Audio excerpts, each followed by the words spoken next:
My goodness, yo. I need to start eating breakfast earlier. Some days I'm like, oh, I got enough time, and I do not be having the time.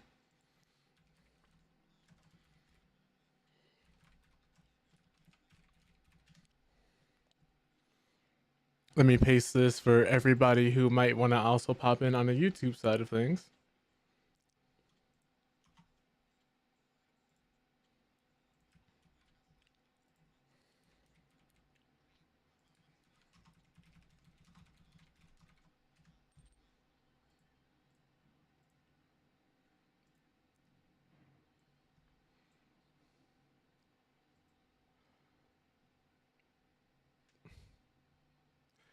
All right, let's do this.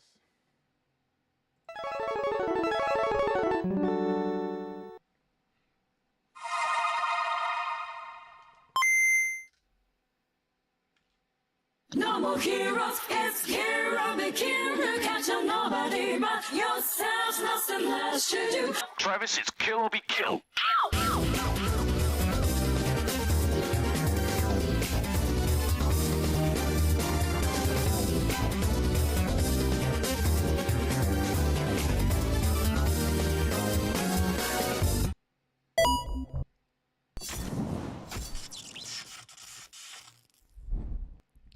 Yo, hope all you beautiful people are all doing amazingly well today. Today, we're just going to be talking some more about mental health things, gaming news, the usual. It's a Monday, start of the week. Hoping that we get this week started off on the right foot. Hoping everybody enjoyed your weekends. I hope you guys got enough rest on the weekend to prepare for the week and just had a chance to relax and take it easy for a change. Because we all don't get enough downtime and we all don't get the chance to relax whenever we want to. So that can be a little stressful. But Dre, Shaggy, Nightmares, appreciate you guys all popping in, showing up, showing out as you guys more often than not do. So it means a lot, so thank you. But I recently just been posting a lot of videos on YouTube, getting back into making content and trying to make more things since I have more time to actually make the things.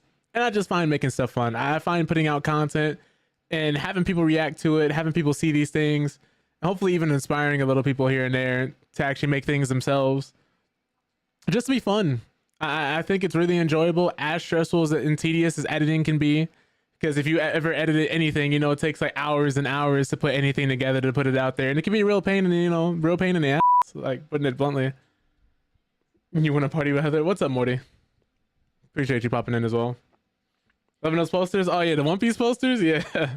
Let me hit the button on here so you guys can see them a little closer. Yeah, my future wife actually bought those for me and helped me put them up. I wanted some disc plates. I think that's the next thing I'm gonna do is get disc plates. I think that's what I'm gonna like start looking into. Just because they're a lot easier to put around and you don't have to put like spackle or anything on the back to actually hold up your posters. They're a little cleaner, those being magnetic and all. Really nice, but thank you. Definitely need to look into getting those. I got a little bit different of a camera angle going on here, and we even have a new light. I would turn around and show you guys the light, but it's currently on right now, so I don't want to flashbang everyone in the chat. It'd be kind of crazy to do so. Betray everybody like that. But today we're going to be getting into a little bit about mental health, like I said before, a little bit about some gaming news. A lot has happened. This ain't my thing. I usually don't textually harass Max, but I see the games, brother. Oh, thank you. Let me stop. Been hitting upper body a little more than usual. I think that's another important part about taking care of yourself, being happy. Man, I'm finna go back to this ready or not era. Shh, you can't talk about that. With that, put your hands up, turn around, start talking like Megan Thee Stallion. It was the ready or not era we had. Morty was pretty wild, All that paperwork you had to file. Man, I will say that the new light I've gotten now, for instance, I'll show y'all what I used to have. I'm getting off topic here, but I think this would be an interesting thing to bring up. I'll be right back. Don't go anywhere. You'll hurt my feelings if you leave. Give me 1 second, y'all.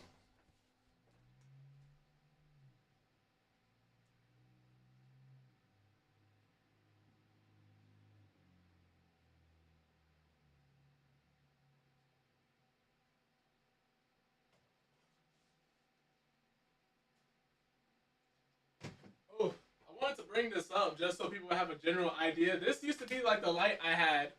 This is the light I was using. Like this giant screen here, I'm holding sideways like this. This is the light I was using like less than like 5 days ago. Like this super long pole was behind my desk and everything. I have a different light set up now.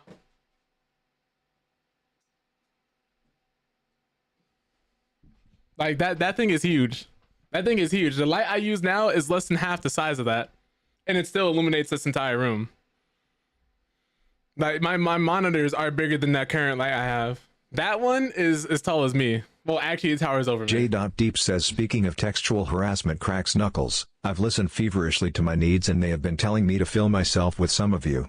Preferably all of you. In increments or one strong stroke. I pine for your touch, get it? Pine. Like that tree of a package under that Dex.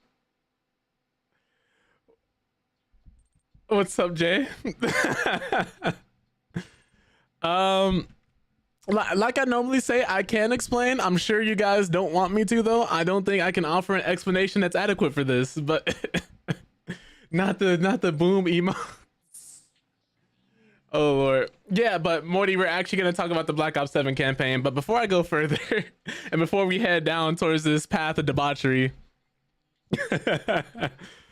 I do want to say one of the biggest reasons I started making content again recently, because I always have wanted to. I really wanted to for a long time now. But I couldn't because I was studying for tests and constantly taking different certifications and things of that nature, trying to get all of that done. You know, be a responsible human being, be a good adult, make money, work, die. Kind of depressing. But I wanted to make content for those who are like myself, who do work full time, who have a job, who may want to be part-time creators, may not be a Kai Cenat or a iShowSpeed or a Moist Critical, Markiplier. You get the point, right? Probably not going to be a huge content creator, probably not going to strike it big, probably not going to hit a big success overnight, but still have a passion for it. And there's nothing wrong with being a part-time creator. That's something I also want to say too. There is nothing wrong with just doing this as a hobby or a creative outlet, because that's dope. Like I'm a big champion and a big proponent of doing something because you want to do it, doing something that fulfills your needs and who you are as a person, and gives you an outlet to not only demonstrate who you are, but also show other people who you are.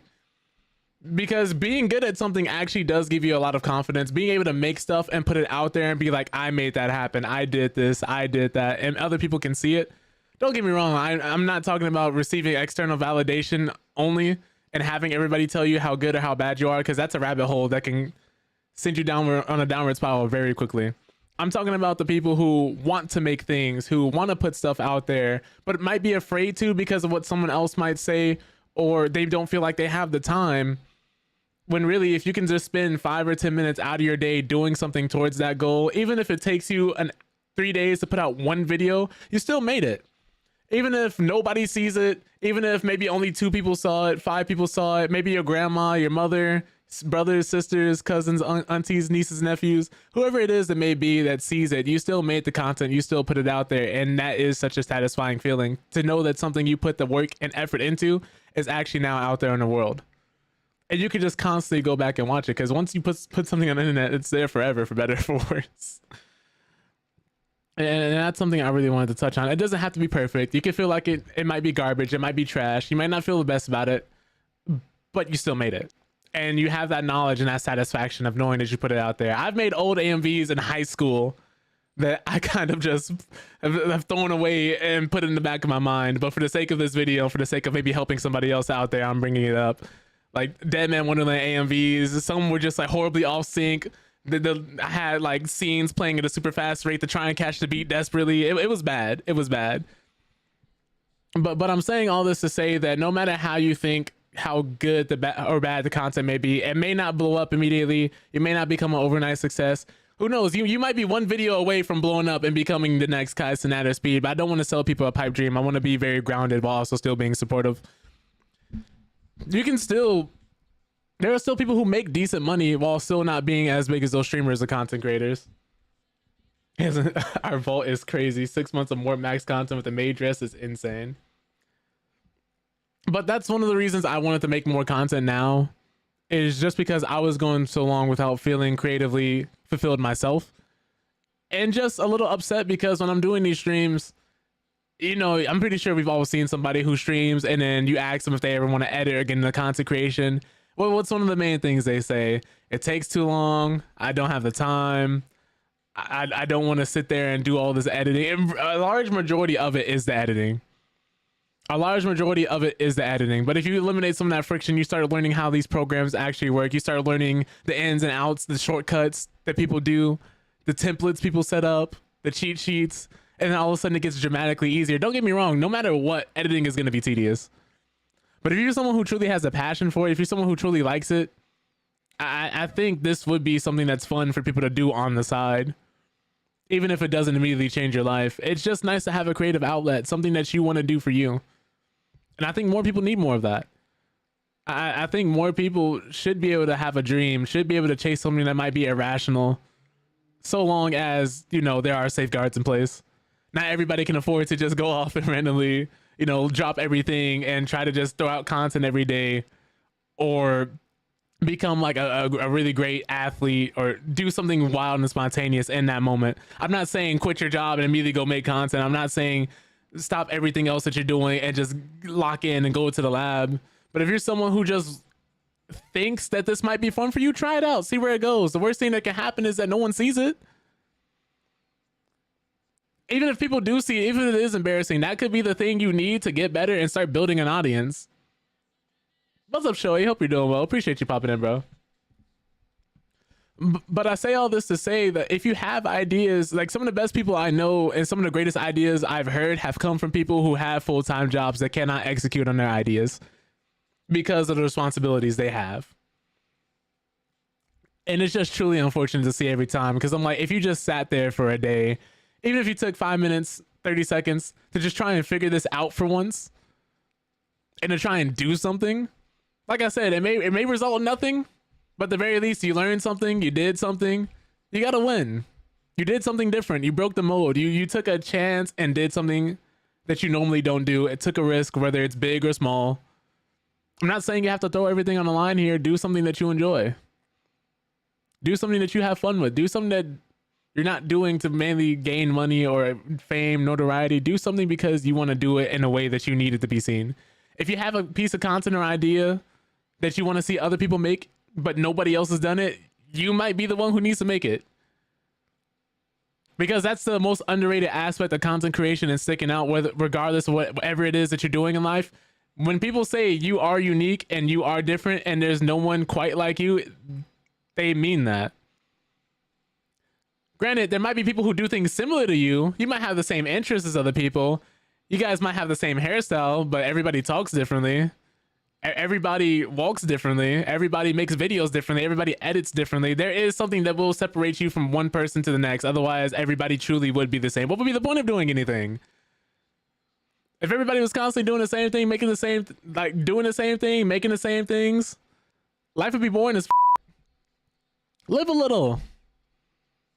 Do something inspirational. Do something that sounds crazy, but makes perfect sense to you. Have fun. Enjoy life. I know everybody tries to act nonchalant and like things don't matter and it's cool to not care. No, be chalant. Show your feelings. Show your emotions. Tell me about what excites you. What gets you out of bed in the morning? Who do you care about? What do you love in your life? What are the things that you're passionate about that really just makes you want to do something? I find conversations like those infinitely more interesting than just us kind of sitting around talking about nothing because nothing matters. I'm sorry. I've tried not to care. I can't do it. I can't do it. It's just not me. It's just not me. And I want to say this because even if you do put something out there, even if you're ashamed of something you posted or something you've done in the past, don't hold that against yourself. It's no real point. We can simultaneously be our biggest cheerleaders and our biggest critics. Because I guarantee you, no one cares about what you do more than you. You're the only one who has to wake up, go to sleep, eat, go to the bathroom with yourself all day, every day. So you might as well like yourself. If you're going to spend this much time on this earth alone with your thoughts and by yourself, it might as well be positive. Why would it be otherwise? Everybody has something they don't like about themselves. Everybody has some type of video, something they made or something they've done, any kind of regret. Most people, at least. I'm not going to say absolutely everybody, because there's always an exception to the rule, right? But if you're someone who constantly thinks about mistakes you made 3 years ago, it's time to let it go. It's time to let it go. If you don't want to be, if you can't be a better person for the people around you, be a better person for you. You always want to make sure something like that comes eternally. You don't want to find that type of validation from external sources. Because the same people who pick you up can be the same ones who put you down without even realizing it. Which is why if you do something, do it because you want to. Not just because it has to be done, or you feel like everybody might feel a certain type of way if you don't do this thing. Do it because you want to. Do it how you want to, when you want to. You know, provided it's not one of your day-to-day responsibilities, right? Because you're always going to have somebody who's like, well, I have to do a job. I have to do this. I got kids I got to take care of. And that's understandable. I'm not asking anybody to be superhuman or lose hours and hours upon sleep just to do something that they might slightly care about. I'm just telling people, if we all have the same 24 hours, you might as well spend 2 minutes doing something that you love just for you. If not for anybody else, for you. Don't constantly say, I got to do this. I got to do that. This needs to get done. That needs to get done. It's going to change your outlook. Little stuff like that matters. It truly affects how you think about certain things. And instead of it being something to look forward to, it becomes a chore. I got to do the dishes. I got to, drive somebody to their job. I got to pick someone up. I got to work in the morning. I'm not saying you have to be absolutely 100% happy about these things either, because there is such a thing as toxic positivity. But balance is a real thing. Balance is a real thing. If you have the mindset, I'm just going to get it done and then do what I want to do, I think a lot of people will be able to get through a lot of things really easy. Or at the very least, a lot simpler. I'm not going to say it's going to be easy, but a lot simpler for sure. Make it make sense for you. Everybody's different. Not everybody can follow the same blueprint. So if you find yourself having an interest in making content, just make it. If you find yourself struggling to put yourself out there, do it. What's the worst that's going to happen? You might embarrass yourself a little bit. You might be 2 cringy interactions away from meeting the person you're going to spend the rest of your life with. A couple of bad jokes away from meeting friends you'll know for the rest of your life. Or your biggest enemy. And if you got ops, be successful. Those guys.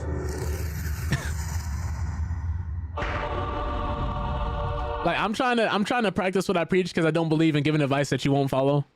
So I'm doing this right now, and it's going to be in a video later to try and actually, bring this whole thing full circle. So we'll see how that goes. But that all being said, that's going to be the majority of the energy we're moving forward with this week. I hope you guys came away from that just a little more motivated, or just a little more knowledgeable about where my head's been at. Or it helps you think about things differently. Because I do want to see everybody succeed. I'm not someone who preys on people's downfalls. Unless you deserve it. But I'm someone who tries to root for the best in people, who looks for the best in people. So I've seen you guys. I've seen a lot of people in this chat. A lot of y'all streamers. A lot of y'all content creators. A lot of you guys are really good at other things that I've never been good at. And probably never will be good at. And that's okay. Because everybody has their thing. Everybody has their thing they're good at. Everybody has that one thing they care about. Everybody likes or has a vested interest in something. Or maybe you haven't found that yet, and there's no issue with that. It's like, an example I can think of is when people say everybody's a variety streamer until they find a game they like. It's that same thing here. Everybody feels like they're not good at anything until they find the one thing that they're good at. Everybody thinks they're not passionate about anything, or they don't care about anything until they find the one thing that they do care about, the one thing that they are passionate about. All of a sudden they're excited. All of a sudden they're motivated. All of a sudden the world doesn't seem so bad. It's just something to keep in mind. Because if you don't put yourself out there, how can you meet anyone? How can you do anything? How can anything be different for you if you just do the same things every day that make you depressed? Granted, I'm not here to minimize anybody's depression. I've been depressed many a times. I've known people who experience seasonal depression, a lot of my close friends and family. And I'm not going to say your feelings are invalid, or if you're sad to stop being sad, because that's just insensitive and some of the dumbest advice I've always heard. But I want to say, don't let your safety net stop you from taking small risk and doing different things.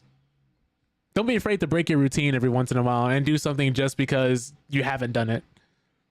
Everybody wants to start out being good at something, but it's okay to be bad at something at the start. It's okay to not know how to do everything. It's okay to not have all the answers. It's okay to not know how to like post your first video, how to edit down some content, how to add certain effects in there, because that's how you grow. That's how you change. It is uncomfortable. It is different. Change requires you to do something different than you're used to already doing. It requires you to not be so good at something and then develop a skill. There's a difference between talent and hard work, but talent itself doesn't mean anything if you don't work hard to cultivate that talent to actually improve yourself as a human being.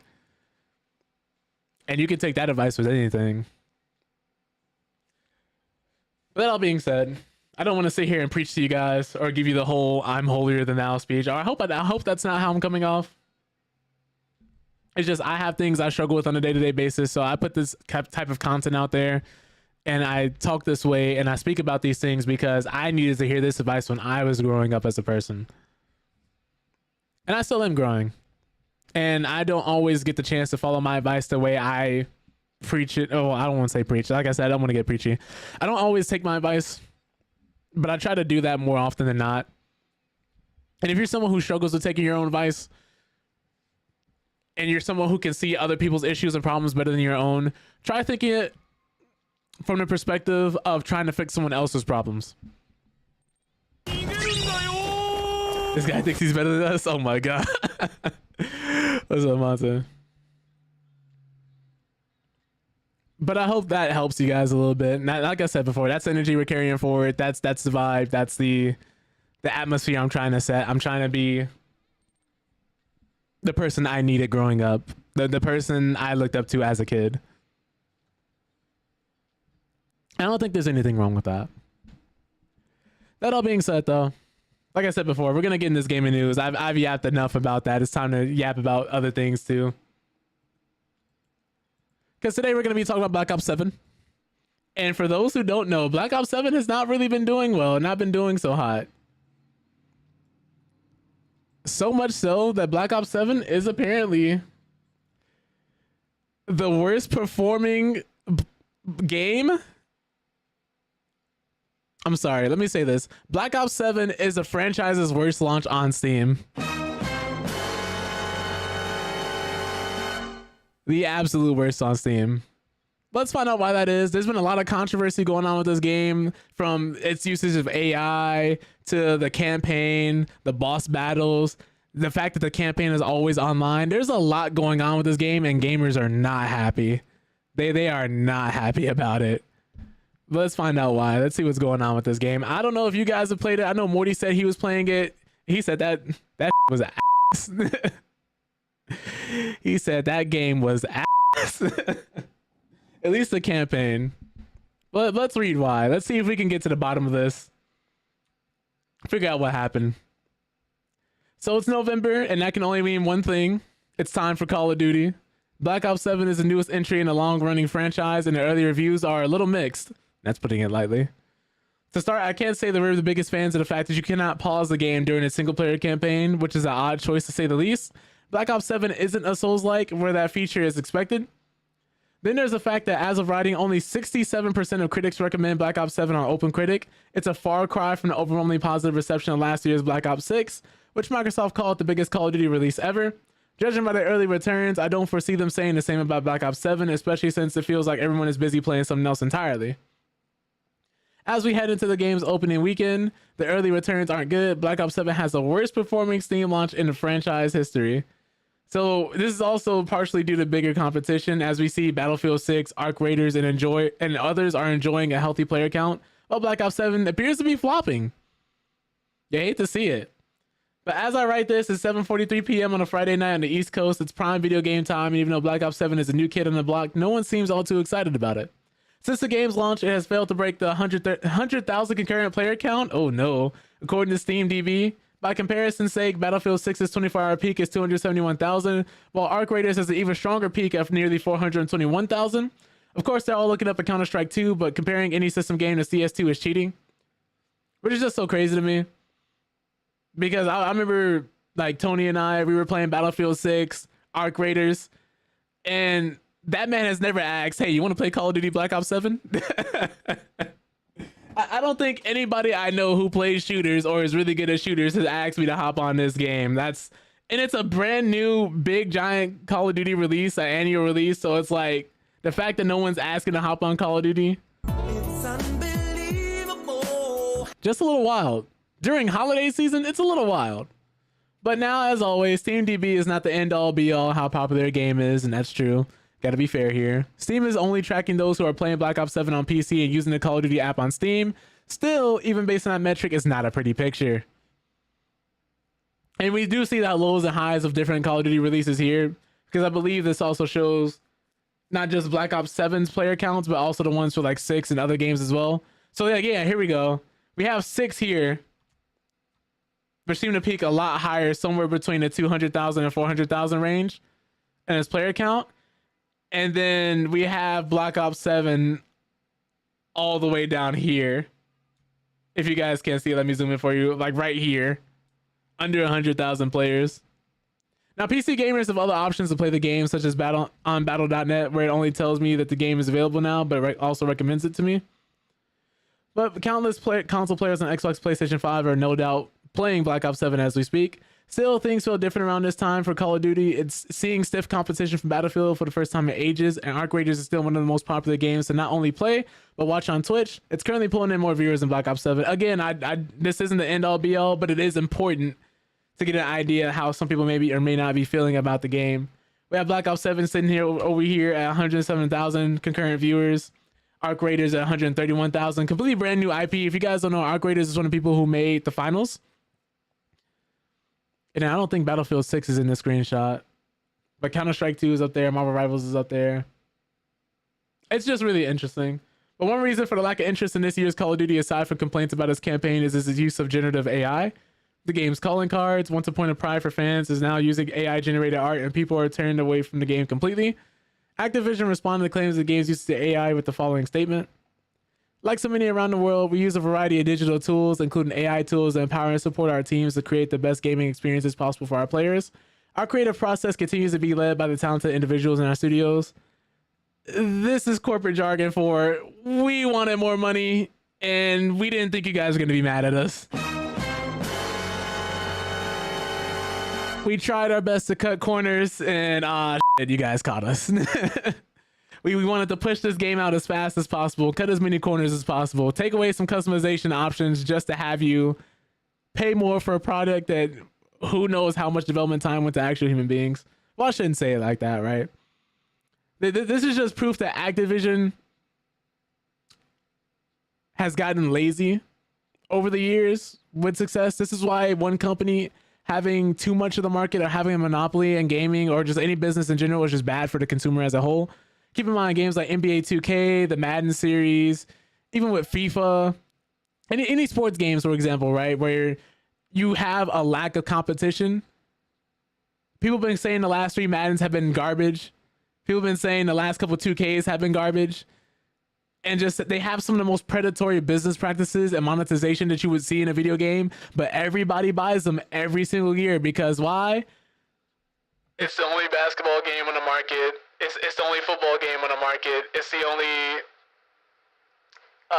soccer game on the market, or football for the rest of the world. Everybody buys these things year by year because they either want a certain type of experience they can't get anywhere else, or they're just so used to getting it every single year. I know people who will buy Call of Duty just because it's Call of Duty. It's essentially the McDonald's of shooters. It could come out and be the worst thing, and people are still gonna buy it. But this one seems to be so egregiously bad that this is one of the first times we're seeing such a low point in the series, recently at least. And it's just unfortunate because I played Black Ops 6. I really liked Black Ops 6, but Black Ops 7 is not doing it for me. Granted, because I was not going to spend my money on that. I was not going to spend my money on that. I looked at it, I said, I'm not picking this up. But let's see what other people were saying about it. I know not only was I talking about that, a few other people have been looking at Black Ops 7. But apparently they don't have anything good to say either, because Black Ops 7 user reviews have plummeted as players have labeled it the worst COD of all time. I believe this game actually has the worst, and I do repeat, the worst user review out of any Call of Duty released in the modern era.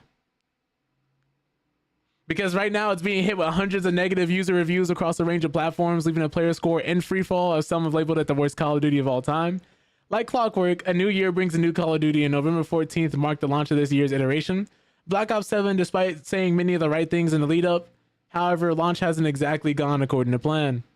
Now, the release window player count, at least judging by Steam, is a far cry from peaks, as we talked about earlier, seen in prior years. Meanwhile, those jumping in have not been quiet in their criticisms of certain components, including a largely unbasted campaign. Reception is now at a point Black Ops 7 has now made history, only in the wrong direction. The game's user score on Metacritic now places it at the bottom of the list as the lowest scoring Call of Duty game in the franchise. Like, It's unbelievable. how did we get here? How did we get here? Because if you're coming off the success of Black Ops 6 and then you drop Black Ops 7 and now it's flopping, granted, people have been asking Call of Duty for a much more grounded and boots to the ground experience. And now all of a sudden they got you doing kaiju battles in the campaign. Like, this is insane to me. A lot of people have said they've been trying to take more risks because to their credit, the Call of Duty fan base is not the most. It's kind of similar to the way people compare them to Star Wars fans, whereas they always say Star Wars fans don't know what they want. But then when it comes to when fans who actually tell them what they want and what they need, for instance, people have been asking them to take a risk because every Black Ops 6, while it was nice, felt just a little too safe. Similar to Battlefield 6, like Battlefield 6 is a return to form. That's why it's doing so well. It does a few things different with some of the different ways you revive, and the maps are a lot closer together, a lot less wide, a lot less open. But you still have the core value of Battlefield experience there, where you have tanks, vehicles, different types of vehicles. You have people battling in the air, that destructibility. And the game looks gorgeous. Plus, it's optimized really well. So that's always dope, right? But you have Call of Duty, which has been going in this weird, wacky tone for so many different years and such a long time now. We got what? Beavis and Butthead, the Nicki Minaj skins, Homelander, all these different skins in Warzone, and just the game itself. I remember one of the guns in Black Ops 6 was just literally a stoner pack, where one of the clips of the gun was like a whole bong. Like that's where Call of Duty's at right now. They need a shakeup, but not in this way. People have been asking them to kind of just make a more grounded experience that feels good, that's tight, and it's really fun. And it seems like they're just going the opposite direction of that, which is just truly unfortunate. Like, they have the Metascore here for critics, which was at an 83. This is as of a few days ago.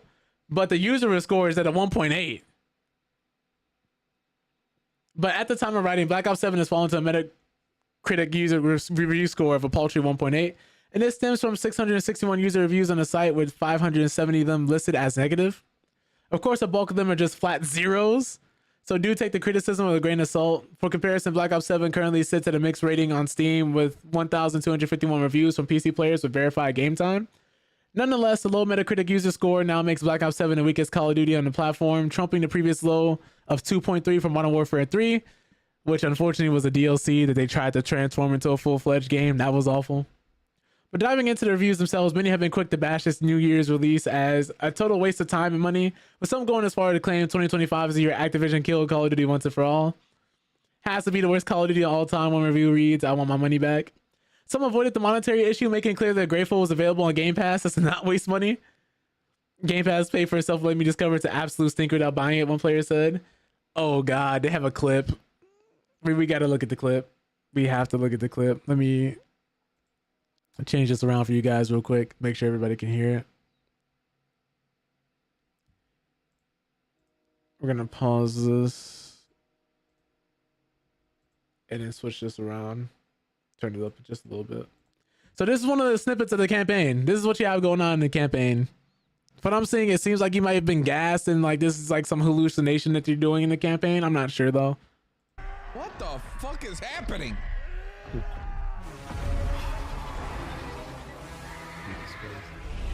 If I showed you this without telling you it's a Call of Duty game, would you believe me? What the fuck? Yeah, bro. Welcome to Call of Duty campaign, dude. This is the most Like, wild what the shit actual for a fuck am I playing? That's insane. And that's someone who's playing with friends. They went on to say, in other words, if you plan to play the campaign, don't. In our own review, the writer of the article went on to say that we describe Black Ops 7 as an underdog entering the market this year, with strong competition in the form of not only Battlefield 6 with the likes of Arc Raiders 2. Underdog? I wouldn't say underdog. This is a big corporation who's known for like being one of the big three. Call of Duty, Battlefield, and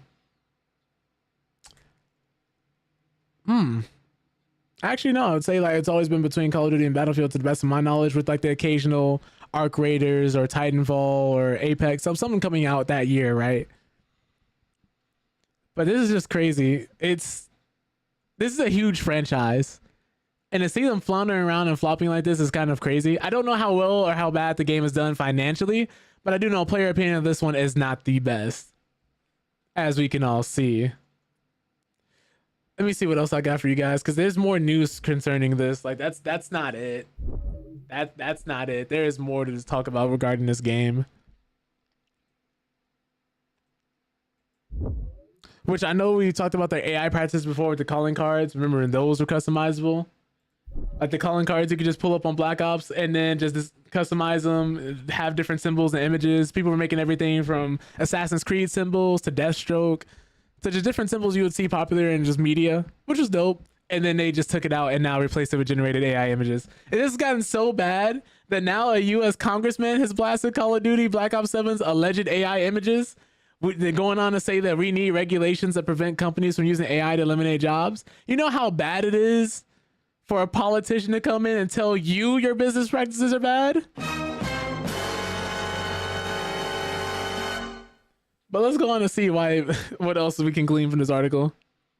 So innovation and technological advance is a patriotic and good for humanity provided it serves people. I guess this is a direct quote. But a member of U.S. Congress has now called out Activision Blizzard's use of generative AI in Black Ops 7 and demanded tighter regulation to prevent companies from using AI to eliminate jobs.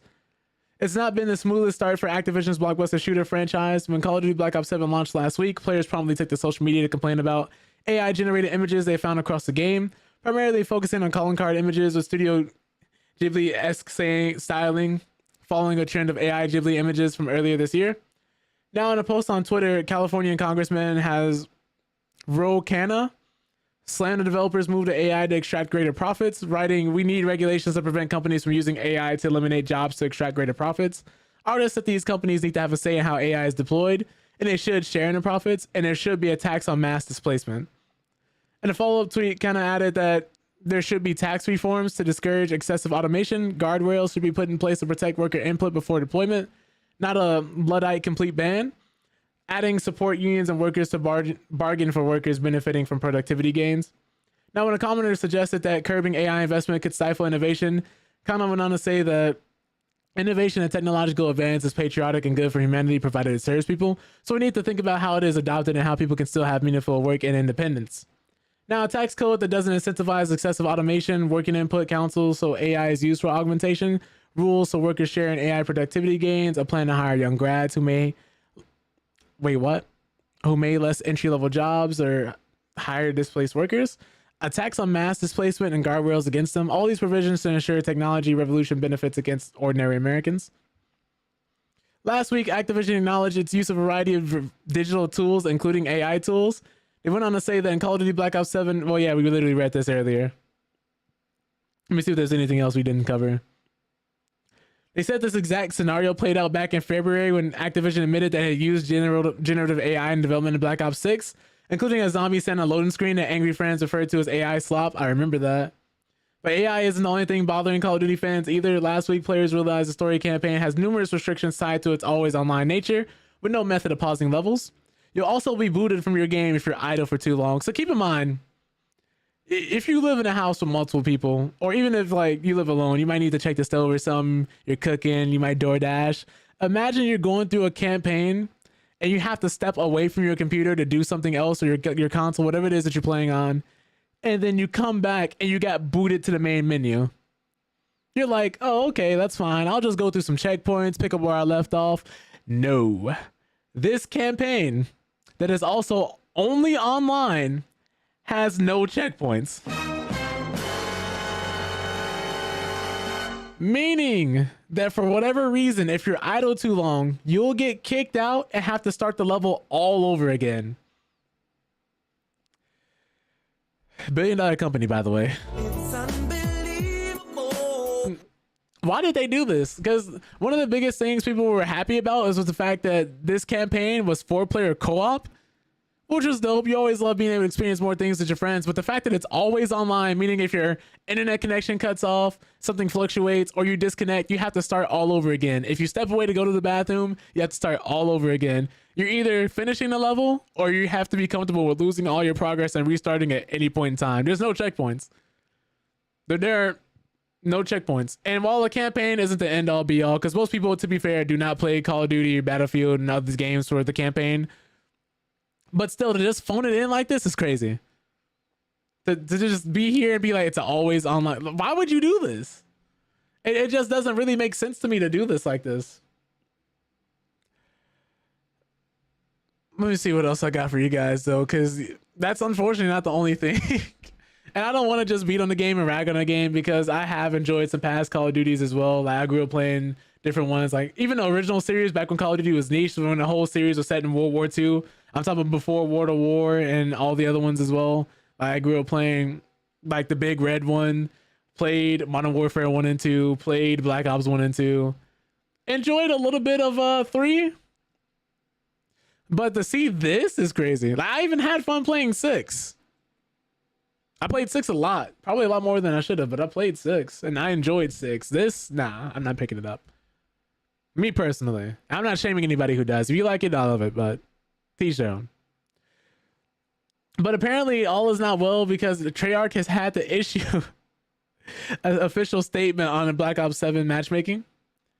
Now, for those that don't know, Treyarch has issued a statement to reassure fans about Call of Duty Black Ops 7 and skill-based matchmaking, which has skill-based matchmaking has been a highly controversial topic in the Call of Duty community for years.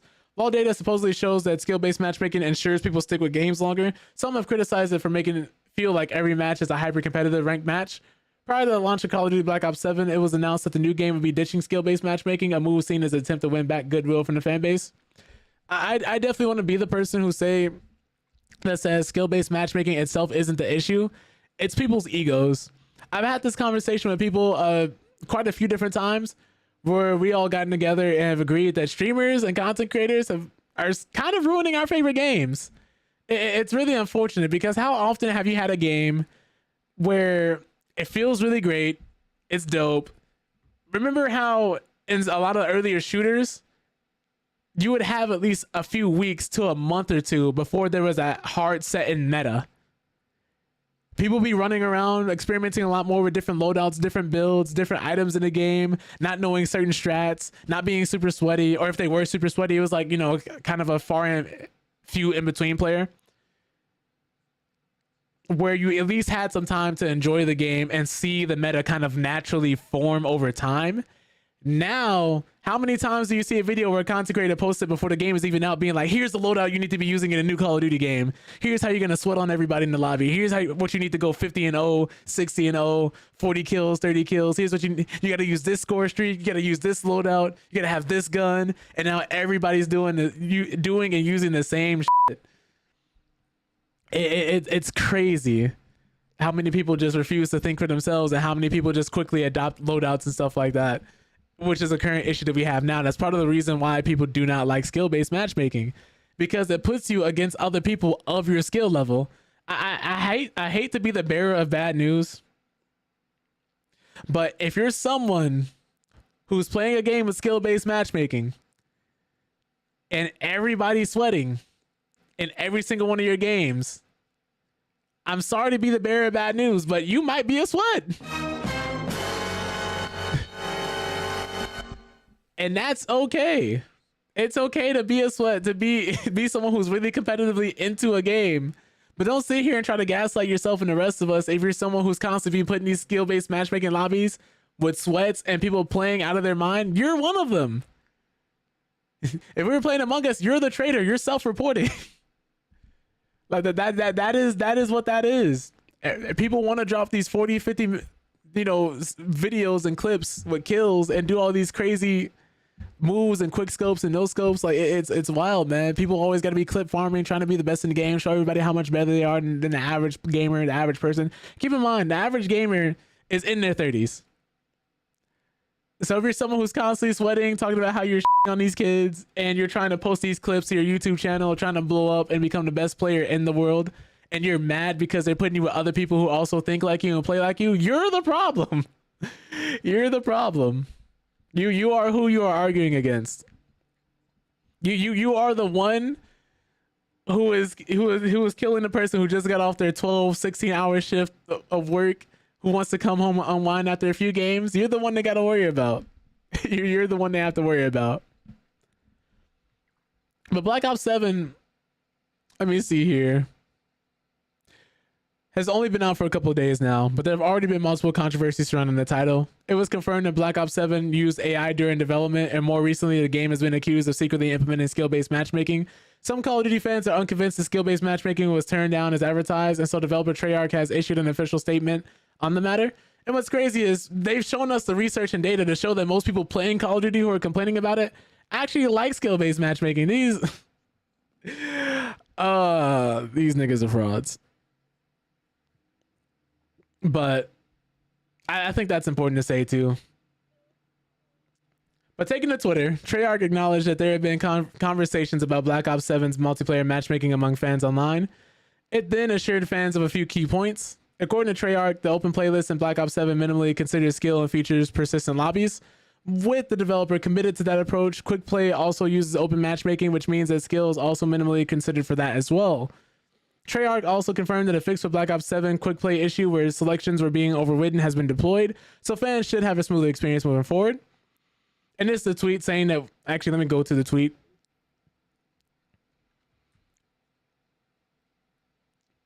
They went on to say that we've been keeping an eye on multiplayer matchmaking conversations and want to assure everybody of a few things. All of our open playlists use open matchmaking and persistent lobbies and remain committed to that approach. Quick play uses the same open matchmaking where skill is minimally considered. And the combination of quick play and persistent lobbies is new and presents unique interactions that we are monitoring to improve over time. Speaking of quick play, if you've seen some of your selections occasionally overridden when playing, we've deployed a fix for that today.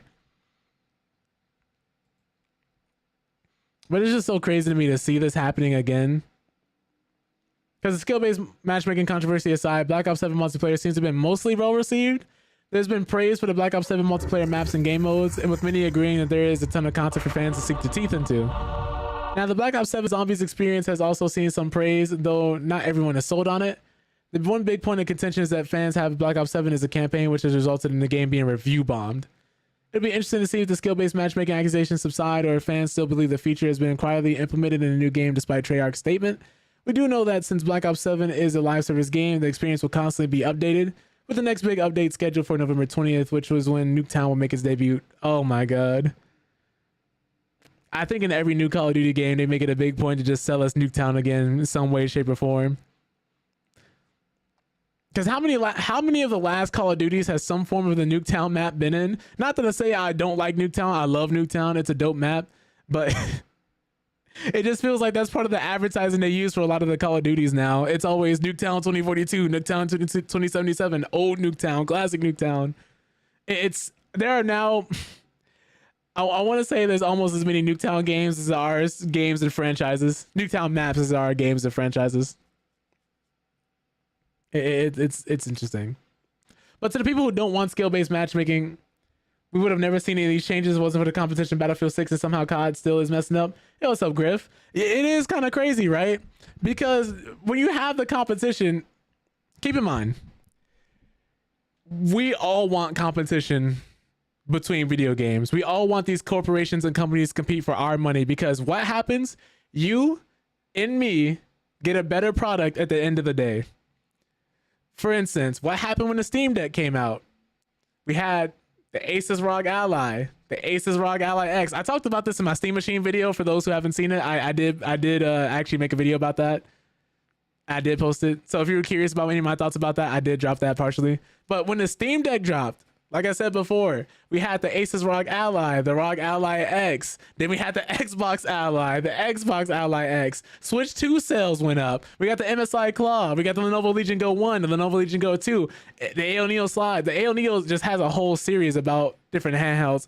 The Lenovo Legion Go S. There's so many handhelds and we're seeing such a bigger boom. This is what competition breeds innovation. Because people were like, oh, people don't care about handhelds anymore.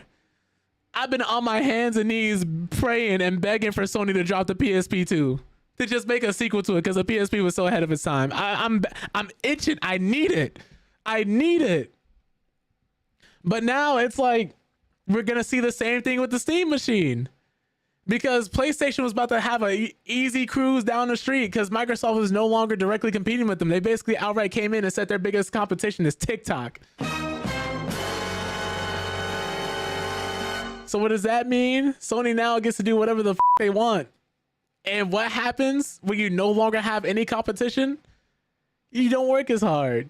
You can afford to take a few steps back, because where else are you gonna go?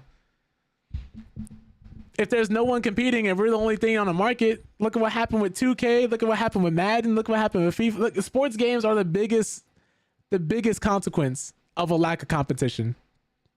The MMO genre is stagnant, because nobody can compete with World of Warcraft, Final Fantasy 14, all these different giant games. We're stuck playing the same thing over and over again for certain genres, of course. It's wild, man. But the Steam machine dropping, there's another good example of this. Microsoft was building their whole ecosystem and banking that they weren't going to have competition for something like that, because they're pushing the whole everything is an Xbox, every screen is an Xbox. Steam was like, you know what? We can do that. But I agree, that new Steam box is just up whatever the new Xbox is planning on being. And I hope we don't get the PS3 all over again. The PS3 when it launched was not great. Over time it did get better, but when it launched, yeah, no. They sold that thing at a loss for quite a few years. And the Xbox 360 was killing it. So what did Sony do? They came back with the PS4. And all of a sudden the PS4 came around and was killing Xbox. Because remember that the original Xbox, when that console first launched, basically killed any momentum Microsoft was carrying into that entire generation from the 360 era. DRM, no way to game share. They emphasized TV and watching movies more so than they emphasized playing games on your gaming console. And all these other features nobody cared about. And then Sony with the marketing, the console at the start, at the console's launch, just killed them. I'm someone who grew up with both. I'm someone who had both. And just so many other different consoles. So I think that's important to bring up. But yeah, so this is one of the biggest reasons why we have Call of Duty Black Ops 7 in the state that it is today. Because when you spend so long without having any stiff competition, any reason to actually improve or do something different, you end up with a Black Ops 7. You end up with a game that you end up in a situation where the developers or the corporation starts just phoning it in. When you have an annual franchise like this that has no competition, there's no reason to innovate. There's no reason to do anything different, because what you're doing doesn't even necessarily need to work because there's no other competition. Now that Battlefield 6 is good this year, great even. Arc Raiders, fire, phenomenal. Escape from Tarkov just dropped on Steam, and honestly speaking, that game has its own issues. But still, you have so much more competition and so many different games releasing this year that you cannot afford to be lazy anymore. This is why we're seeing this game do so awfully. Like, who thought having an always online campaign was a good idea? But taking to Twitter, Treyarch has acknowledged that there have been conversations about Black Ops 7's multiplayer matchmaking among fans online. It then assured fans of a few key points. According to Treyarch, the open playlist in Black Ops 7 minimally consists. Yeah, I think we literally just read this earlier. We did. I'm going back through the article. I completely forgot I read this whole thing. That's how sad I am about this whole thing. I like when games are good. I don't like bashing anything just to bash things. But if we literally just type in Call of Duty like Black Ops 7 campaign, let's see what we got here. This is the campaign. This is the clip that went viral that so many people saw. I forgot to bookmark this, but I'm bookmarking this. If you guys have not seen this clip, this is a Black Ops 7 level. This is a Black Ops 7 mission. This is what you will see when you boot up the, not when you boot up the game immediately, but when you're playing Black Ops 7 and going through the campaign. This is one of the campaign missions. Fire on it! Do some damage! Shoot it! Shoot that son of a bitch!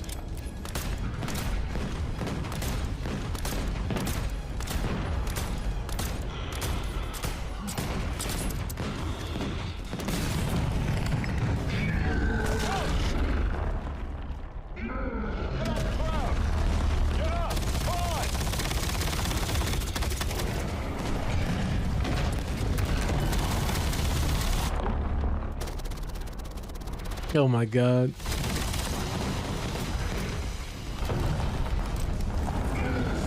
Keep clear of the shockwave! This is, you get the point. You get the point. What are we doing? People have been asking them for more boots to the ground and grounding experience, and that's what we get. And they said almost every single campaign and in-game calling card Black Ops 7 is like Grok AI generated images, so it's insane. You have this. You have this. It's just so weird. It's just so weird. And people said that one mission in the Black Ops 7 campaign. This is wild. But you see, I could definitely see how this is Studio Ghibli art style. Is it Ghibli or Ghibli? I keep going back and forth between pronouncing it that way. But this is wild. This definitely looks like something you would catch from like Spirited Away, and that whole art style.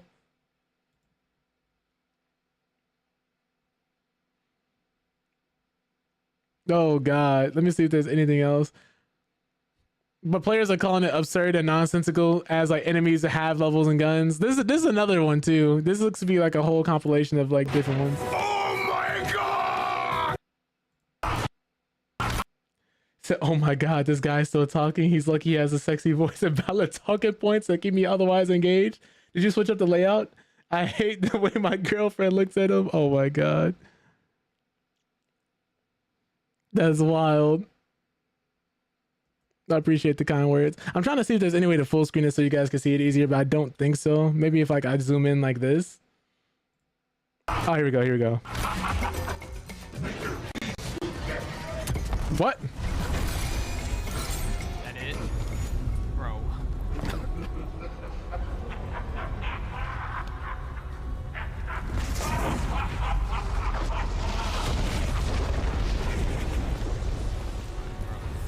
What the fuck am I playing, bro?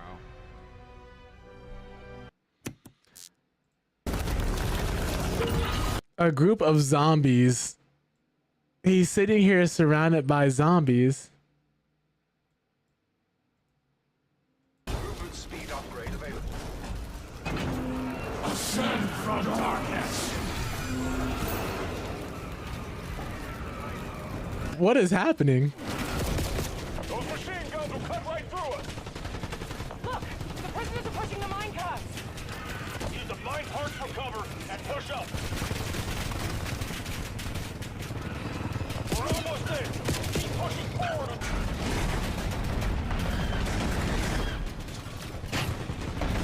They're just watching him bash a wall.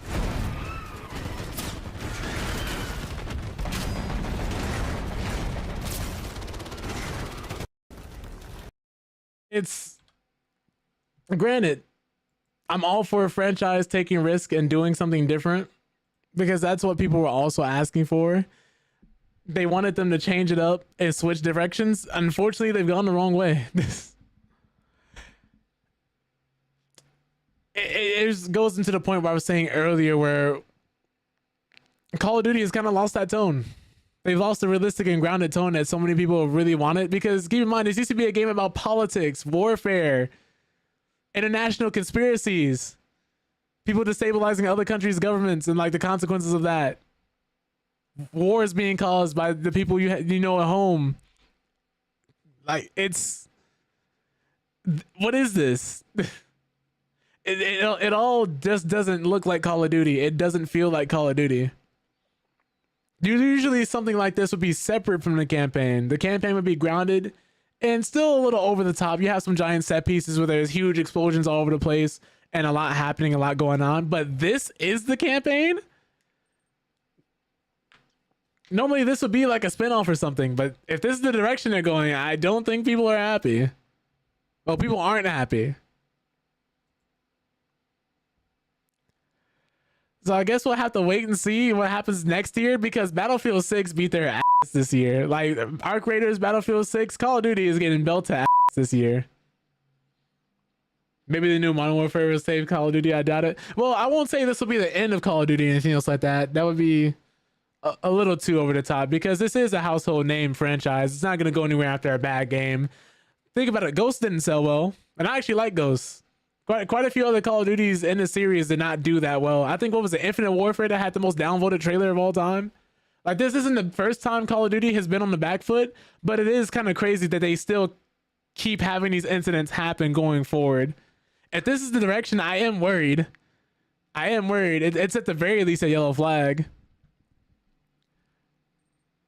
But man, yeah, I will say ever since Microsoft purchased Call of Duty, the room for error is very small. And in fact, ever since Microsoft has purchased Call of Duty, their games have not been the best. Their games have not been the best. I'm right there with you, Griff. I'm right there with you, Griff. They need to do something. They need to do something. Because this reminds me of the same thing we had going on with Halo. The last couple of Halo games have not been great. Granted, Infinite's multiplayer was good and the campaign was okay initially, but after a while, the actual content drops just were not there. And in fact, they're making more live service Halo games.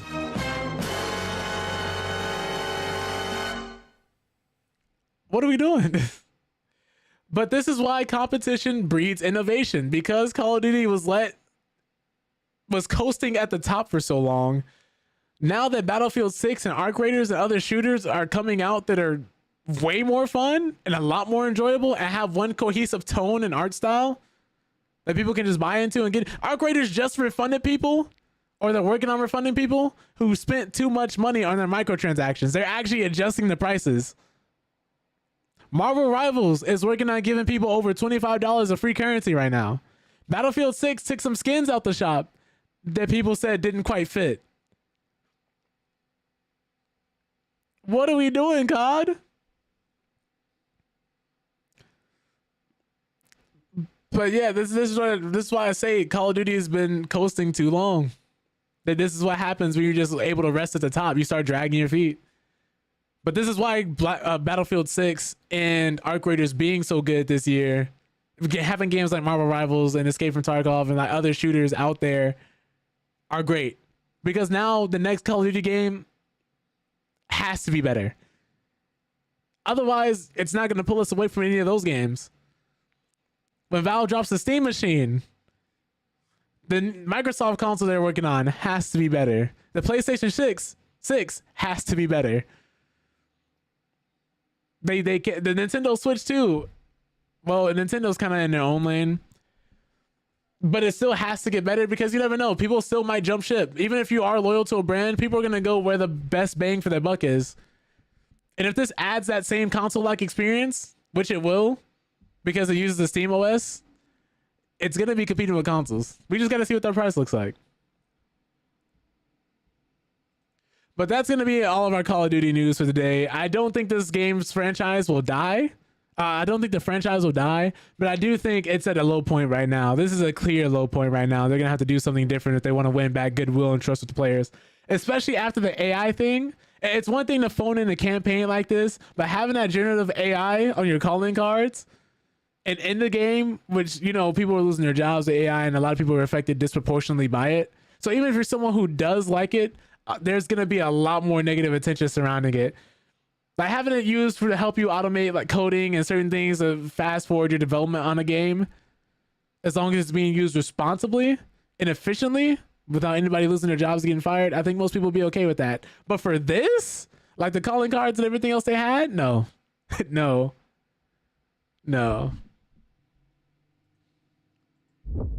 But in some good news,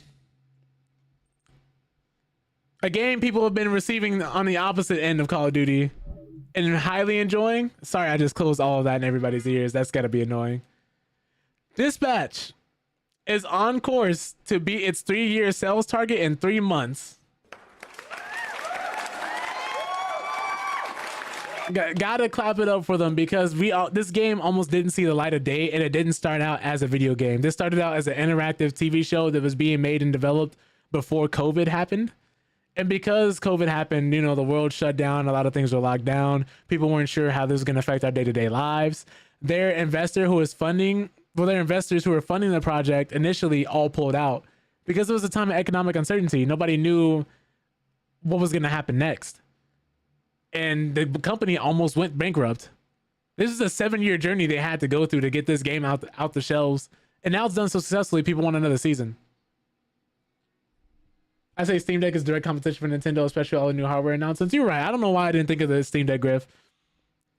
But yeah, let's read out to see what else they got going on. So the makers of Dispatch thought it'd take 3 years to hit their sales target, but they're on track to hit it in 3 months.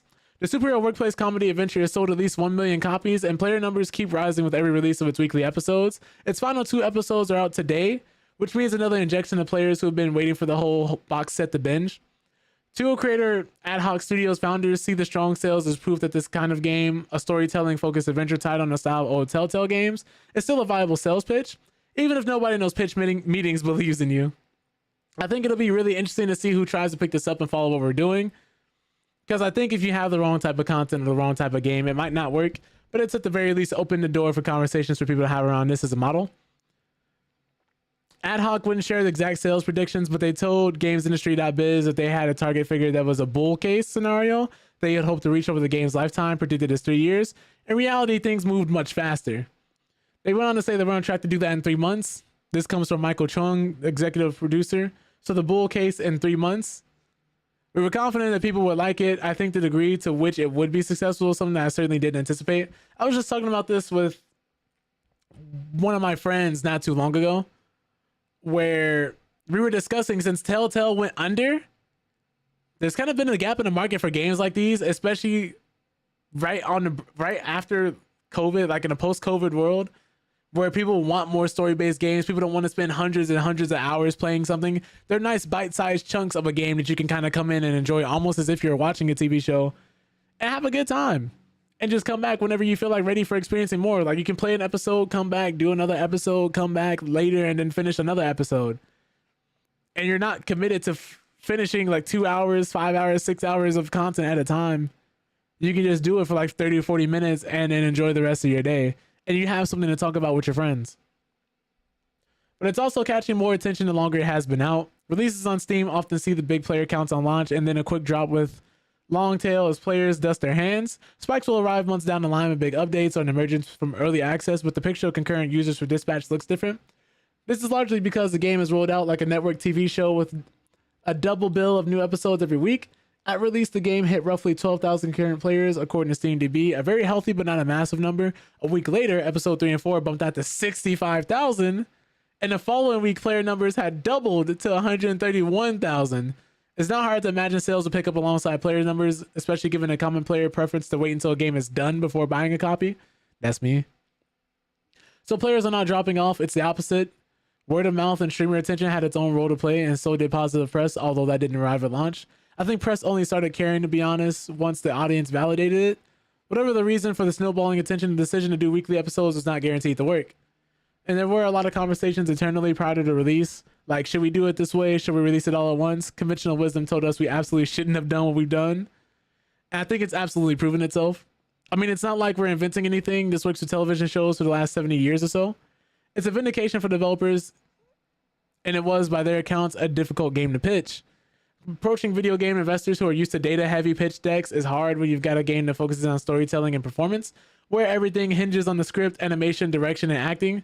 When faced with such a prospect, skeptical investors naturally point to similar games that failed to sell sufficiently well. They're saying, well, this game tanked, and it's like, yeah, but we look at that game and we think the creative was bad. You wouldn't point to a bad movie and go, movies are dead. There's no way we're ever making a movie again because this movie failed. That's kind of how people approach our genre. Now, game investors don't understand what it takes to make this genre work, according to Ad Hoc developers. Now, he broke out an analogy to actually explain the problem. They went on to say that if you're building a Formula One team, all the decks and all the conversation centers around talking about the cars. What kind of car is it? What kind of engine? What kind of tires? All that stuff. The stuff that can be measured and built. It's not great at talking about the drivers, and I think you need both if you're going to make this type of game. They went on to say that we're a studio that has both of those things. We do have the car, right? But we also have the drivers that know how to actually drive the car. We have what others maybe don't. It's just hard to talk about those things without sounding braggy. Much of that expertise comes from the founders, many of whom are former Telltale veterans who have learned hard lessons about how this kind of game might survive in the industry. Telltale was shuttered in 2018, and despite being resurrected years later with new teams, it has been seen by some as proof that this kind of game is not financially fruitful. As a result, Ad Hoc had difficulty gaining support, even losing its partners who gave up hope midway.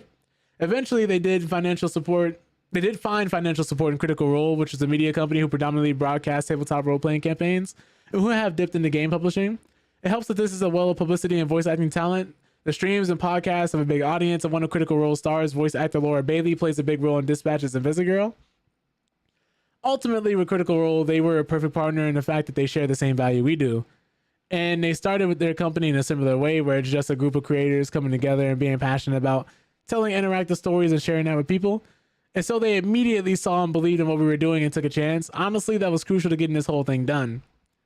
It's not clear how much the game costs to produce, however, and cost has historically been a sticking point with this kind of game. Ad Hoc was founded 6 years ago, and this is their first release. They've also got a cast that includes big names like Breaking Bad star Aaron Paul, who won't have to come cheap. This kind of investment is worth it to the developers, given their type of game demands strong acting performances. Even the production costs around voice acting is a touchy subject right now. Now, Embark Studios, the makers of extraction shooter Arc Raiders, have this week been criticized because of the decision to use AI voices to cut costs on voice actors. But the creators of Dispatch feel such a solution is simply not an option. There are some things you can't cheap out on. In Dispatch, popular Westworld actor Jeffrey Wright plays Chase, a retired superhero who ages unnaturally fast. Herman uses his performance as an example of the perils of being a voice acting cheapskate. No AI is going to do what he did. He brought something that character we weren't expecting. I mean, his performance and Aaron's performance and our whole cast are bringing performances and elevating the material in a way that you're just not going to get with AI. You're not going to be surprised because it's built on something you've heard before if you go the AI route. So yeah, honestly, AI feels like a production solution, not a creative one. Maybe it's a creative one if you aren't creative. Oh man, he's sending shots out there. Whatever we're building, it has to connect. It's got to be made by people. It's got to connect to people. We're looking at AI. We're monitoring the stuff that AI is doing like everybody else. But it seems to be having a lot of trouble trying to get to the good enough spot, and good enough for us is the enemy. Also, we're not getting up every morning and talking to ourselves like, hey, what if we did this with less people? What's the lowest number of people we can use to make this thing? This is not like anything we're too concerned with. We're certainly not going to sit here and judge others for making other types of decisions. I'll let Embark speak for themselves. For us, though, right now, it just doesn't make a ton of sense. So that's dope. I'm glad to hear this game is doing well. I'm actually going to give it a try when I do get a chance. I don't know when I'll play it or if I'll stream it. I'll probably end up playing this one off stream because I just kind of want to enjoy it. I think that's a part of streaming that's important too. If you're someone who streams or makes content, it's important to just make sure you play things just for you, not in front of an audience, just to have that same feeling of you just sitting there and enjoying the game. There's no shame in that. Some people feel guilty because they'll end up doing something really cool and they're like, oh, this could have been content. Like, no, have fun. Have fun. Enjoy playing the game. It's okay. Not everything has to be content. Not everything has to be made, or the moment doesn't have to be taken in to make money or to post content for numbers or clicks or views. Just enjoy the game. Just play the game. Let's see what else I got for y'all though. Oh no. Speaking of playing the game, not playing the game, Star Citizen has raised over $900 million in crowdfunding. I repeat, Star Citizen has raised over $900 million, and this shit still is not done. This game has raised more money than you or I will ever see in our lifetimes, and it's not finished. Let's find out why that might be. So, Cloud Imperium Games and Space Sim, Star Citizen has raised a crowdfunding total of nearly $900 million US. The public funding tracker on the official Robert Space Industries website now mentions that Star Citizen has now raised a crowdfunding total of over $885 million. I repeat, $885 million. 14 years after its 2012 announcement. Cloud Imperium Games and Star Citizen has become one of the most lucrative crowdfunding projects in history. The money is a combined sum of Kickstarter-era pledges, ongoing sales of early access packages and in-game items, and private investment tied to the studio's long-running public campaign. At what point do you think the studio might be robbing you? Or they're just kind of just doing stuff with them? It's, at the very least, at best, it's an absolute mismanagement of funds. This game has actually cost people their families. It's crazy, man. Because this is the same game that has secret shops for secret shops. You will spend money in the actual store to unlock a secret shop. And then not only that, but if you spend more money in that secret shop, you get another secret shop. And then if you spend more money, you get access to even more things for spending more money. Ay. It's truly unfortunate. I hope the people who spent this much money or keep playing this game are having a good time with it. This is... What are we doing? What are we doing? This is EA's fantasy right here. This is what every company is hoping they can do long term and on a public scale like this. To have people constantly paying you this much money for a game that's not done and you don't know when it's going to be finished. This thing has been in development for longer than some people have been on this planet. Star Citizen is a freshman in high school. That's how long this game has been in development. Star Citizen is now entering high school. By the time GTA 6 comes out, it's probably going to be finishing college. But Star Citizen began life as a heavily promoted Kickstarter and website campaign in October 2012, promising a sprawling player-driven space sim. From the beginning, the project framed itself as iterative and community-funded, which is a model that has kept backers engaged and invested through rolling stretch goals and new ship offerings. Despite that steadily inflow of cash, the full game remains in development and is still distributed as an alpha early access experience rather than a finished product.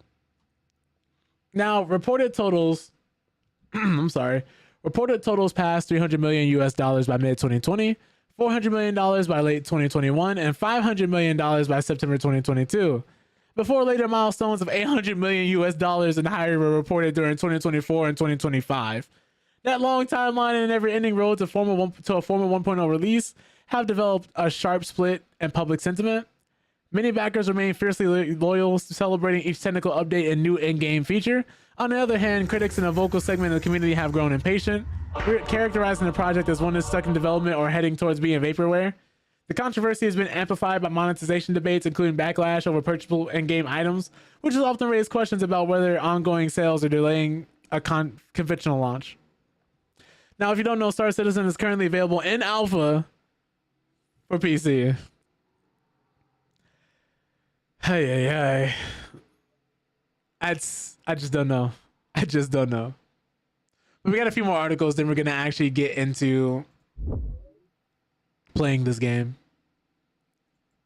I know we talked about the Steam Machine earlier, and now people are theorizing that the Steam Machine might be having a new launch title. That being possibly, let's all put on our tinfoil hats now together. This is a rumor, so take it with a grain of salt. But Half-Life 3 hopes have been reignited as insiders suggest its announcement is still coming. Now, it seems like every year we get an announcement of somebody saying, oh, we're getting Half-Life 3 this year, guys, but apparently there's been some things going on in the industry that makes people think we might actually be getting Half-Life 3 sometime in 2026 when the Steam Machine drops. Let's read down to figure out why. So Valve fans have had a field day with the announcements of the Steam Frame, Steam Machine, and Steam Controller, with the notable exception of those who have been pining for Half-Life 3. The near mythological third and supposedly final installment in the sci-fi first-person shooter franchise is still nowhere to be mentioned by Valve, but that doesn't mean it's not coming. In fact, several insiders have doubled down and reiterate that a dedicated game announcement is on its way in relatively short order. Could you imagine a world where we get Half-Life 3 before GTA 6? For a second, let's just throw on our tinfoil hats, drink a little too much of that hopeful juice, and just wonder what would this be like if we got a game like this before GTA 6?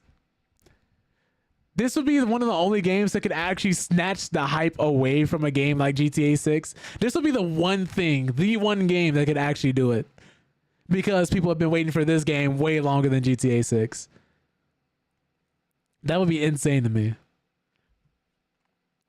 But what they do not quite agree on is the timing of the news. According to Gabe Follower, a Counter-Strike 2 content creator who correctly leaked the information on Deadlock, which is the studio's next-person, third-person shooter MOBA hybrid, Half-Life 3, codename HLX, will still be announced before the end of the year. Another Valve insider, Tyler McVicker, who leaked some Half-Life Alyx details, maintained in a Twitch stream that he expects the news to drop within the next 2 to 3 weeks. On the latest episode of Insider Gaming Weekly, though, the resident insider shared a different opinion based on our own sources. Mike Straw, who previously mentioned the hardware announcements weren't all Valve had to unveil, said this particular news will not be made official during Jeff Keighley's The Game Awards 2025 event next month. Insider Gaming founder, renowned leaker Tom Henderson added that he heard there's a big, currently unannounced game coming in March. With the Steam Machine frame controllers scheduled to launch early in 2026, it makes sense that Half-Life 3 will be a launch title, especially for the new Steam Machine. After all, Valve publicly stated that it believes having more games will be the key to success of the Steam Machine compared to its previous iteration. While they were mainly referring to the massive Steam library, new launches of gaming platforms have benefited from having the so-called killer applications since time immemorial in this industry.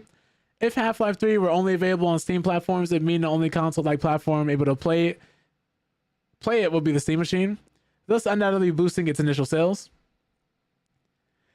I'm conflicted on this because I'm pretty sure we're not seeing Half-Life 3 anytime soon, so I don't want to...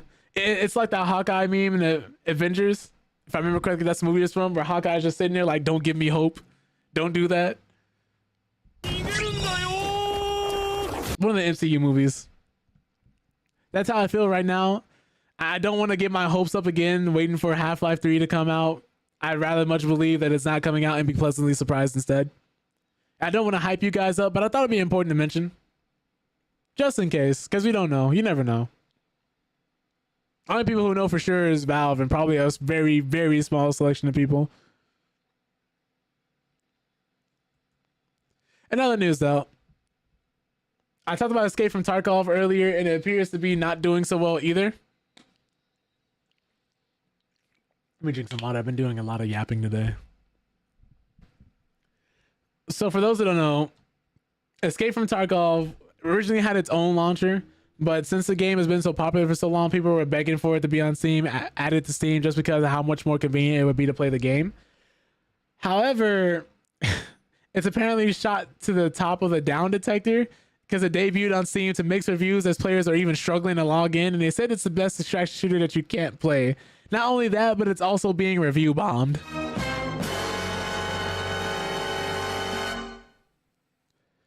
So the game is currently being hamstrung by error codes, authentication issues, and more. And this is already bad because they say anybody who wanted to play the game on Steam would have to buy it again. Which is wild. But Escape from Tarkov is the rare PC game to strike it big without a presence on big digital storefronts like Steam, in part because it helped prove the extraction shooter had legs. Keep in mind, this is the same game people compare that's in the same genre as Arc Raiders, but people call Arc Raiders Tarkov for people who have jobs.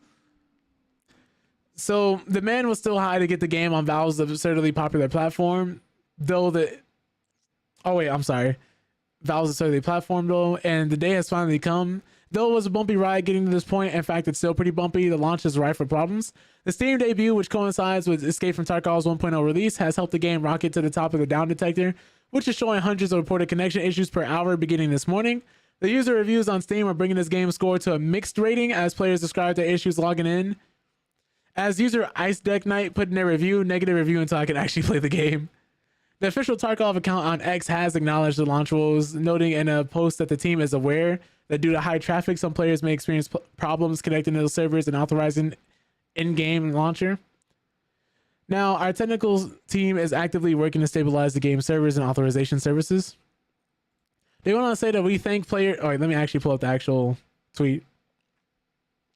They went on to say that we thank players for their interest in the release of Escape from Tarkov 1.0 and are aware that due to high traffic, some players may experience problems connecting to servers and authorizing the in-game launcher. Our technical team is actively working to stabilize the game servers and authorization services. We apologize for any inconvenience caused. We will provide further updates on the completion of work to stabilize the services. This was how long ago? November 15th, so just about 2 days ago. It's the 17th today of November for people who may not realize the time I recorded this. But Steam user Kevo's review describes a seemingly common issue. When I launched the game, a window popped up asking me to create an account, but when I went to their website to create an account, it was under maintenance. Haven't been able to play, and while writing this article, I opened up the Escape from Tarkov website and was met with a 55-minute virtual queue to see the front page. Other players are taking to social media reporting error codes and bugs which prevent them from logging in. Error code 1000, error code 0, error code 213, so on and so forth.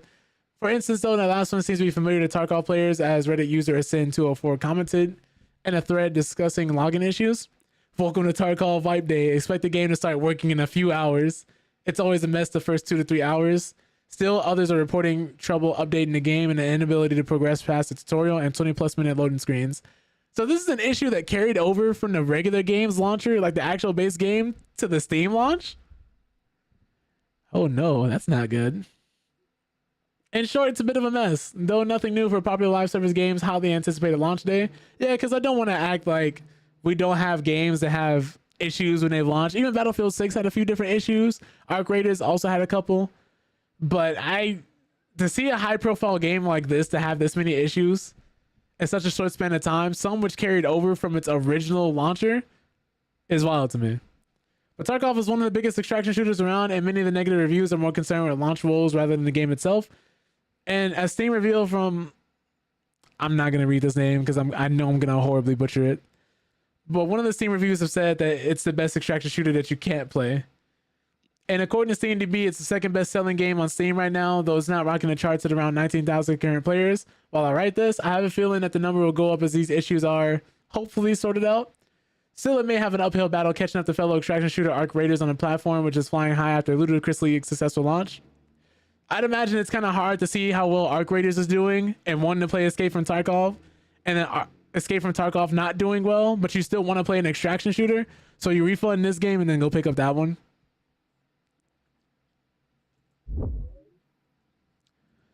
But speaking of Arc Raiders, this is going to be our last 2 articles of the day, and then we can finally get into playing Ghost of Yotei. Speaking of Arc Raiders just hit another all-time high even as Black Ops 7 and Tarkov launched. Arc Raiders, the exhilarating extraction shooter from Embark Studios, is still going from strength to strength. Today, the title hit a new all-time high player count on Steam, pushing ever higher and continuing to hold a solid bar for the genre. Now, as time goes on, Arc Raiders is only getting stronger even with the arrival of Black Ops 7 and Escape from Tarkov. Not only that, but Arc Raiders maintains a phenomenal track record in terms of user ratings, boasting a score of 88% on Steam for more than 100,000 reviews. Dope. And Arc Raiders won't slow down. There's no stopping Arc Raiders. It was thought that the 1.0 launch of Escape from Tarkov might halt Arc Raiders where it stands, but even that wasn't enough to pull hundreds of thousands of players out from Embark's all-new extraction shooter. Earlier today, the game recorded a peak player count of 481,966 users, which is a new high and a stunning figure for any extraction shooter by numbers. Arc Raiders is the most popular and successful extraction shooter ever made, and it's dominating the genre. Now, if you've played Arc Raiders, it's easy to see why. Because not only are the arcs actually dangerous, which for those who don't know, the arcs are the robots roaming around the map. You have different bosses, like you have the Queen, you have the new one that just got unveiled, and we're getting, I think, at least 2 more when certain areas unlock. But you just have so much you can do. It's almost as if you're being dropped into a sandbox where you can have all these different interactions and do multiple things. So Arc Raiders being third person is also a strength of adding that casual aspect to it. Like I said earlier, Arc Raiders is considered to be Escape from Tarkov, but for people that are employed, and that is important. It does a lot of quality of life overhauls and a lot of different fixes that solve a lot of issues with the extraction shooter genre. People are always worried about losing their gear. People are always worried about coming in and seeing somebody who has like 6 different layers of armor. You can't kill, for instance, in Escape from Tarkov, if you have a certain grade of bullets and you shoot somebody, who's wearing a higher tier of armor with those lower grade bullets, you won't pierce their armor. And don't get me wrong, that's the draw of the game. It's so accurate and represents that aspect of being a highly realistic militaristic shooter so much that it's almost borderline a simulation. It's just that realistic and it's just that good. And people seeking that kind of gameplay keep going to Escape from Tarkov because it is good. I used to play Escape from Tarkov. I used to stream it from time to time. I played a lot of hours and put a lot of hours into it. I was never good, but I had fun. And it clearly is an audience for it because that game is fire. But Arc Raiders makes it so you don't have to deal with that. You have free loadouts that aren't timed that you can just go into any expedition and take. The items that you need for quests, you can actually track so you know what materials you need to actually craft and make things. You get different rewards. The players are a lot more friendly in Arc Raiders than they are in Escape from Tarkov and other games because it has in-game proximity chat and a lot more people are willing to use it. You said, see, Tarkov took their sweet time because they had no serious competition in our Arc Raiders. Now they're trying to officially launch and implement new things. Companies will screw you until they get scared by competition. Exactly. And what did we say earlier, Griff? Competition breeds innovation. When you get too complacent, you get too lazy, you end up becoming like Black Ops 7, or your launch ends up looking like Escape from Tarkov's. Now Arc Raiders is eaten. Arc Raiders is here. If anything, Escape from Tarkov's issues because it is a solid game. I'm not gonna act like it's not good. It is dope. But this game right here, if you've seen some of the interact, people are downing players and inviting them to game shows, having on the spot game shows. People are hiding in different areas around the map and selling fruit and items as if they're like shopkeepers inside the actual game itself, and then giving people items they need. I've never met so many friendly people in solos. I remember Tony and I were playing together. We're running around the map. He's like, all right, so we killing people or are we just being friendly? I said, let's see how it goes. We're running around the map. There's gunfire everywhere, explosions, arcs all over the place. We run into one team of people. They're like, don't shoot. Please, don't shoot. Just because you can scream it in game, but they're screaming on the mic and then constantly hitting don't shoot. We're like, what's happening? He's like, these arcs are chasing us. Like, it's so wild because any other game, they would have tried to kill us. They would have tried to shoot us. They would have tried to take our loot, do something. But the fact that so many people have been friendly and so many people have these moment-to-moment interactions, like, it's a great storytelling game for just getting in all these wacky and zany situations and then talking about it later. And like we had a conversation with them in the middle of us shooting robots and fighting for our lives. They wished us good luck. We wished them good luck. We went our separate ways. And then we ran into like 6 or 8 more different people in that same lobby. Everybody's just working together, trying to get different loot. Now, don't get me wrong. It's an extraction shooter. So expect some PvPvE. So you're gonna have those people who are going around gunning down everybody. And they are just as important as those friendly players because that's what gives you the nuance. That what gives you the unpredictability of the game. And the arcs are actually dangerous. Like this small little spider robots that'll crawl around and hop on you and stuff like that. Explosive Roombas. I don't want to say Roombas, but they're like roller drones. And those are just as deadly as the giant leapers that are crawling around and leaping through the air and jumping on you. Griff, Tony, and I tried taking one down. It did not end well because Tony had not seen one before. So when he was like, "Oh, y'all want to try to take it down?" Griff and I just looked at each other like, "Hold on." Griff and I just looked at each other like, Is he serious? Like when Tony told me he wanted to take that down, I was like, "Girl, please." I didn't want to do it. Like really, like I looked at Griff like, is this nigga serious? Because we both knew what was gonna happen. We both knew what was gonna happen. We knew what time it was. But I wanted him to have that experience. I wanted him to see what that was like, and it was fun. We died horribly, but I had a good time. Let me see if I can find this clip showing you guys one of the different interactions. If I can, I'll pull it up here. Because I like talking about these things. I'm a believer in showing and telling.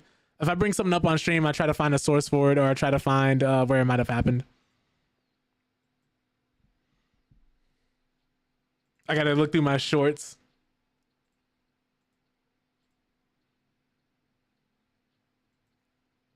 A lot of different people.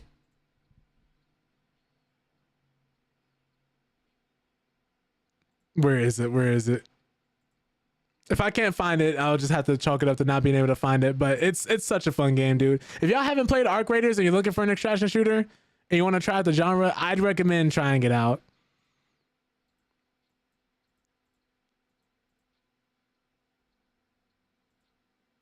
It's a good time. It's a good time. I'm gonna look through one more section. If it's here, cool. If not, I have to give it up for now. Oh, this is a good example. This is a good example, though. You guys should see this. So this is Shroud. Anybody to know he's like a human aim bot. His aim is really good. He's really good at shooters. And so we have a clip of him getting attacked by people who start playing mariachi music after downing him. If I can actually play this. Do I not have audio? Let me find the audio. Let me rewind this a little bit. Oh, you can actually full screen shorts now? I think.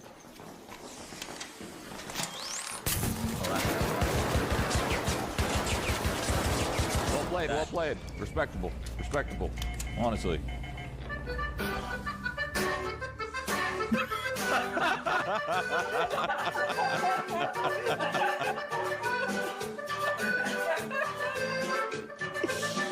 Kill it!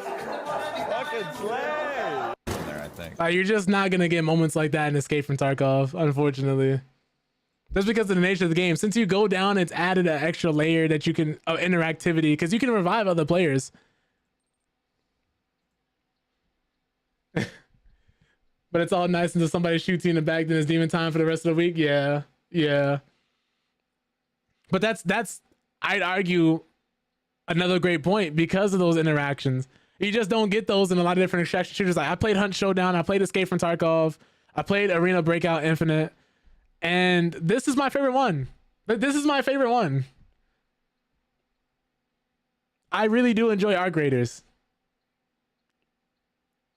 If you're someone who wants to hop in the genre, it's still an extraction shooter, so you're still gonna have to get used to getting killed, getting betrayed, having positive interactions, having horrible interactions, fighting for your life, losing your gear. That's part of the game. But this one, I'd say if you're interested in a genre, this is probably the best point of entry. This is the best point of entry for an extraction shooter if you've never played one before. Hands down, absolutely. I enjoy it.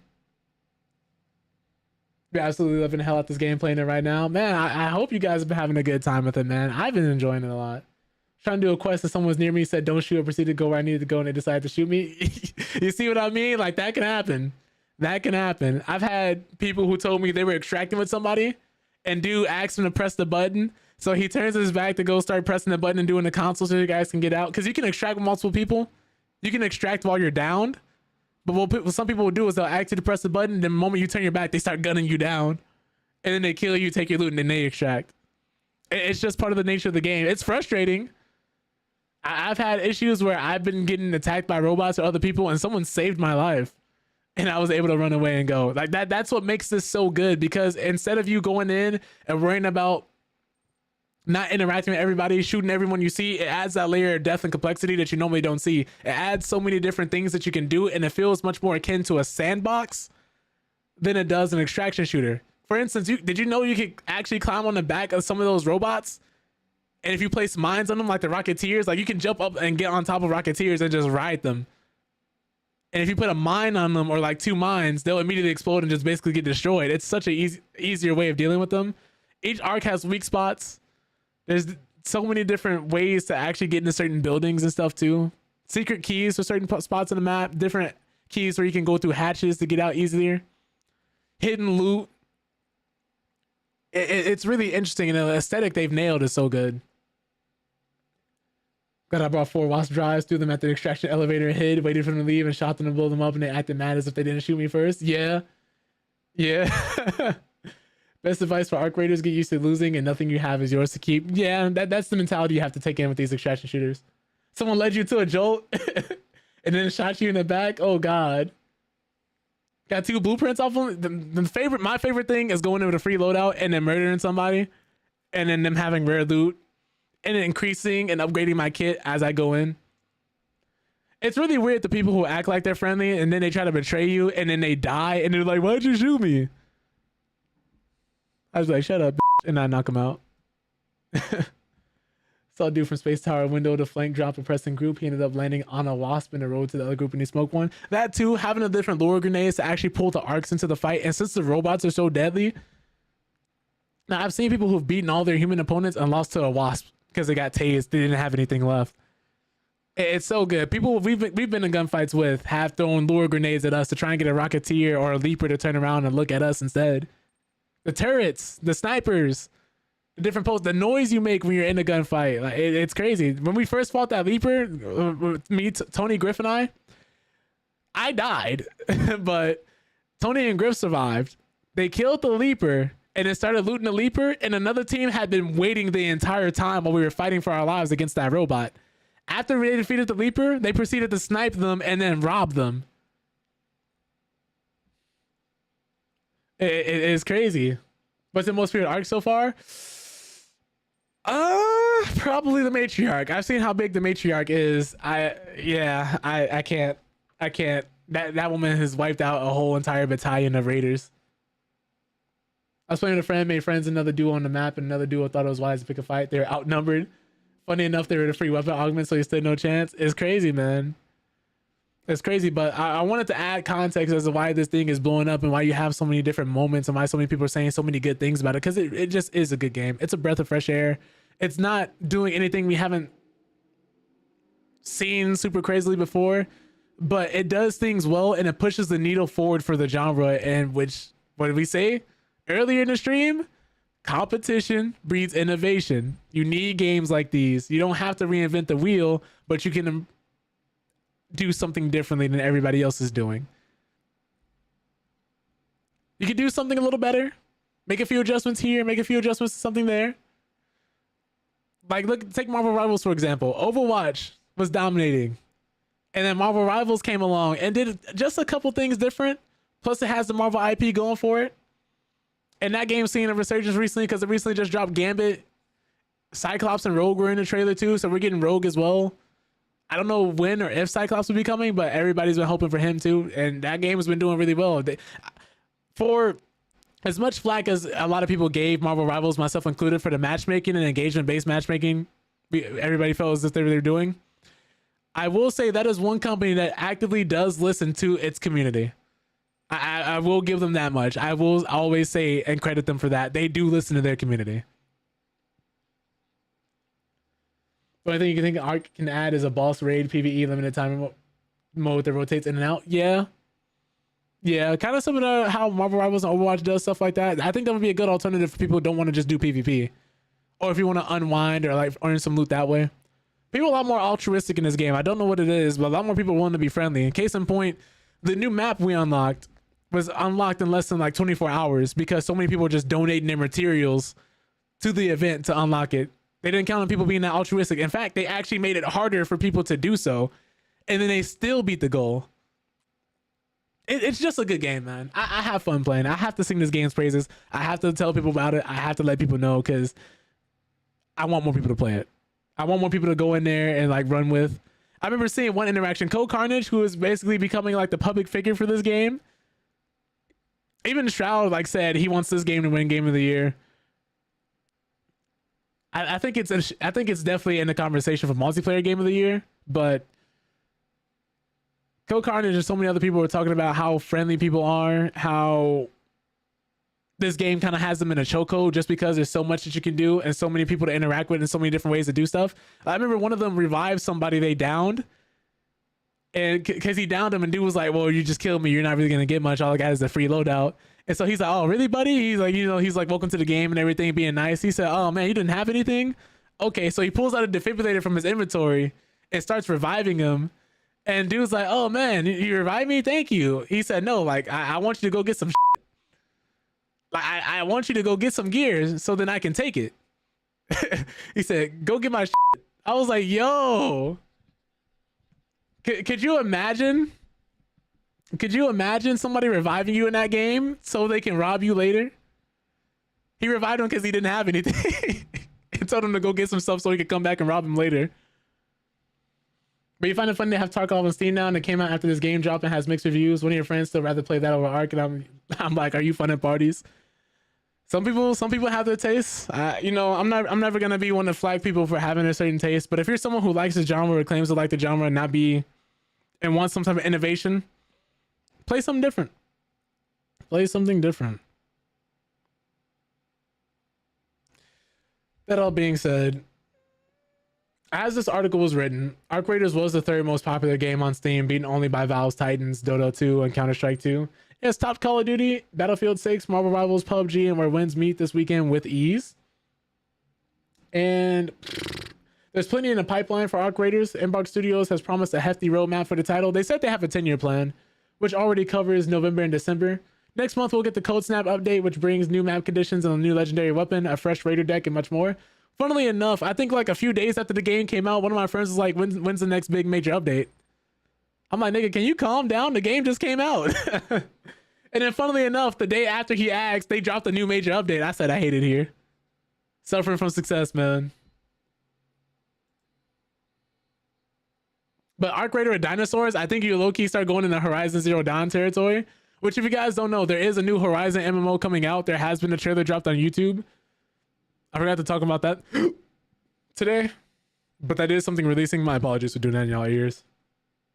You seen Peanut revive the last member of a group of 3 to march him across the map and demand he run face first into Queen with nothing but a Stitch? Oh my god. Stitcher? Oh my god. Richard, of course, did with the gusto. But little moments like that, that's what makes this such a great game. Because if you guys notice, a lot of great games have that thing in common where you're able to go back and tell stories of the things that you did later. I'm not saying that's what every great game has to have, but word of mouth is a very real thing. But that's all our Arc Raiders news. I think I have one more article for you guys. Yeah, the last but not least, the Steam Machine. And then we'll actually play Ghost of Yotei. This offers apparently equal or better performance than 70% of gaming PC rigs, says Valve. Now, if you guys don't know, if you're on Steam as frequently as myself, you will periodically get those pop-ups where Valve is asking you if you want to opt into a home survey to let them know what type of technology and equipment you're using, just so they can get an idea of what their players who use Steam are actually playing on and what they're using. And I think that partially they've used that data to kind of factor in to the Steam Machine that they've gone on and made here. We're actually going to be reading that about that in this article shortly. So out of Valve's 3 hardware announcements made on Wednesday, the Steam Machine was undoubtedly the one that got the people most excited. Sure, Valve has already tried and failed 10 years ago, but the successful hardware launches of the Valve Index and especially the Steam Deck have proven Gabe Newell's company can do hardware really well. One of the main changes compared to the previous Steam Machine iteration is that it will feature a large selection of games. However, Valve also needs to make sure the device has competitive pricing while still delivering decent performance. In that regard, in the video with Adam Savage, hardware engineer Yazan, ooh, I don't want to pronounce his last name because I know I'm going to butcher it. It's a respect thing. I'm sorry, y'all. Claimed the new console-like platform is comparable to or better than 70% of the user rigs registered in the Steam survey. Did you see the Game Awards nominees yet? No, I just heard about those. We can take a look at that after this. There's looking at it from 2 different directions, right? The first one is that it needs to have enough performance to play all your Steam games. That was really important to us. We want it to be a pretty simple experience. You don't have to worry about, oh, I play these games. I don't know if it has enough performance to play these games. That was the first hurdle. We needed to make sure that there's enough performance in the Steam Machine that you don't have to worry about that. I've heard some people theorize it's somewhere between an Xbox Series S and a PS5 in terms of power, allegedly. But we also have kind of wanted to target more of an entry-level device. We understand that affordability is really important. The price point definitely plays a huge factor in what performance level we're trying to target. Essentially, we kind of use these 2 directions to triangulate what we think makes the most sense. Another thing that we actually looked at is just the Steam hardware survey, basically, that just gives us a good benchmark of where people's home devices are at in terms of performance. And the Steam Machine is equal or better than 70% of what people have at home. That's also another way to think about it, where we kind of arrive at the performance level. Still, based on the specs revealed so far, the hardware's performance could fall between that of the Xbox Series S and the PlayStation 5. Oh, it was literally here. That's why I read it. So don't expect anything extraordinary, especially given the 8GB VRAM. In the video interview, they also said and confirmed that Valve did not have to bother to tune any of the silicon using an off-the-shelf chip. They did, however, customize the firmware and software bit so that the Steam Machine would be optimized for the SteamOS environment. And one of the things I want to say about the SteamOS environment is that they have stated at least a 20% increase in performance for the games on the Steam OS because it doesn't have any of the Windows bloatware. You're not dealing with AI Copilot, Cortana, or half of these other programs that will actually slow down your performance in Windows because it does so much. That's one of the reasons why people were trying to convert over to Linux slowly but surely, which we're starting to see more and more lately.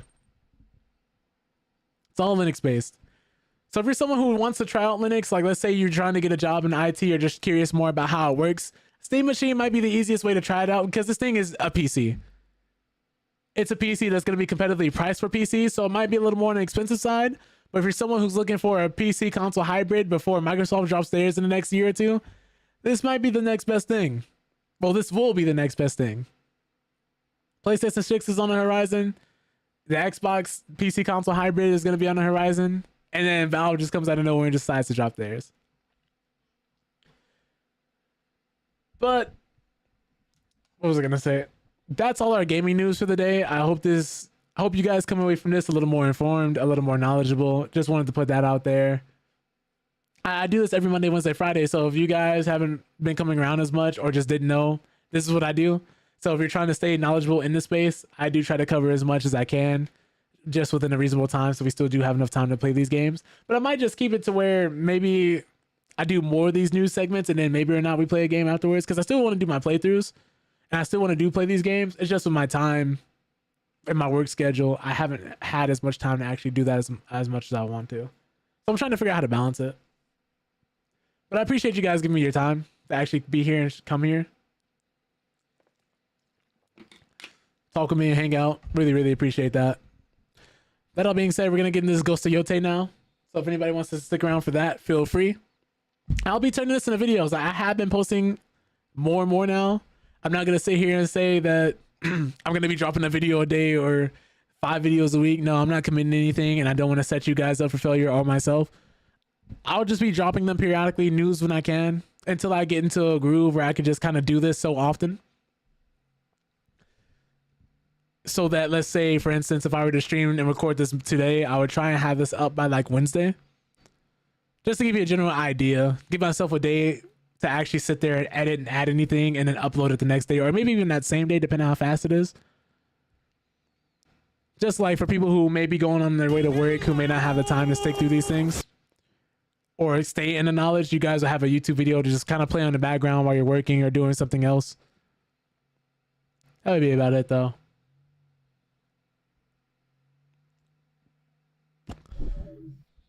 All right. Ghost of Yotei.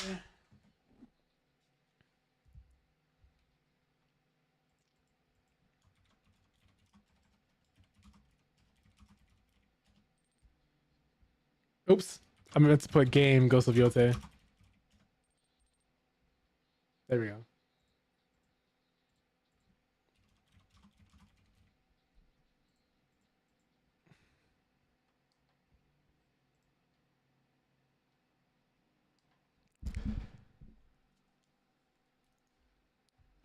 Let me adjust something real quick before we switch over fully.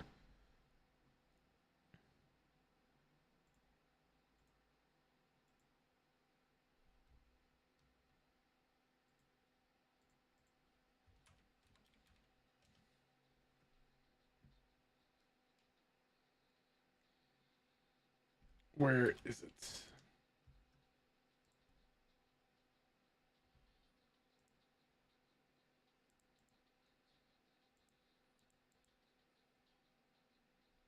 My bad, y'all. I'm just looking through my options real quick. Here it is.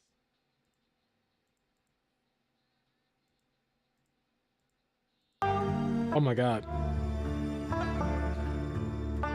Did not mean to have that blaring like that. Oh my god.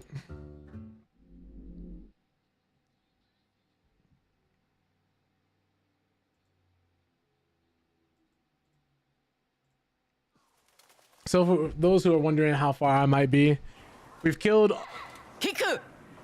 all the way up to the spider. We killed the snake, killed the Oni, killed the snake, Oni, and spider. Yeah, so I think that's about halfway through. I feel like I'm missing one. Let me look at the names. Yeah, there's 4 names calling out: Snake, Oni, Spider, and the Kitsune. The Kitsune, that's the one I was forgetting about. No! What's happening? You bastard! Kiku! I'll kill you! I'll kill you! Yo, is she tweaking out? What's happening? Saito can't get away with this. I'll kill him! And save father.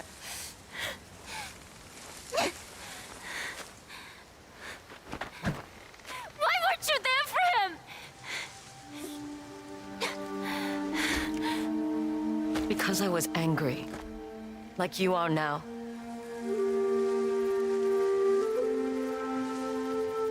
Saito and the Yotei 6 murdered your grandparents. And they shot your father and tried to burn me alive.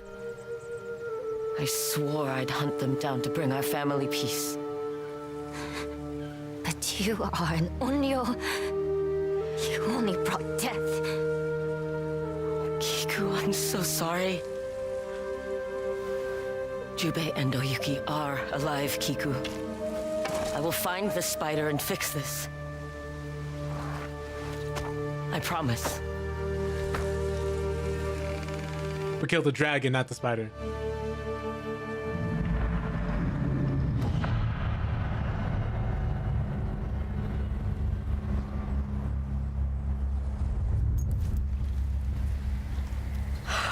Should be safe here. I hope Hanbei is still on Mount Yotei. We can't restore my spirit. I think someone's gonna die in this chapter. I think it's a pretty safe bet.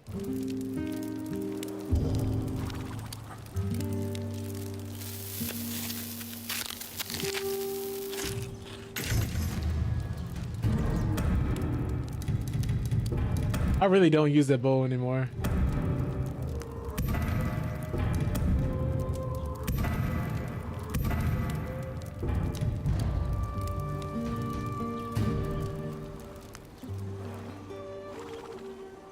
Let's stay around tonight.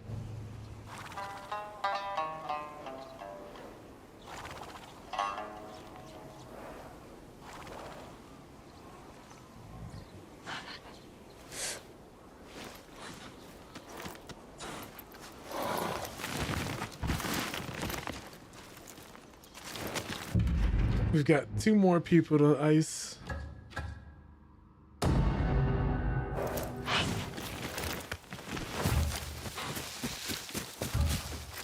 think he's just through here, if I remember correctly, right? I hope Hanbei's still here.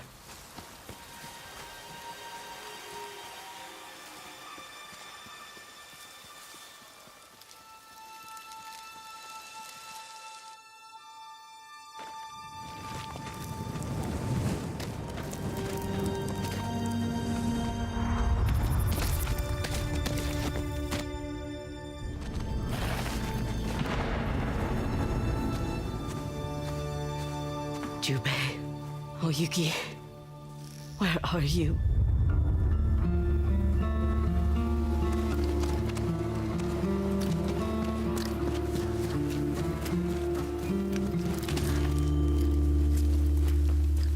I wonder if he's gonna execute both of them. I'm thinking worst, absolute worst case scenario.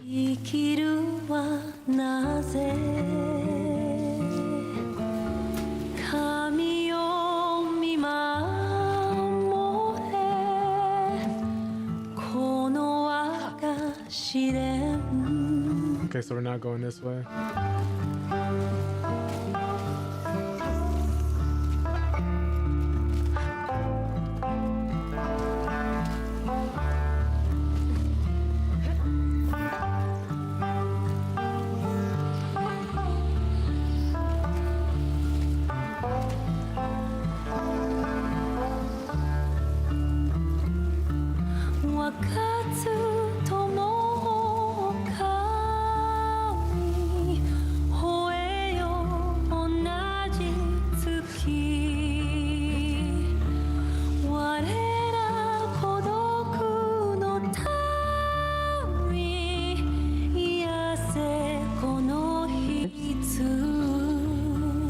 Oh, right. You'll find them, Atsu. You have to.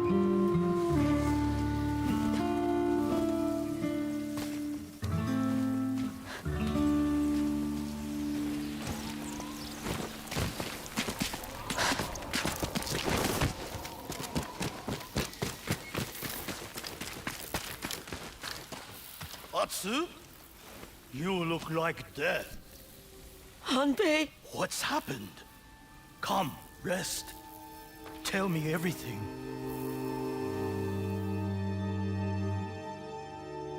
So, Matsumai Castle has fallen, and Saito has your brother and your friend. It's my fault. You made a mistake. I failed them. Like I failed my parents when I led Saito to our home. Kiku is right. I only bring death. Do you really think Saito would ever allow you or your family to live in peace? He cannot let go of any personal slight. That is why he killed your father. Why he took my arm. And why he risks his war with the Matsumai to hunt you down. Revenge is Saito's weakness. But it does not need to be yours.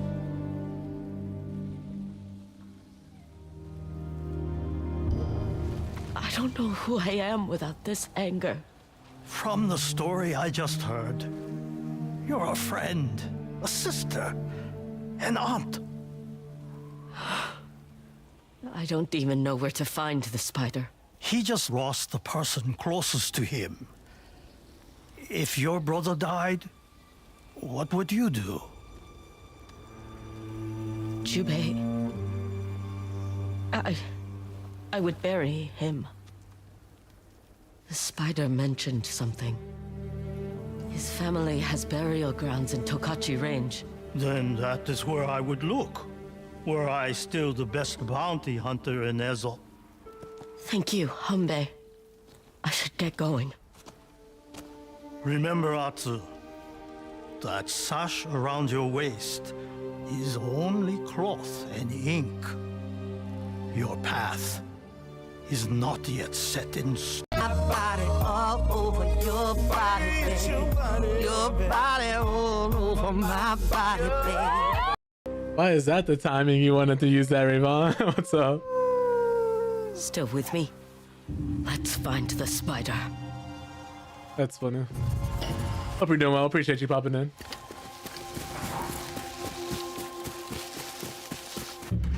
Alright, so we're looking for this spider now. Thought it was gonna be smaller? Oh no. Not you pressing buttons, not knowing what they do. Find me, boy. Faster, Mochizuki. He forgot. He's seen that one before.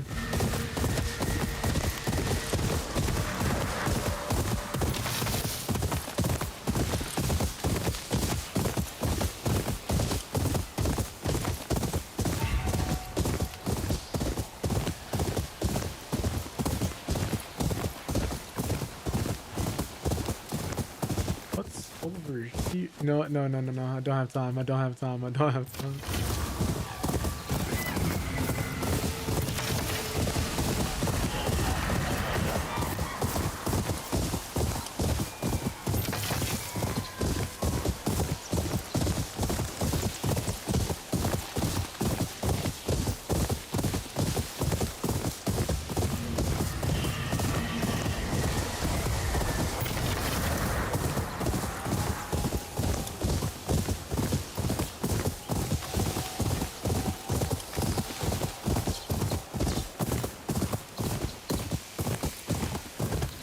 I wonder if this water's too deep to run into.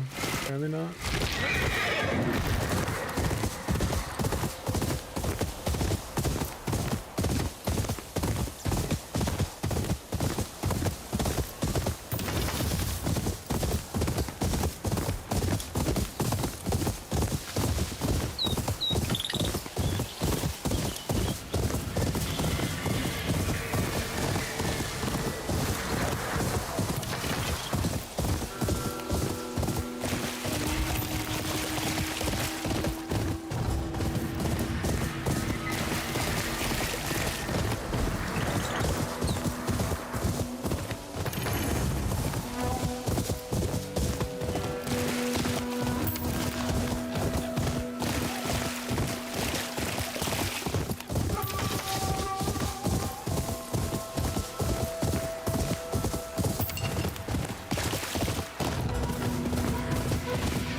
in there may be dead. Can't do that. I gotta keep going.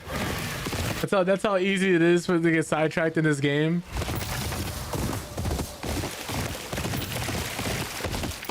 It's like it just keeps eternally tempting you. There's always something to do with someone to meet.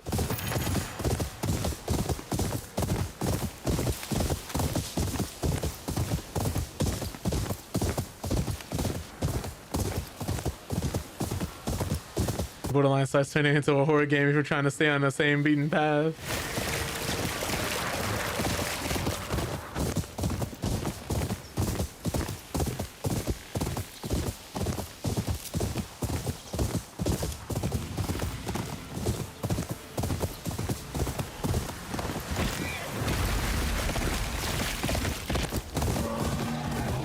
That's a bear. That man has a pet bear? I'm curious, but another time.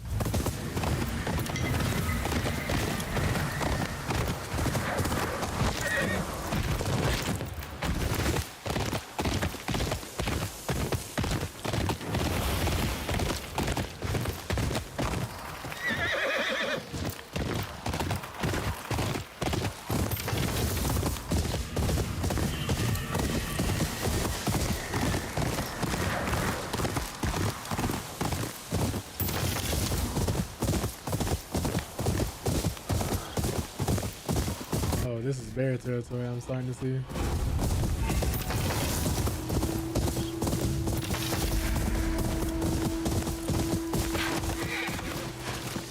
Atsu, welcome to my humble shop. Please.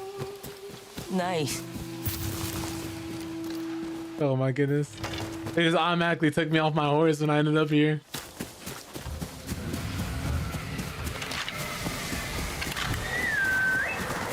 Come, Mochizuki.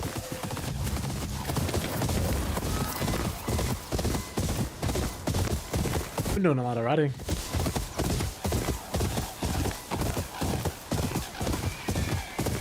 You know, every time I end up taking a break from this game, I keep remember we're playing on lethal. I hope Hanbei's right about the spider. And Saito's burial grounds should be around here. Go, Mochizuki. Yeah, we should be closing in on him, so I probably shouldn't be on top of this loud horse.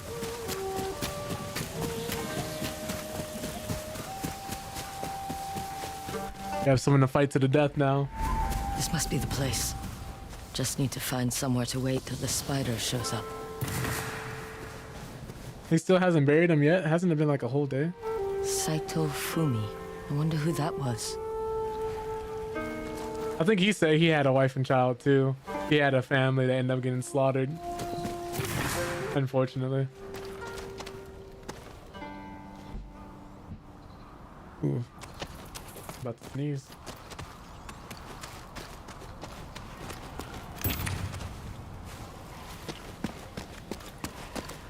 Guess maybe not. Feels like the moment's passed. We're gonna wait right here? That's funny.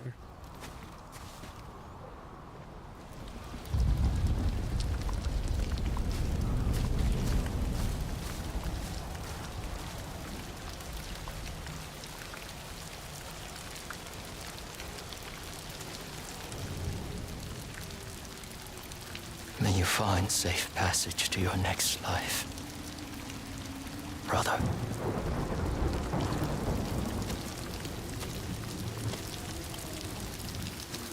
Come to cross another name off your list? Yep. Not if you give me answers. Your father took Oyuki and my brother. I told him to cut off their heads, leave them for you to find. But Father never listens to me. They're alive. Tell me where they are. You murder my brother and expect me to help rescue yours? That is kind of crazy. The other grave. You lost someone else? Our sister, Fumi. She starved to death after your father deserted us. She was just learning to walk. Oh. I'm sorry.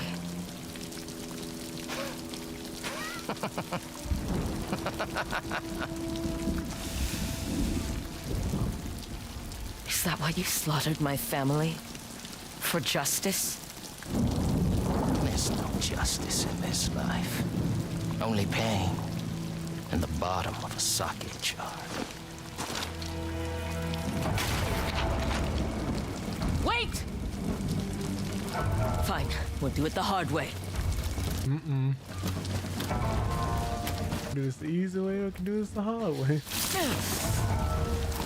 Tell me where Jubei and Oyuki are! You want to kill me? Come try! This man is fast. You down if I have to!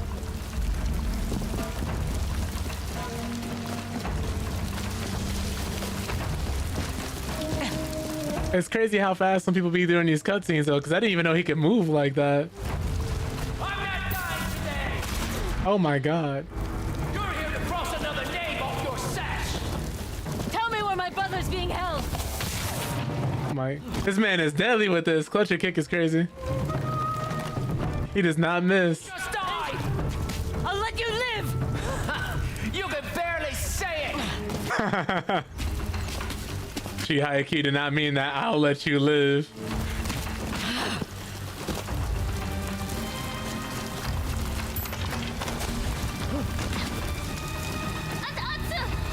Kiku? What? Why are you here?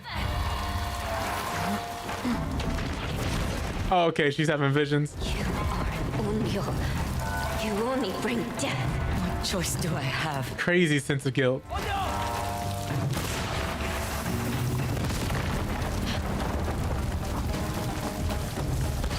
Oh no! How many have you killed on the stone?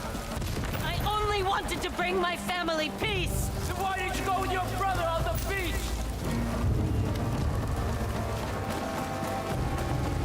I'm not dying today!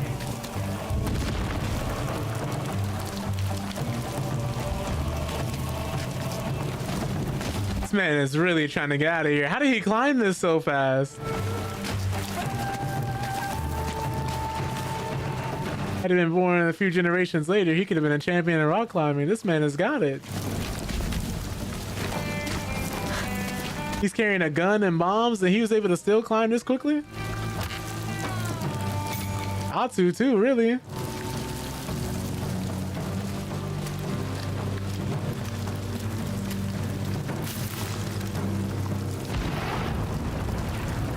As much stamina as they have, they could be in the marathon.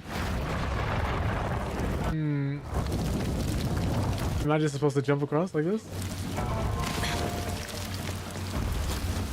I wasn't sure if... Oh! Oh! Got a cannon. How do you even set that up?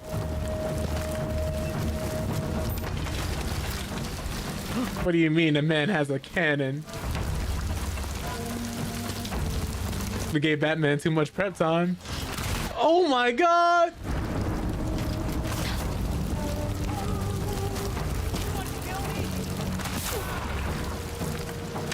Oh yeah, man.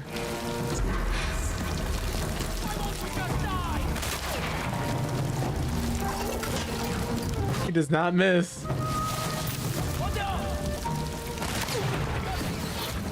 Whoa, another cannon.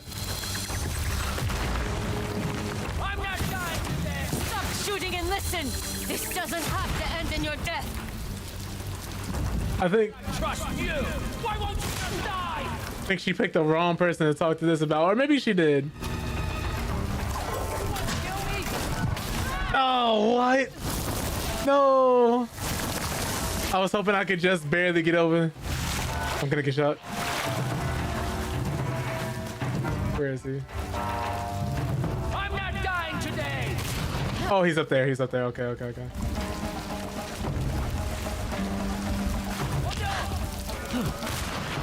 I was worried he was somehow gonna curve the bullet around the rocks. Why won't you just die?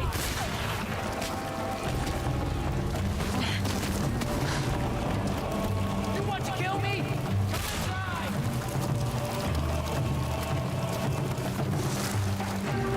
I'm not dying today!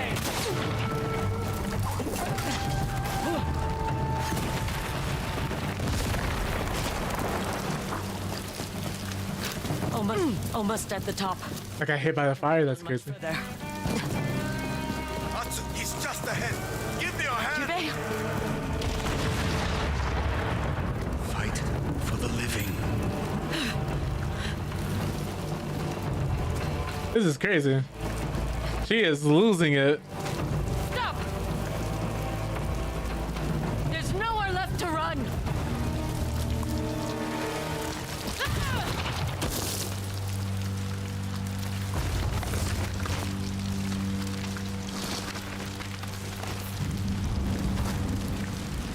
Let's get this over with.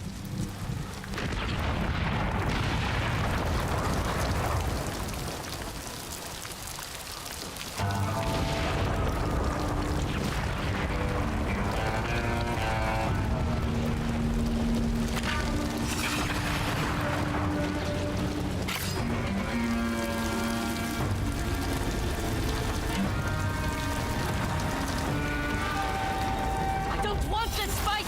I just want my family back. And I want my brother back. But you make sure that will never happen. Oh my god. Now my brother's finally free. Imagine that's how it really went. All the chasing down. Just, oh my goodness. I had something in my eyes. I quite literally had something in my eyes. Free. He wasted no time. This fight. I just want. Now my brother's finally free. I'm gonna be hearing that a lot. I don't want this fight. I just want my family back. And I want my brother back. But you make sure that will never happen. Oh.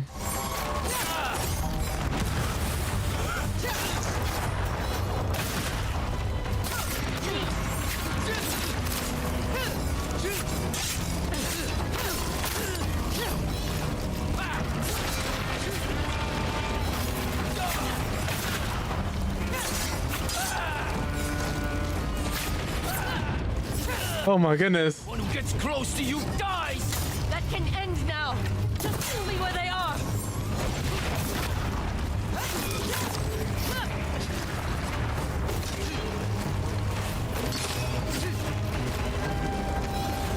Ah, yes. He has a quicker jaw.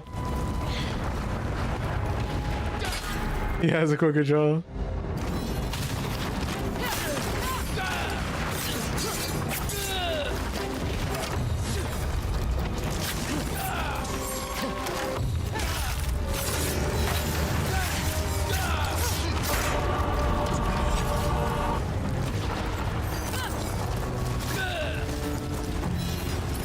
Whew.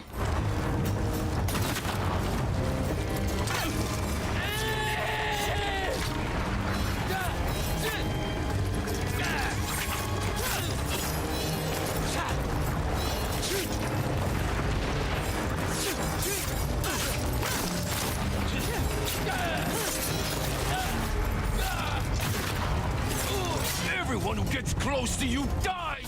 Whew. End now. Just tell me where they are.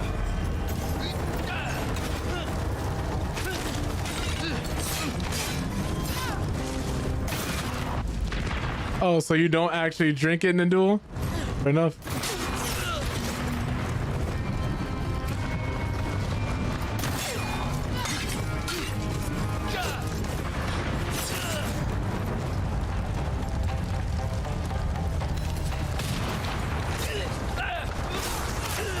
Stop this and tell me where my brother is. Okay. Why? You abandoned him to kill the dragon. And I was wrong.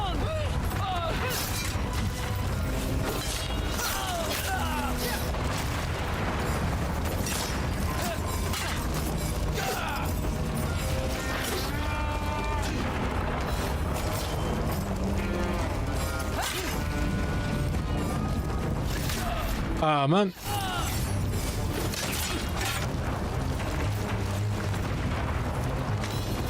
Whew. He just ignored it. Hey, yo. I have to keep remembering that.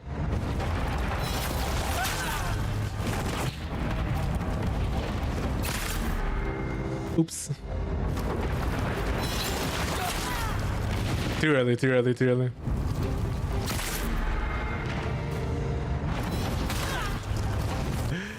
He is switching me down.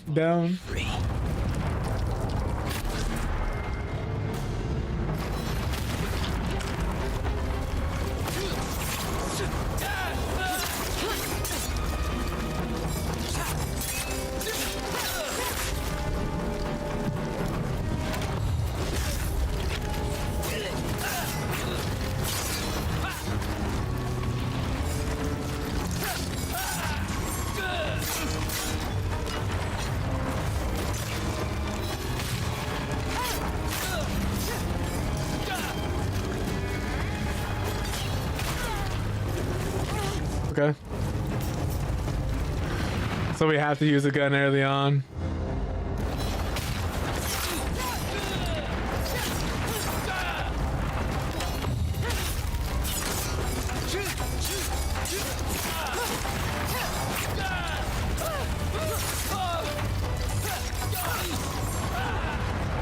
The disarm hurt me that much? I couldn't dodge. I actually couldn't dodge.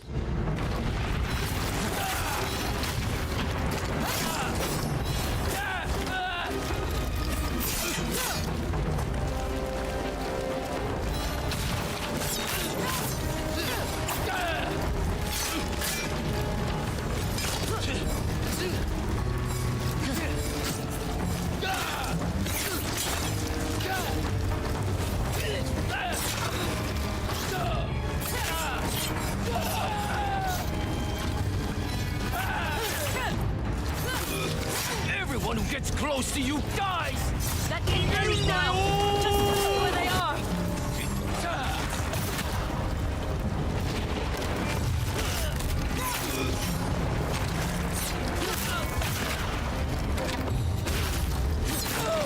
Stop this and tell me where my brother is! Why? You abandoned him to kill the dragon! And that was wrong!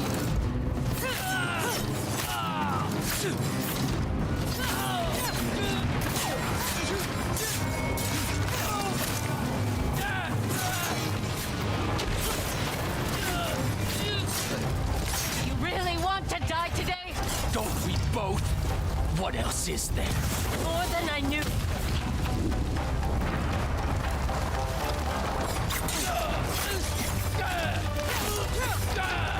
He's spamming, ref, do something!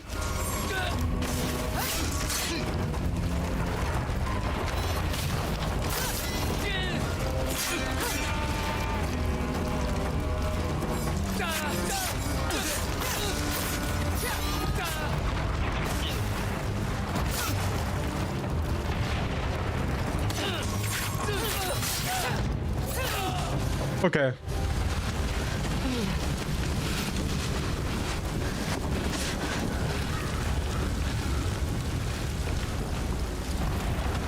End it.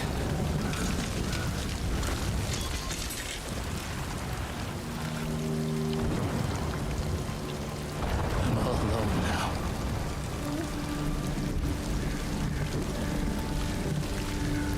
Avenge your family!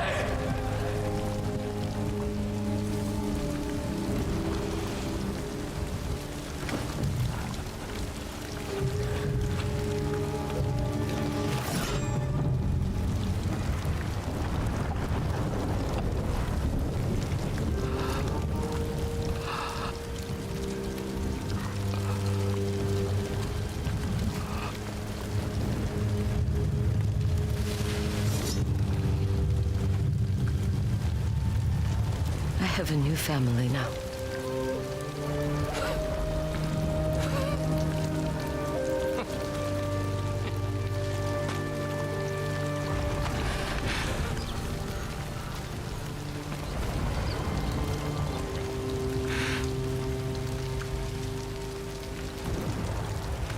My father is holding them prisoner.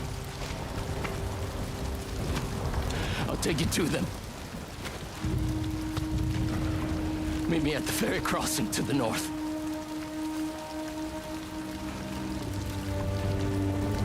You would betray your father? He abandoned me.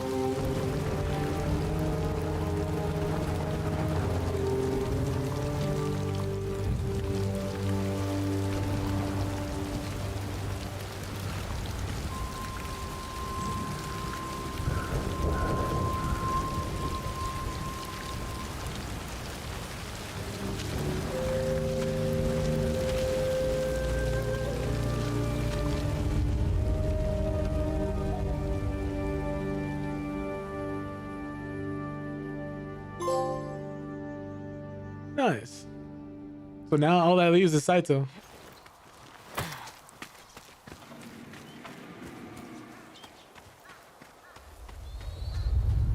You're back. What happened? Your father's alive, Kiku. So is Oyuki. You're sure? Yes. The spider and I had words. I have to get them. They're being held at Saito's fortress. You have to save them. Please. I will. No matter what it takes. I'm sorry about what I said to you before. That you only brought death. Don't be sorry. I needed to hear it. I'll bring them back soon. And we'll be a family again. I swear it.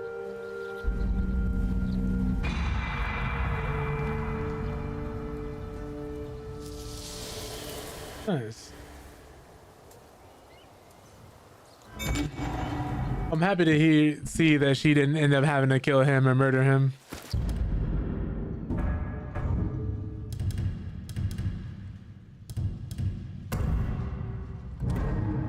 Oh. I didn't even realize we never fully upgraded the kunai.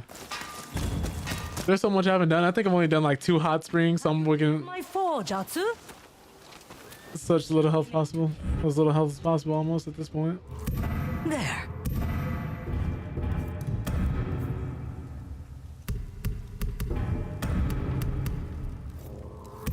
Do you need anything else? Try not. That's pretty much that.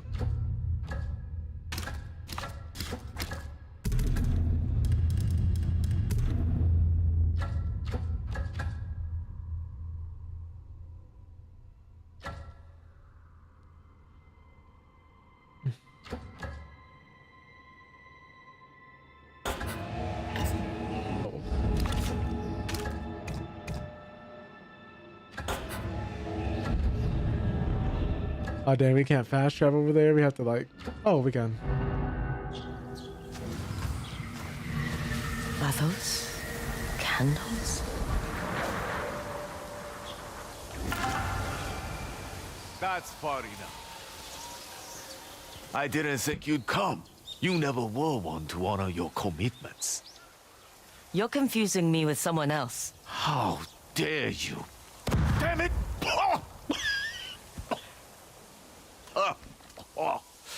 Who is this? Supposed to go off yet? Who are you? Don't be coy. You promised me a duel for Kaori's hand. So here I am. We're fighting over a woman? We're fighting over the right to have a life here. We both know what we lost in the war, why we escaped to Ezo. Still not ringing any bells. Why, I am your greatest rival. Your greatest... I am... Stupid thing, why is it not working? Oh my god. Great. Moment to ruin. I will say this once. I don't know this Kaori, I don't know you. But if you come at me, you will die. You forsake Kaori's love so easily. Clearly, you do not deserve her. She's all yours. I promise I will make her happier than you ever could. But I won't leave you with nothing. I give you my sword Saya. What is this? Won't be needing it anymore. My life belongs to Kaori now. You will never see me again. I can't see a damn thing. This is funny. Oh my god.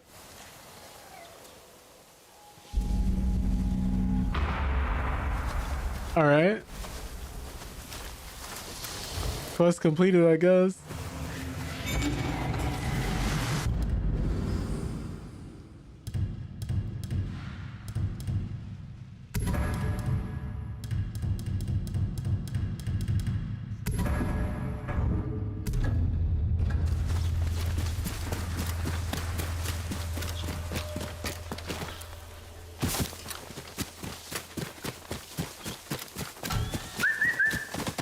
Over here, boy.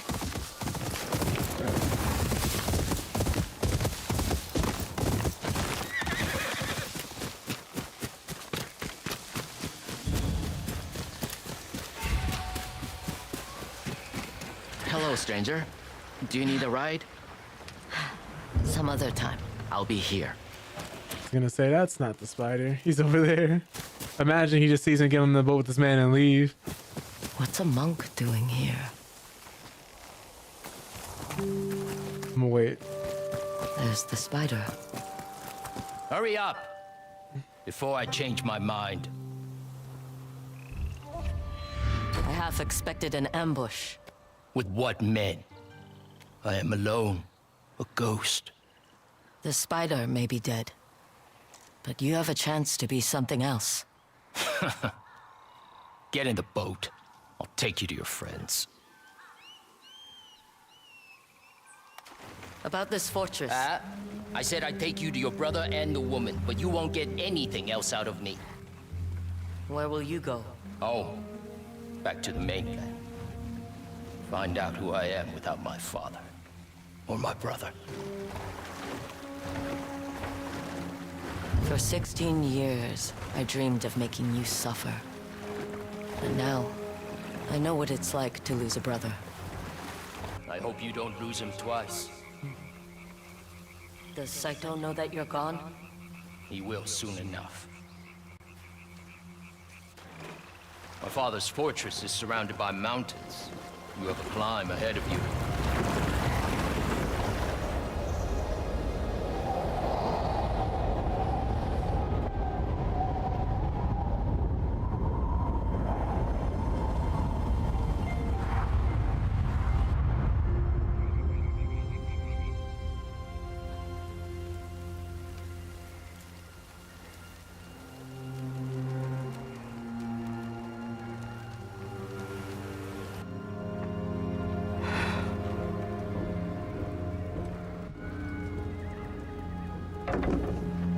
Oh, he just has them both there? You're being uncooperative.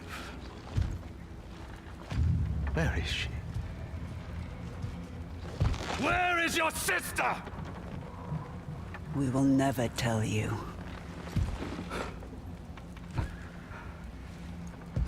Poor lost Oyuki.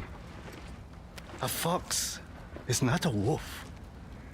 If only you had shown such loyalty to me. Don't touch her. The boy speaks. I thought the fall of Matsumai Castle rendered you mute. We will rebuild. It was burned. Like your old family ginkgo tree. The tree still stands. And it's sprouting leaves. Is that so? Then may that image bring you comfort when you face execution. As for you, Kitsune, I have something special planned. I don't like the way he said that.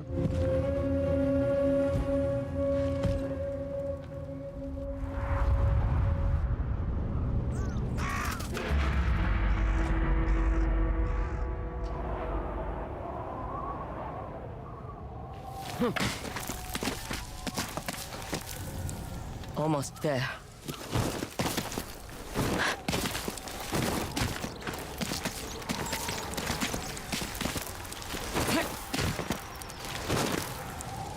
Whoa, whoa, whoa, what was that? Whole journey could have just ended right there. Saito was hiding above the clouds.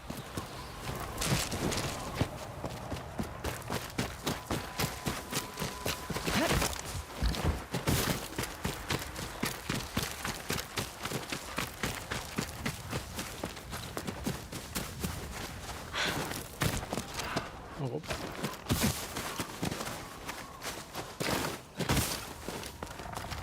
Huh.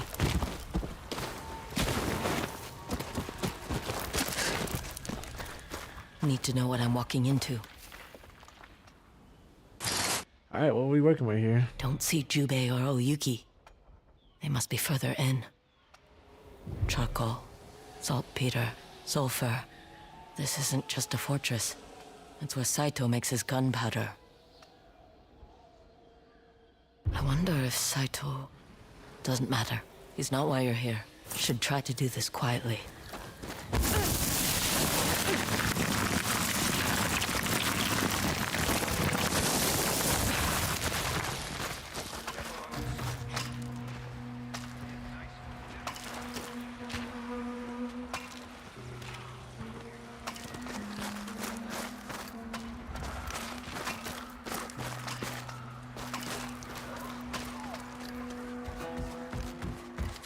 Wondering how much they'll let me get away with.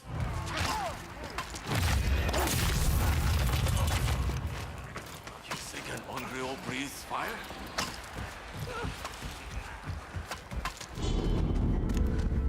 That was close. Well, clearly not this way.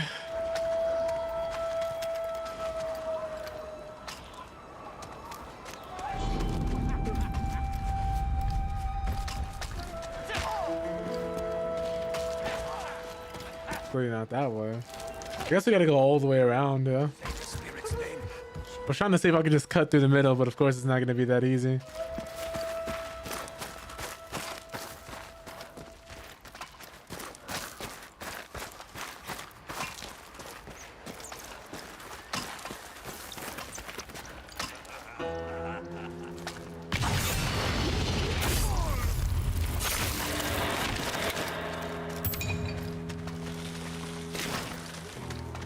Want to come with us on that raid?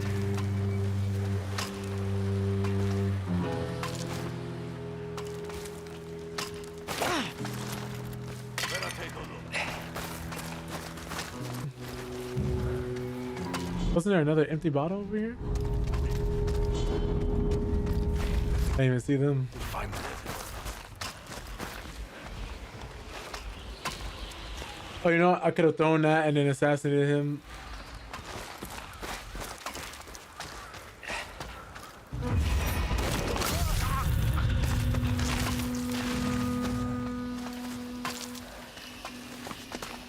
Did we need to meet up with the other group?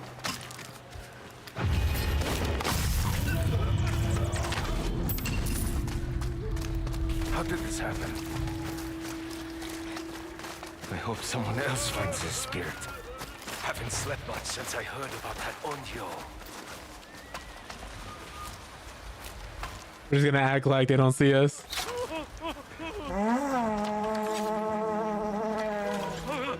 Not finding it. That's funny how they just let me get away with that. What kid ready to die?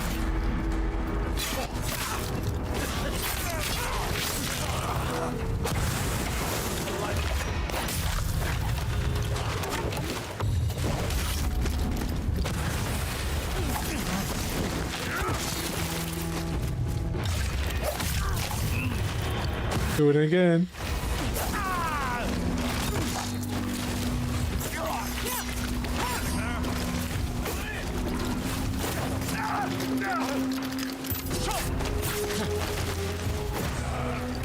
Ooh. Oh, I didn't re-up on any of my supplies or tools.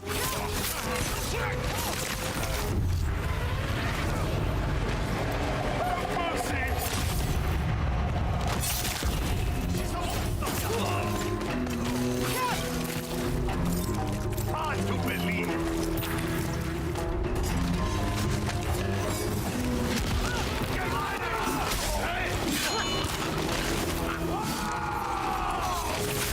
Woo.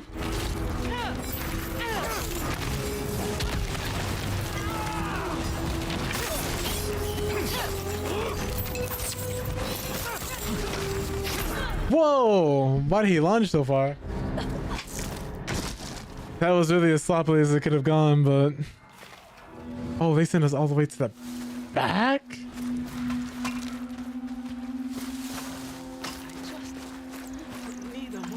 Back to work or I'll run you through.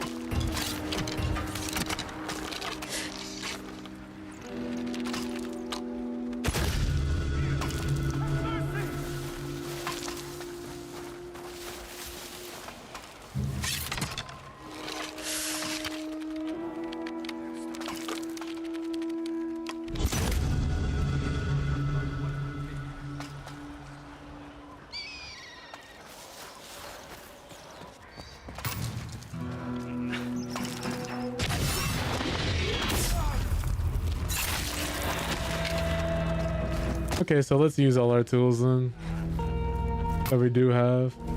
Your name must have pleased the company. So much is going wrong.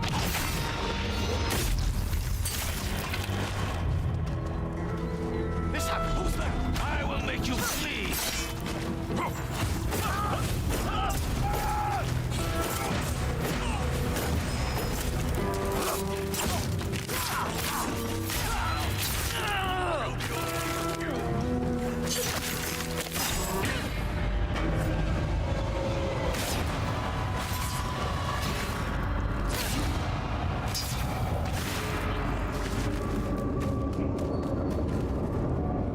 What? Oh.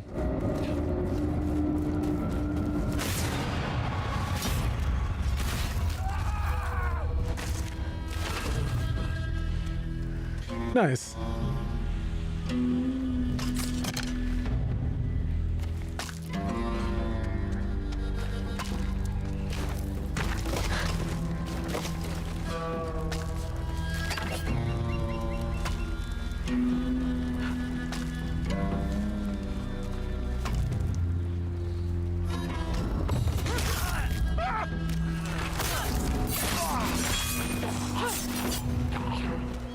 I didn't realize he hadn't even technically seen me yet.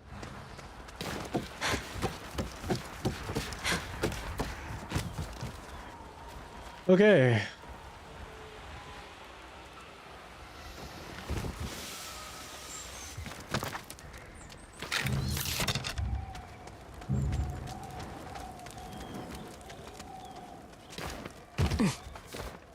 Saito demands more sulfur. His muskets are thirsty. We are pushing as hard as we can.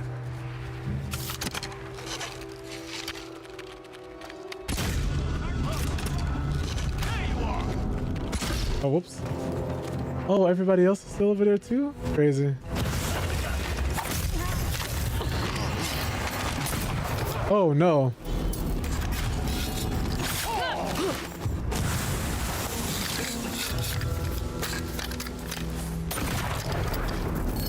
Thought I saw some powder.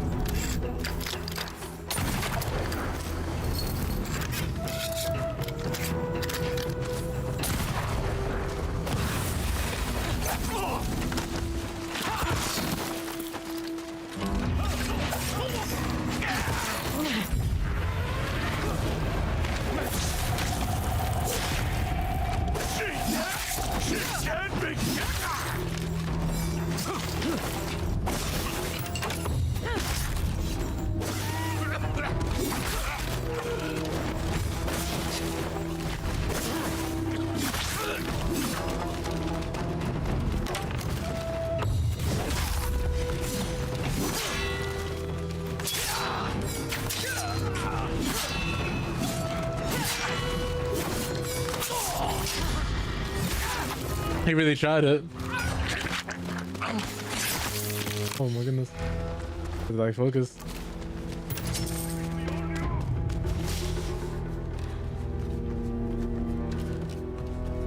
Hear me earlier? Smells like rotten. Sulfur.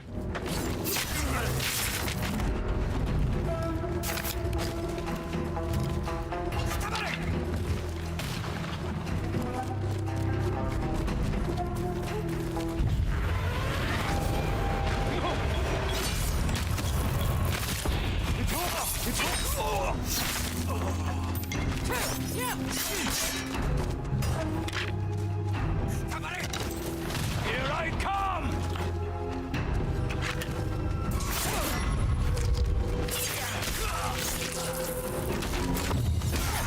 Okay.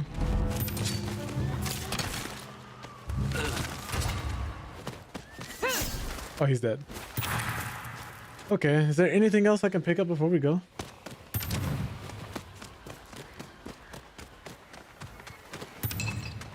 I think for the most part, we've pretty much killed everybody. I think that's the whole group. Thank goodness for ninja tools.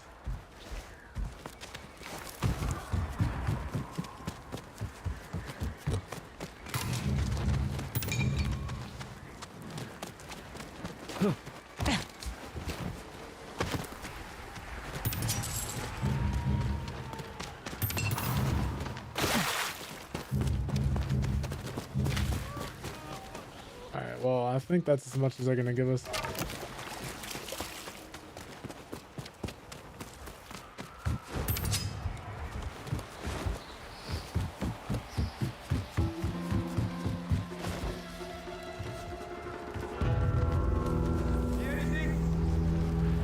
Alright, now we are back in uncharted territory.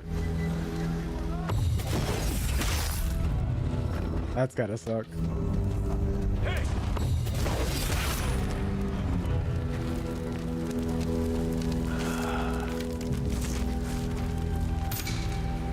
Oh, nice.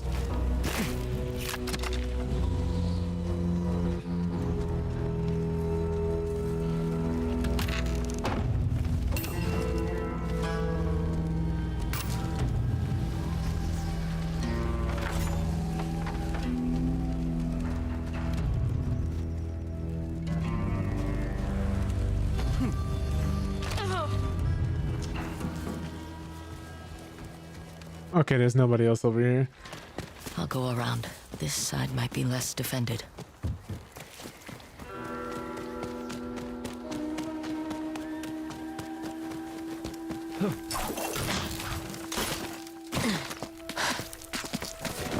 There, that tower. Okay. Oh, I was gonna say, how am I gonna get there?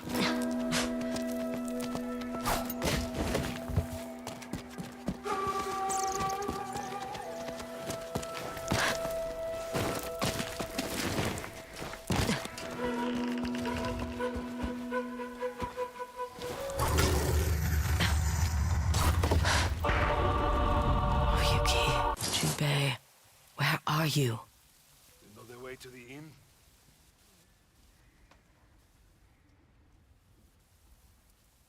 What's my prisoners? Fire! Jeez. Bring in the others!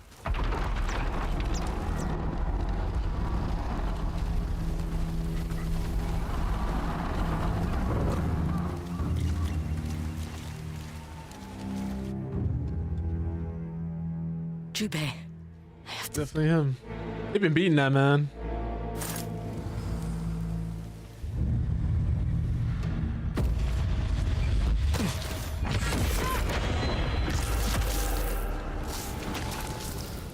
Anyone see anything? Nothing out here so far.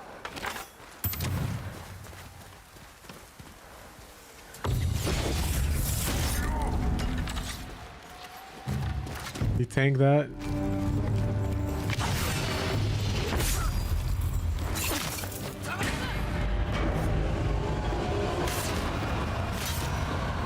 I like how she pulls out both swords for the terrifying stance.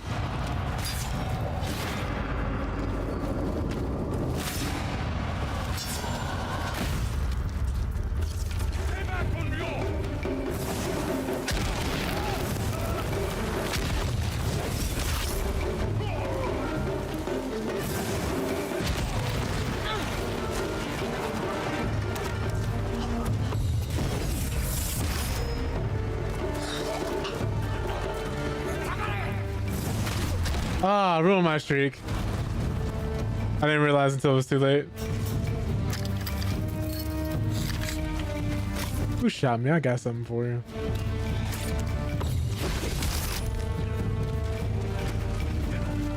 Jubei.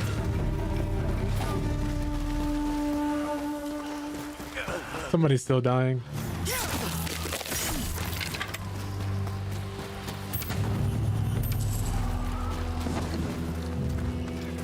I need as much loot and gear as possible.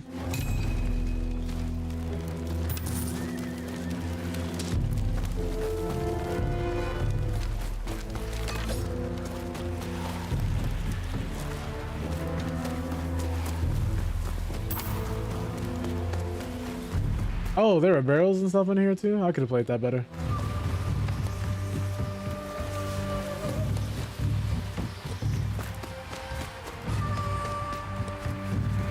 Let me reach him. Please. Please let me go back for that sword. No, why are you closing the door? You need a way out.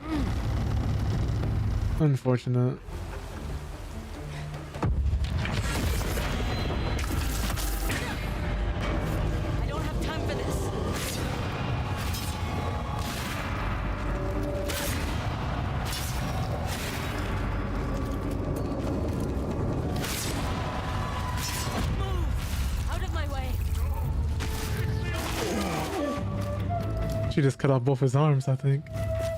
Oh my god.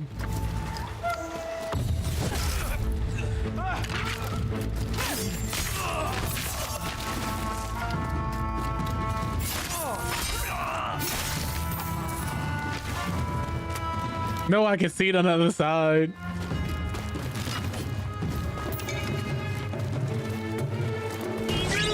I really wanted that item to throw. I like throwing items and stuff in here. It's really fun.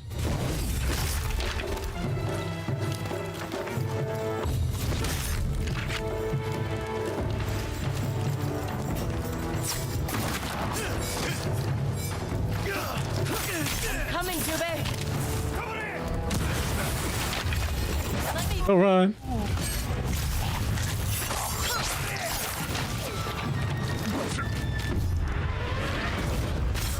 I can't risk losing the streak now.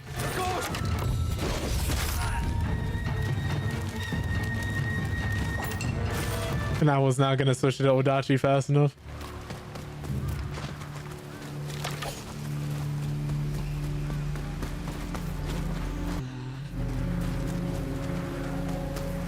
Alright, everyone else is dead. I'm still alive. It's a good day.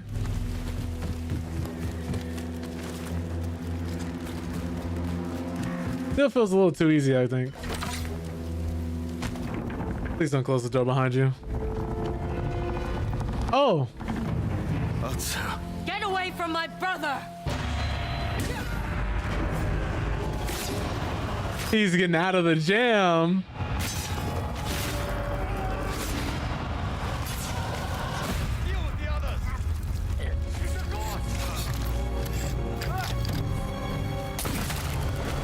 I didn't have to do that. But he had it coming.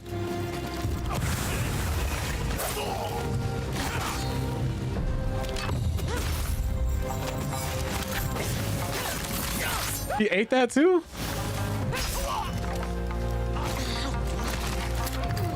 Where did he go? Oh, there he is. Nice.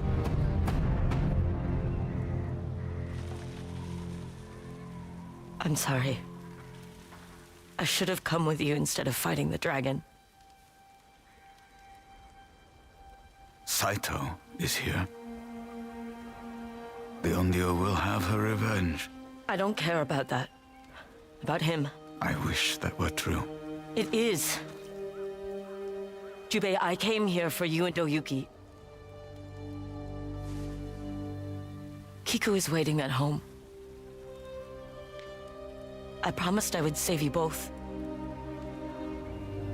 I want to believe you. But when it comes to Saito,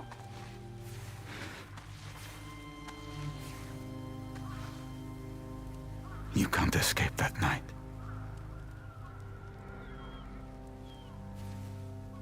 I'm trying.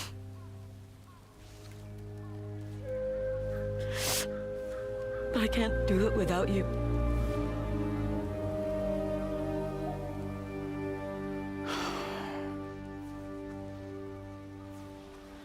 Saito said he had something special planned for Oyuki. We must hurry. This way. We'll slip through the fence. This is not gonna end well.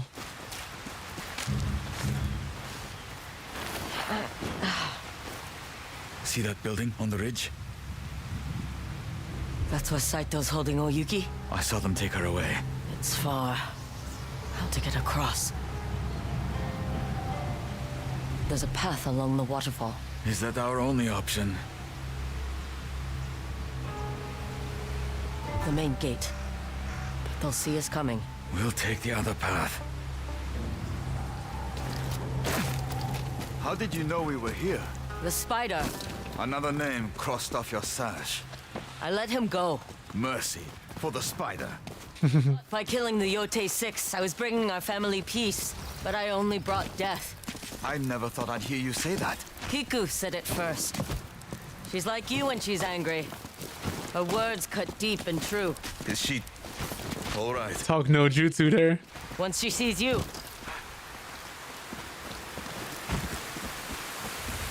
She hit Atsu with the Zabuza treatment.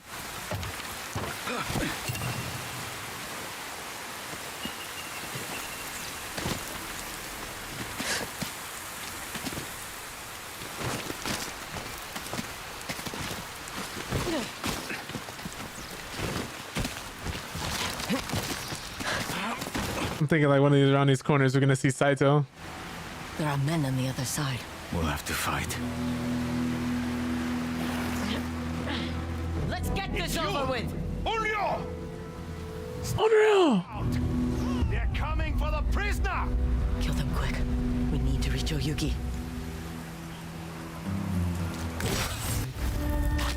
Fine, kid. Stay with me. Right behind you.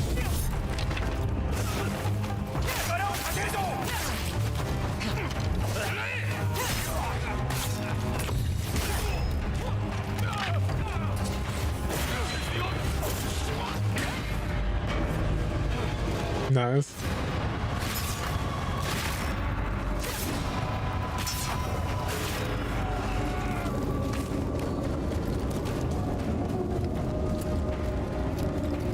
There's another person here. I can feel it. There he is.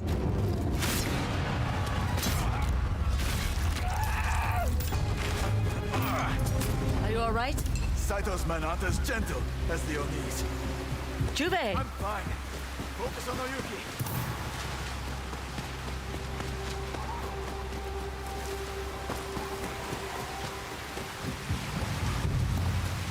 Her loyalty to you never wavered. I see now why she earned your forgiveness. I won't leave her. Whatever they throw at us. There's the alarm. How fast can you run? I told you, don't worry about me. Oh! This feels familiar. Familiar. I think I preferred the Oni's castle.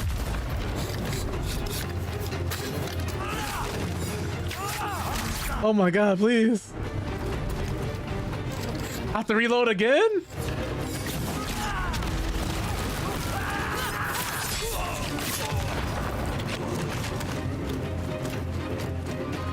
Well, now I know this game does not do stage reloading. Rescue her, then escape. Here I come! Complicated plan.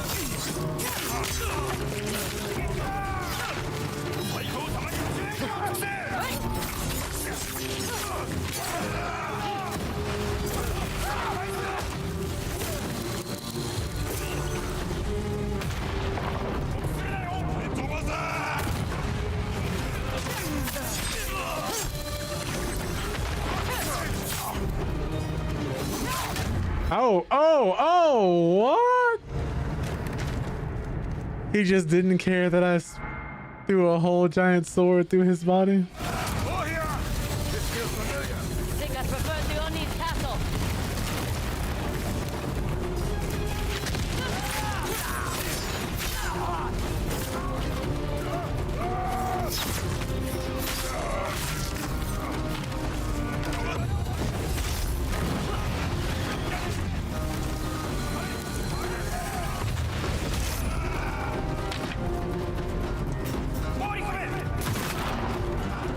Nice. We reach Oyuki.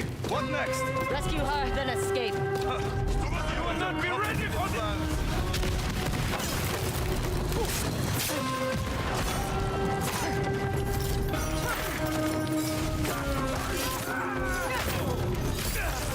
Okay, use your Glock. It's got no ammo, Sarge.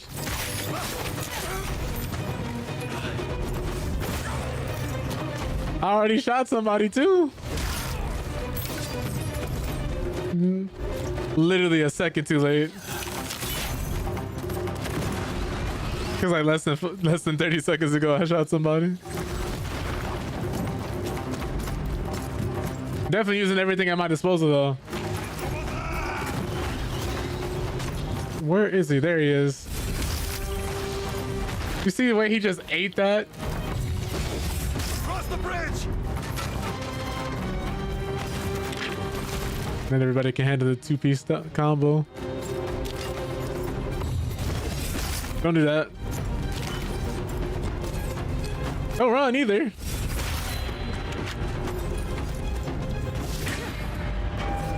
It's time to overfarm on everybody.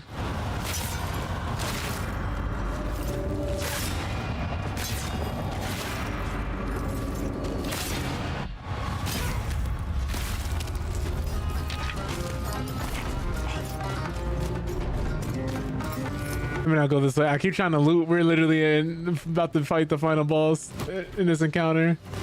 I'm over here looting. What do you think Saito has planned for Oyuki? Nothing. He wants blood. That was his favorite son, yeah. Makes sense.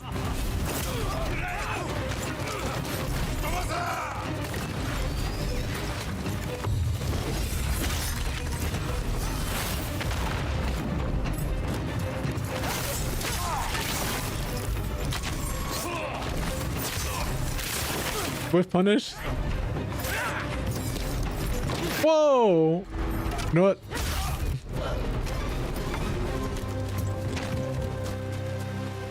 He just completely ignored my brother and went for me. That's always the craziest thing. Like, enemies will erratically and irrationally attack you, even though they're getting their backs cut up. I last saw Oyuki being taken through these doors. They know we're coming. Be ready.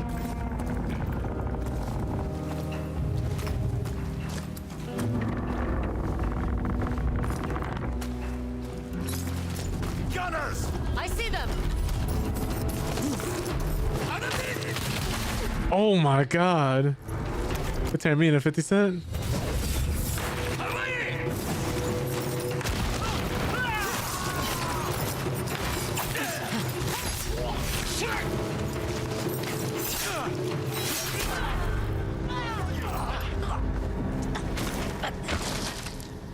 I have to get used to that. But it's like, just because I'm hitting somebody doesn't mean they won't shoot or attack. He's on one shot.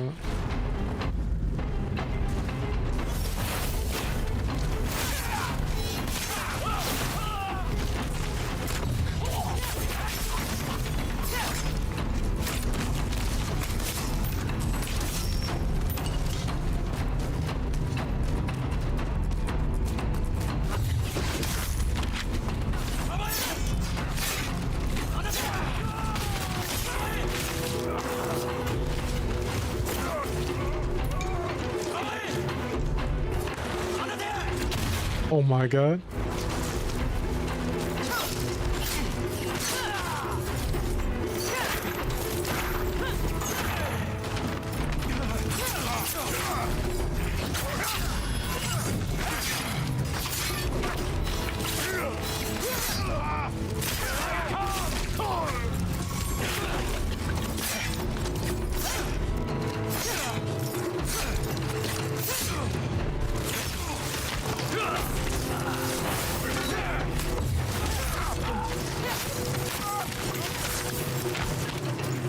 This way, come on!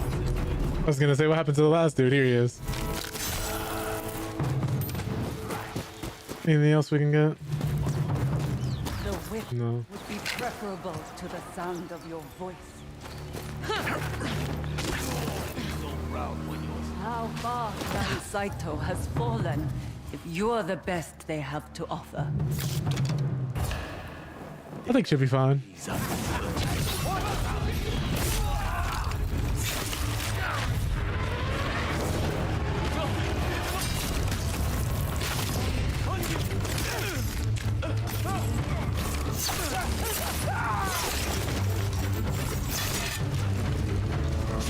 He's literally on fire, just blocking everything. That's funny.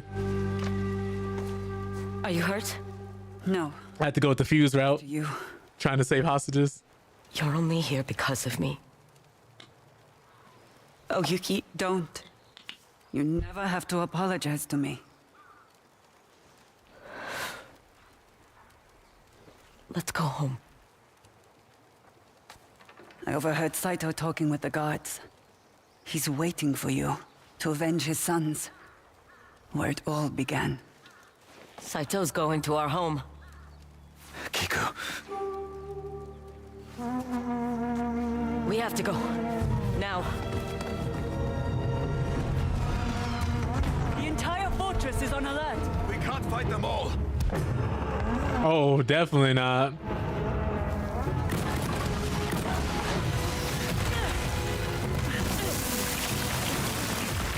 I hope they're wearing shoes. Even so, this is horrible. Hold your breath!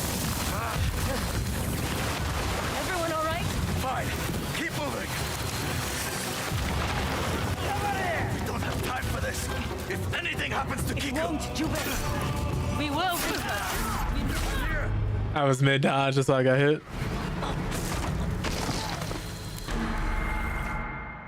we don't have time for this.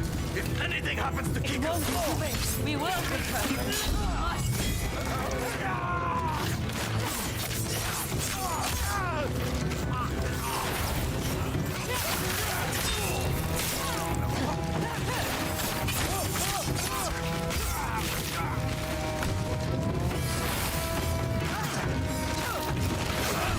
Whoa. That's that Dark Souls tracking.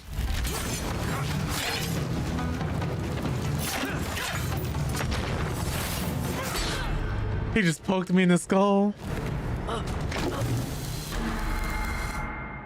I wish I got the upgrade to make that faster. anything happens to Kiko, We will return. Oh my god! He did not like that I shot his mans. we don't have time for this. If anything happens to Kiko, We will return. We must.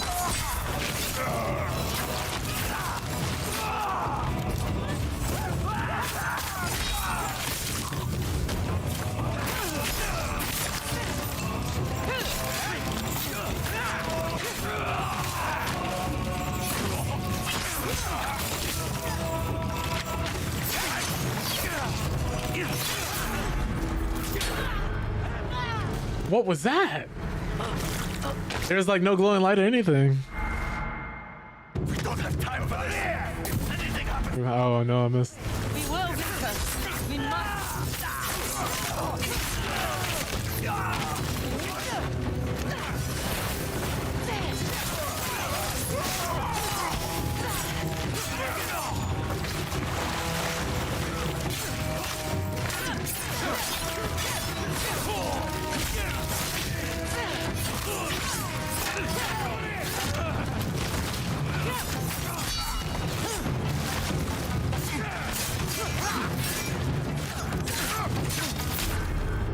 I was half a second too late.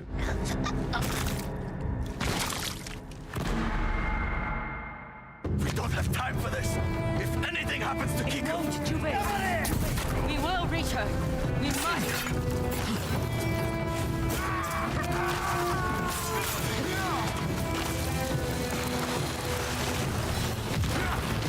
Oh my god. That's crazy tracking. I'm sorry, is he blocking me with his gun?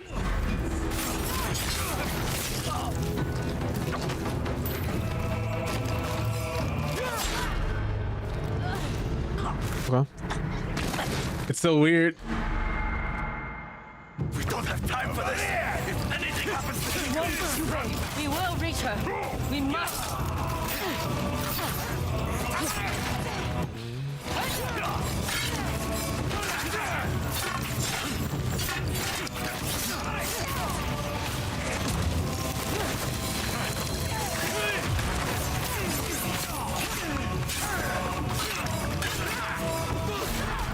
I definitely trust the dodge button there.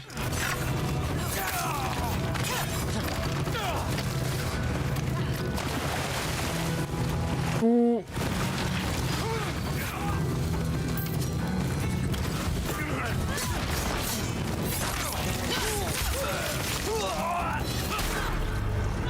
That's crazy.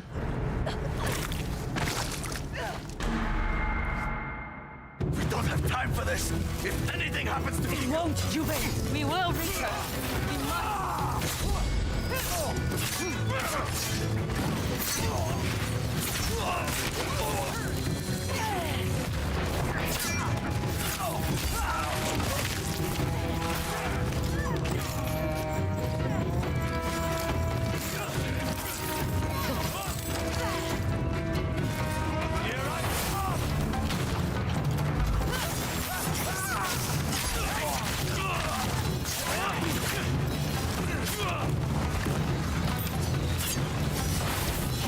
Whoa.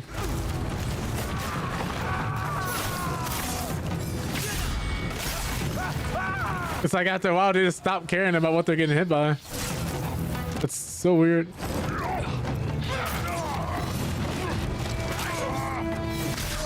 Like those two situations and scenarios where he's literally getting hit, he just goes directly into the next attack like it's nothing. So it's an adjustment.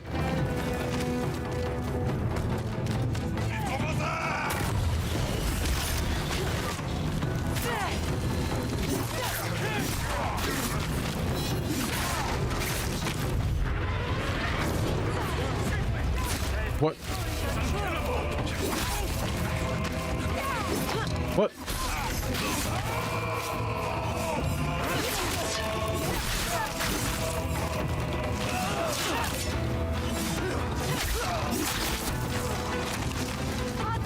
Quick, to the horses! Mount up!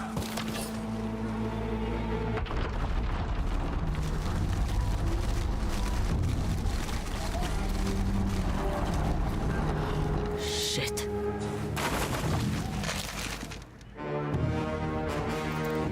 Ride!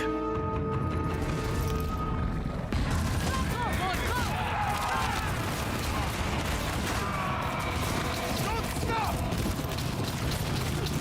Where's the exit? Across the lake! Follow me! There's too many of them! The gunpowder! Atsu! Shoot the barrels!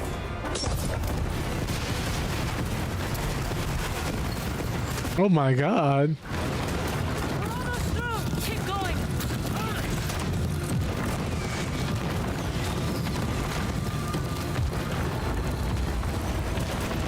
He definitely was not making that. Yet. We don't stop until we reach Kiku!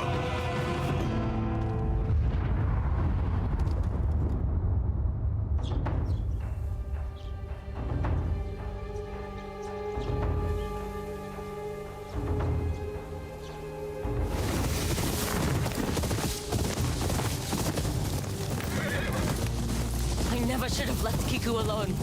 You couldn't have brought her with you. But if I'd made the right choice on the beach... Make the right choice now. Lady on your to rest.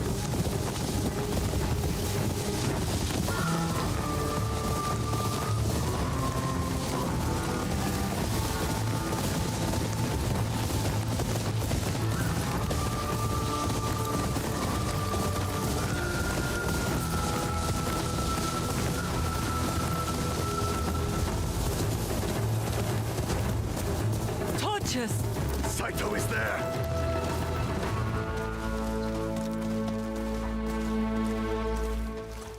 Don't let him rattle you. Is it just him, I wonder? There's no way he came by himself, right? The whole force has to know where he's going. Sit! Our game has just begun.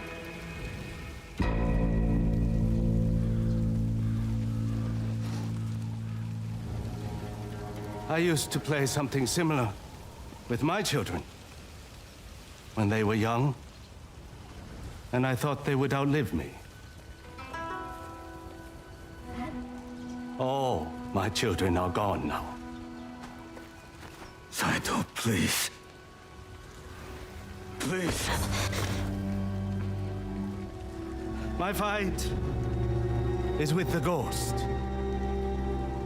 If the rest of you leave, you can take the child. Do as he says. For Kiku.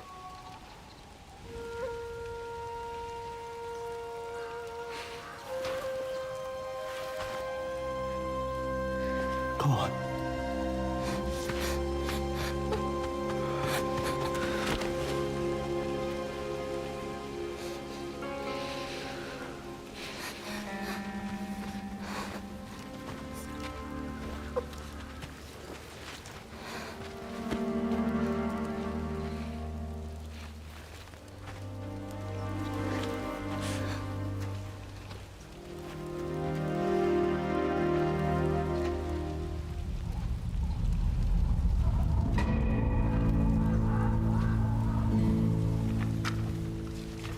It's all come down to this. Killing my family. Was it worth it?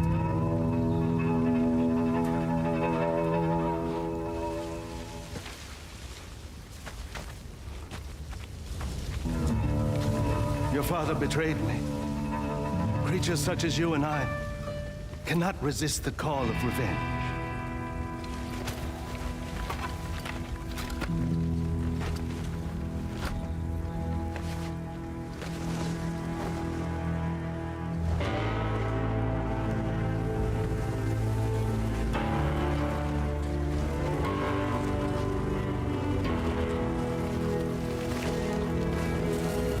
I found something new to live for.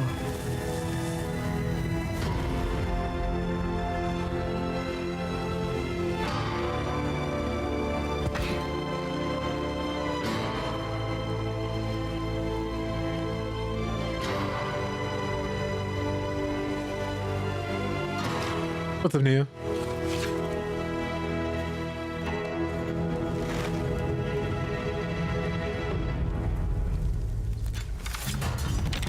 You think you've changed, but you are still an Onryo.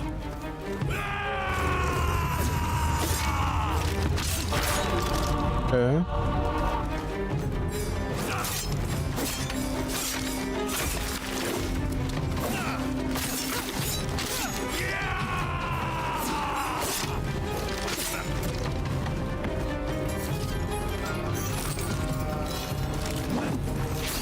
Oh, that's cheap. Wait, what counters the Odachi? Ooh. I don't know. You could have lived a peaceful life. You chose to be a hunter. Whoa, whoa, whoa. He's using the whole move list. He's doing strings. Woo.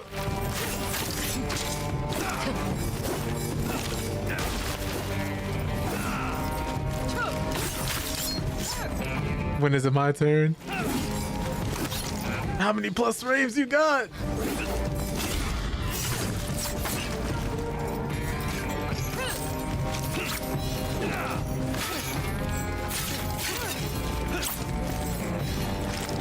Oh my god, he's a linebacker.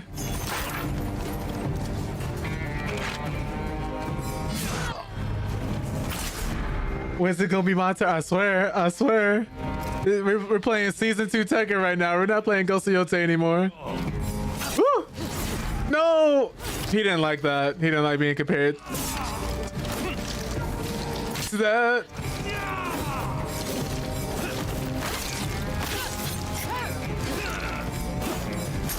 Oh, okay. I gotta stay calm. I have to focus. I have to lock in. I might not talk as much. You think you've changed, but you are still an Onryo.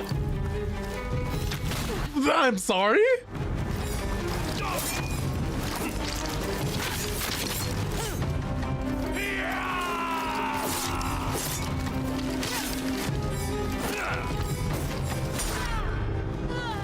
I had it. Okay. So that first one was our best one so far.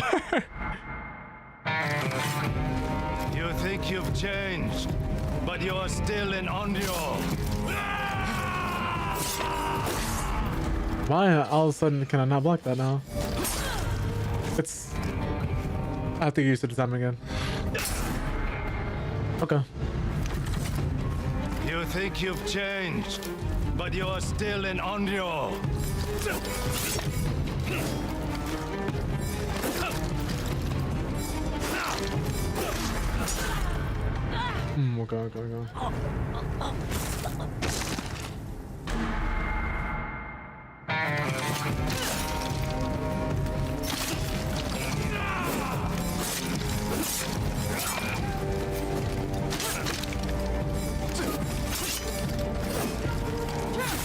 Oh, you can hit him with that. Oh, run. Almost ended right there.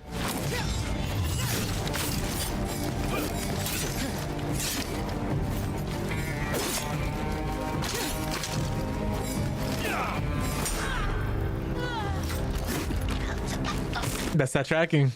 That's that tracking. Sidestep in the wrong direction. Remember, we sidestep moves, not characters.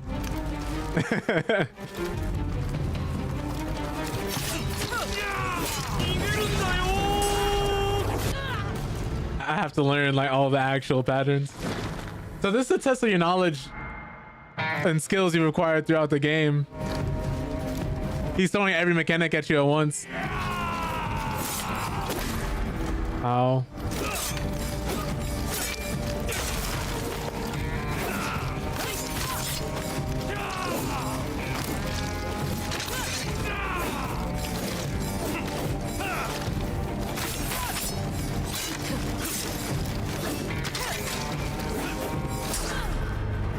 I stepped the wrong direction again.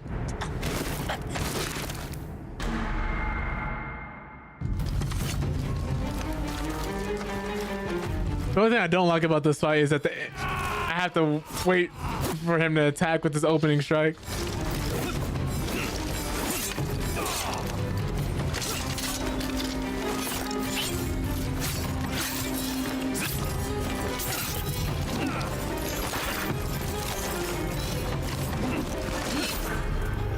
The tracking on that is insane. Like he lunges at you. I'm out here mid dodge. He just finished his move. He's like, nah. That's crazy to see.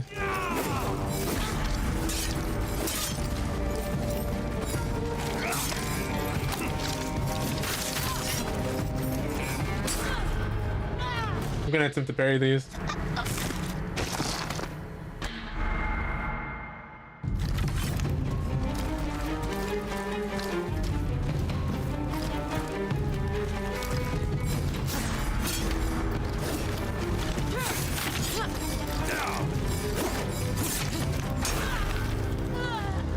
Oof.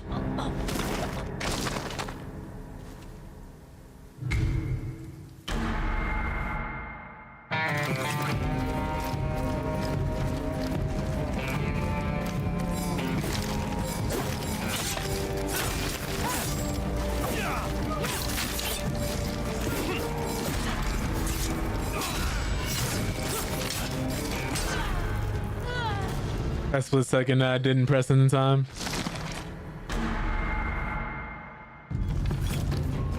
I need a level list. Let me stop.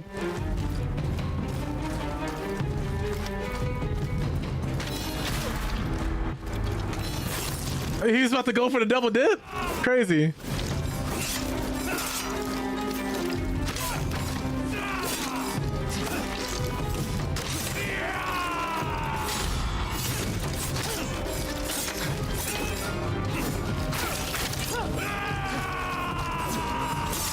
I'll say the spear without a doubt is the worst matchup for me. I've never fully learned its timing properly. He's like the only like third Odachi user I've actually fought.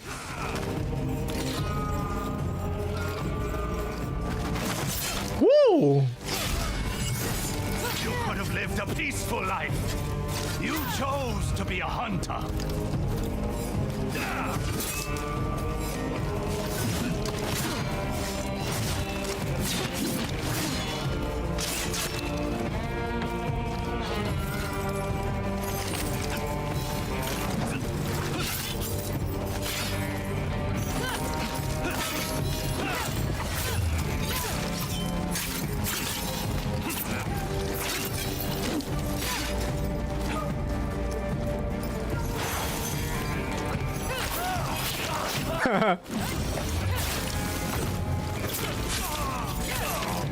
No more shield for you. Sons!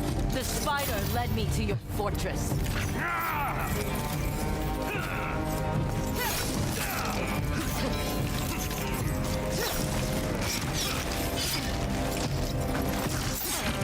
When is it my turn? I want to play the game too.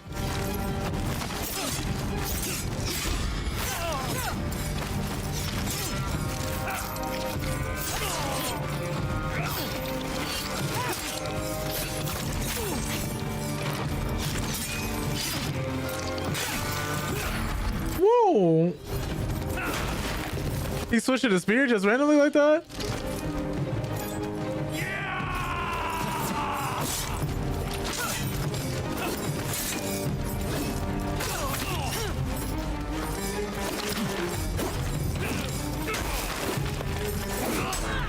Oh, what? I knew it's the spear. It's the spear. I can get him with every other weapon. It's just the spear. That is the only weapon I've had a hard time with in this game. Everything else is fine now.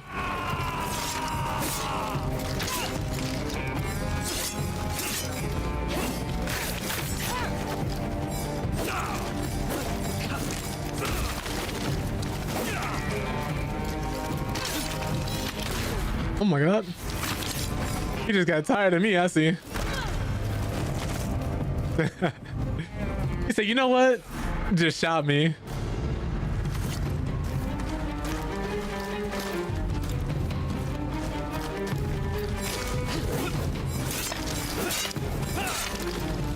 That's free meter. I should start doing that more.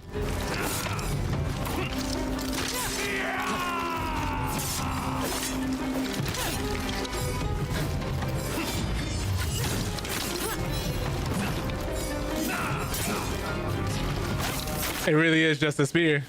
Oh! I don't think he liked that.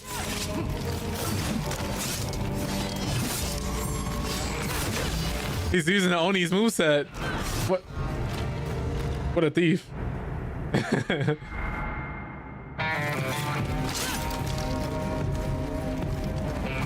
Attack me, please.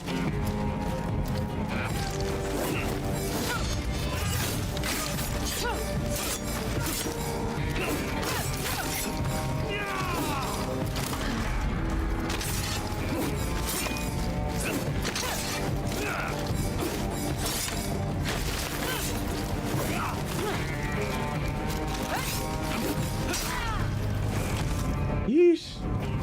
You know what I'm gonna do? I know what I do. I know what to do here. If he's not gonna attack me early on,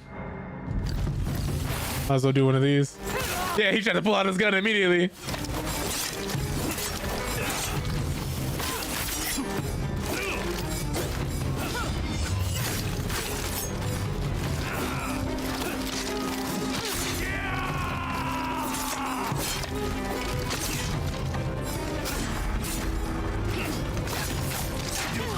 A peaceful life. You chose to be a hunter.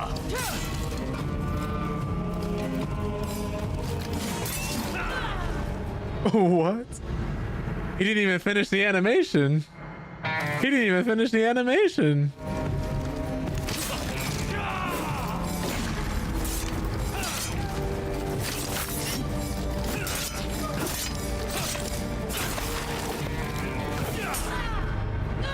I'm gonna have to practice that. I need to parry this.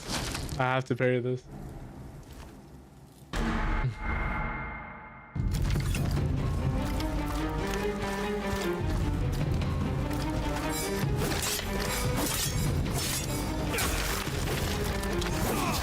Too early, too early.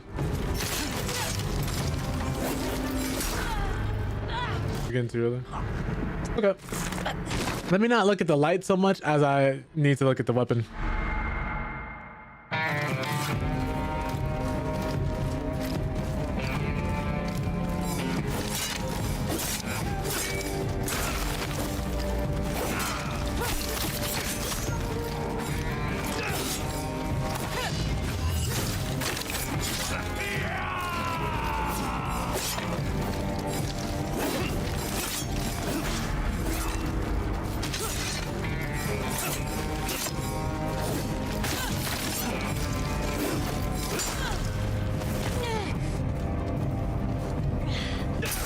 That second swing is just as slow as the first one, but that third swing is fast.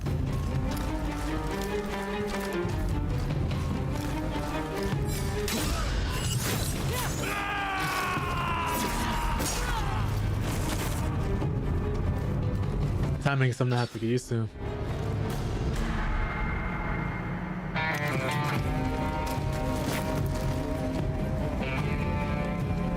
What is he doing?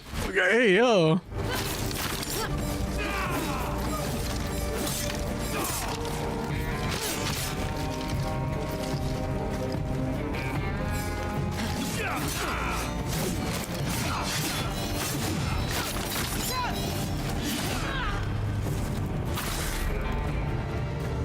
feel like his animations aren't playing all the way through. Okay, so he immediately switches weapons.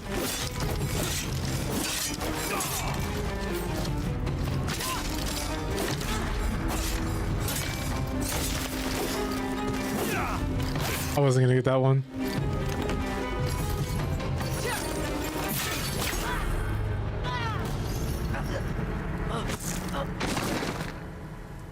Shit, what a Kusarigama, huh? Oh.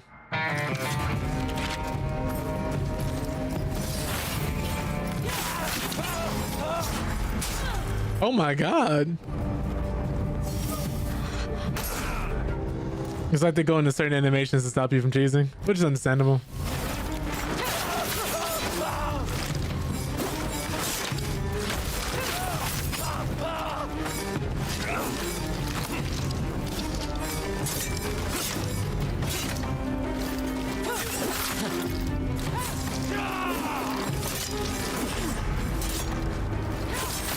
You could have lived a peaceful life. You chose to be a hunter.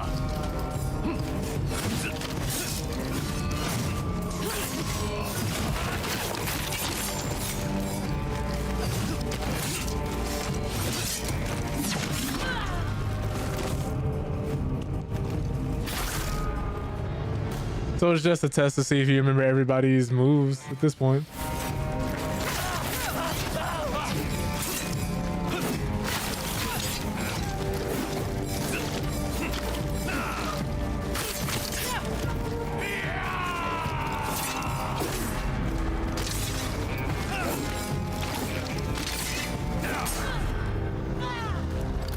Yeesh.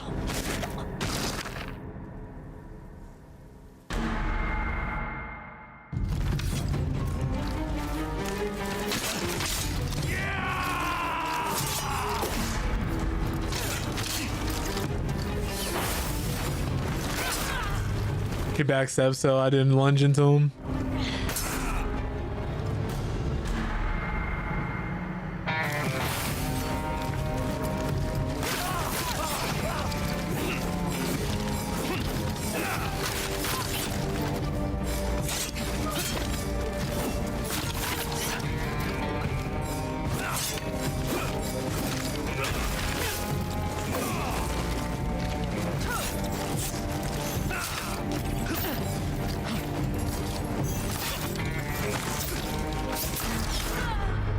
Oh my god, he's so fast.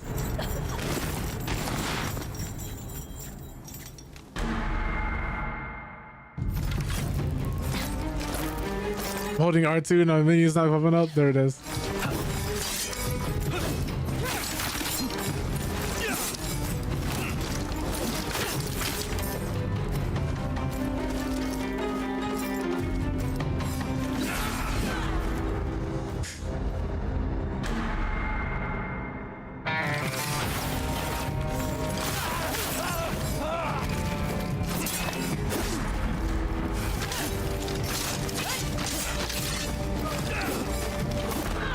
Oh no.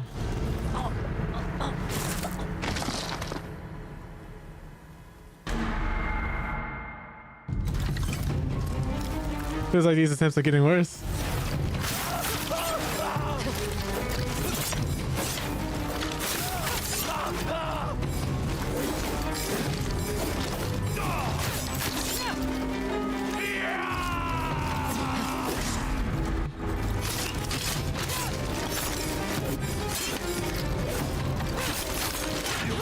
A peaceful life.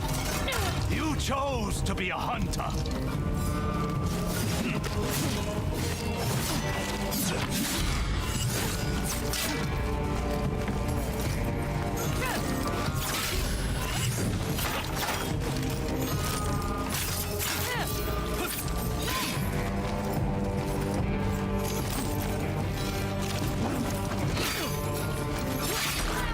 What was that?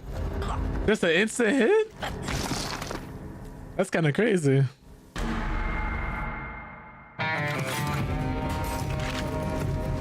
Yeah, I actually have to wait until a few frames until I can actually attack here. They force you to wait.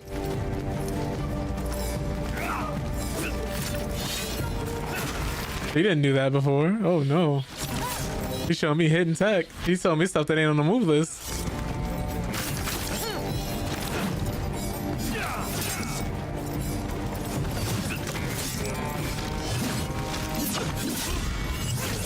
You could have lived a peaceful life. You chose to be a hunter.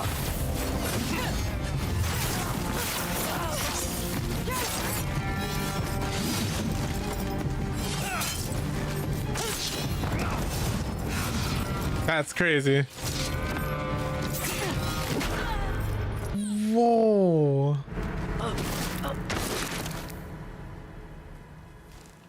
It's like, who could be cheesy first, me or him?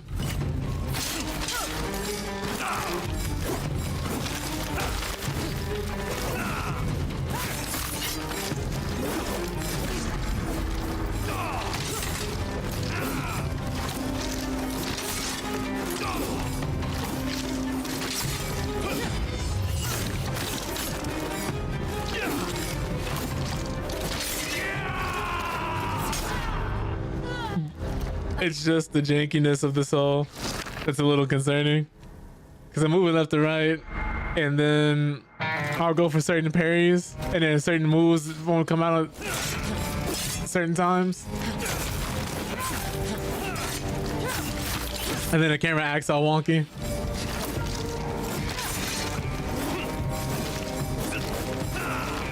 Really weird.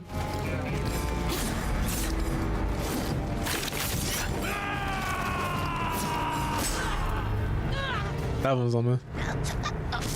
Oop.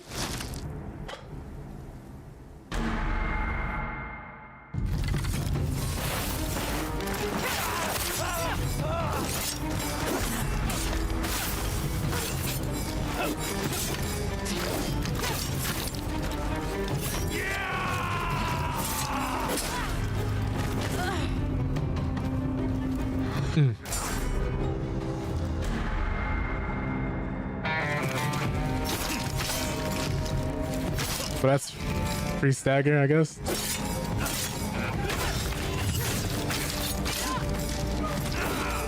Oh!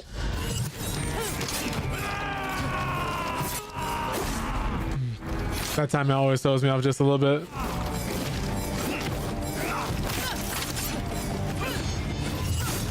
You could have lived a peaceful life. You chose to be a hunter. Had to hit him before he hit me. Ooh. I missed my window.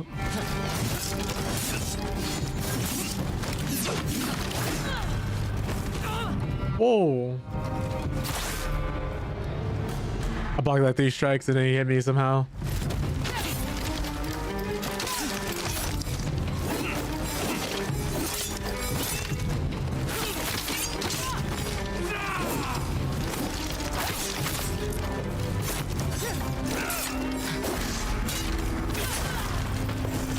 Remember, it's not guaranteed.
A peaceful life.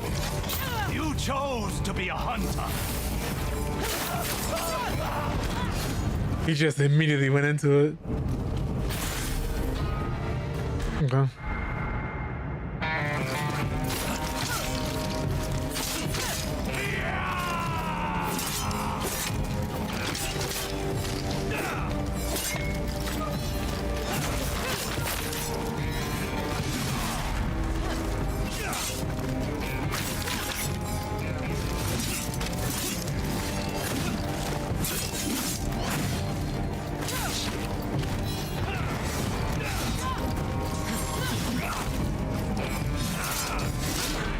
He's just, oof. Have to be careful.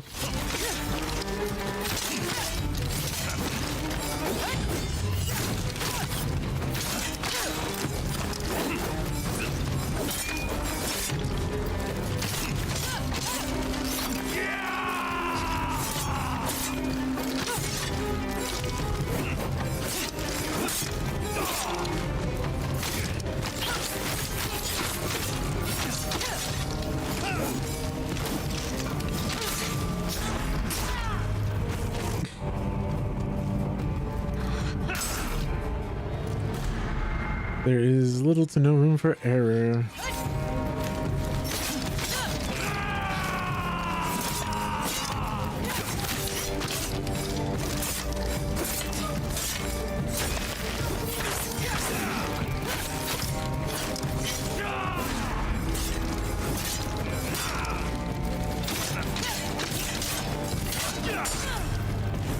Too early. If I was gonna do that, I should have committed. I tried to hit him and block.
Ooh.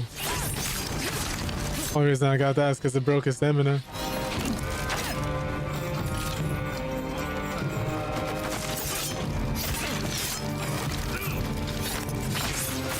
You could have lived a peaceful life. You chose to be a hunter.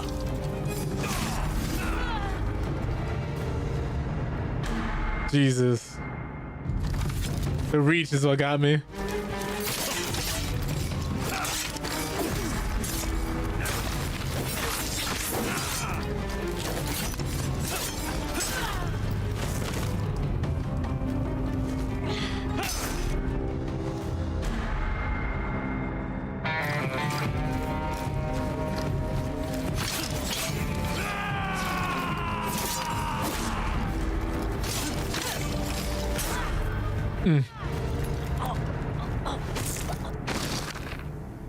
Gotta see what I need to do differently here.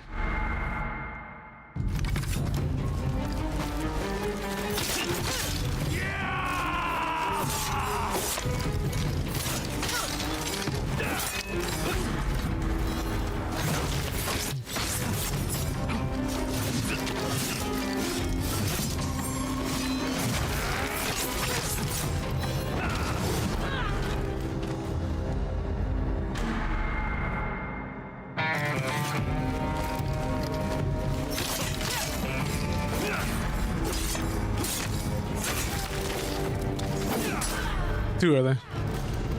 I mean, it's too early or too late on a lot of these berries.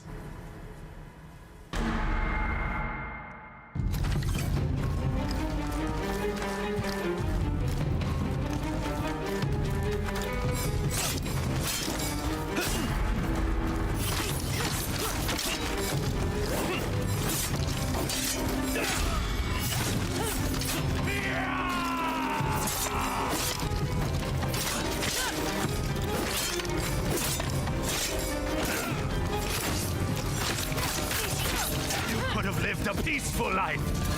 You chose to be a hunter.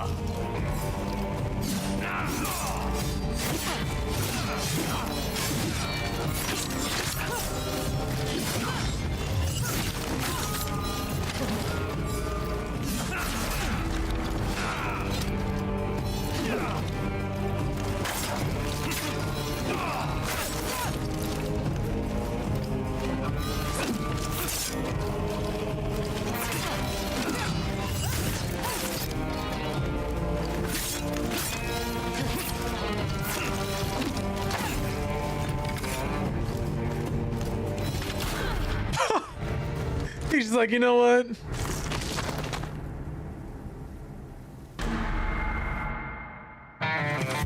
You know what? I think we're changing the game. You know what? Yeah, we're gonna need that defense.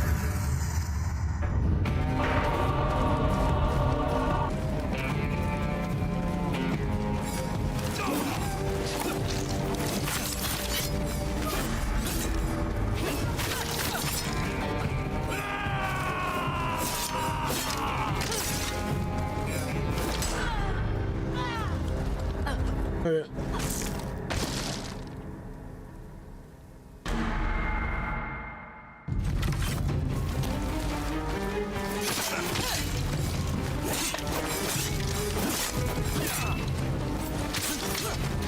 Too late.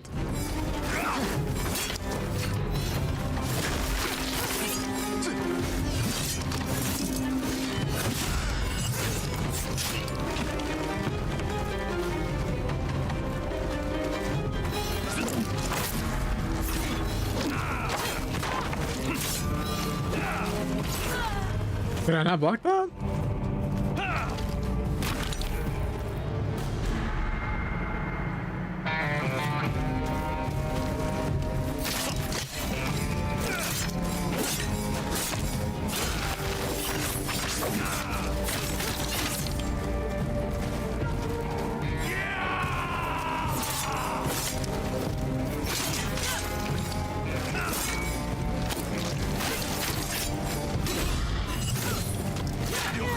A peaceful life. You chose to be a hunter.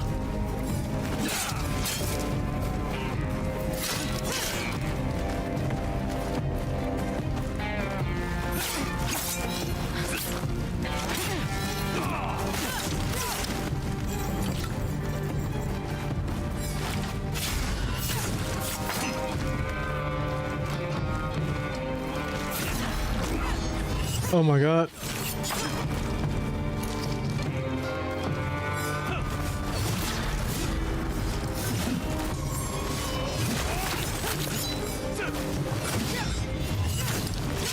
Took my sons. The spider led me to your fortress. Oh no. Last time he didn't do that.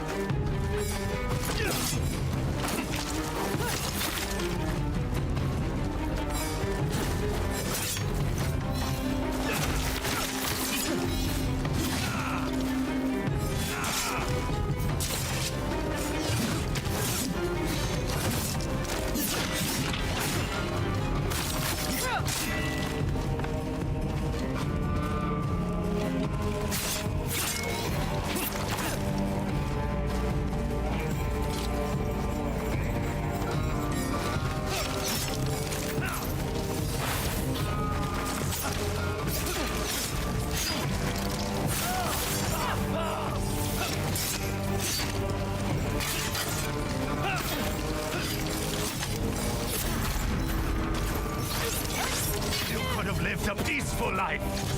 You chose to be a hunter.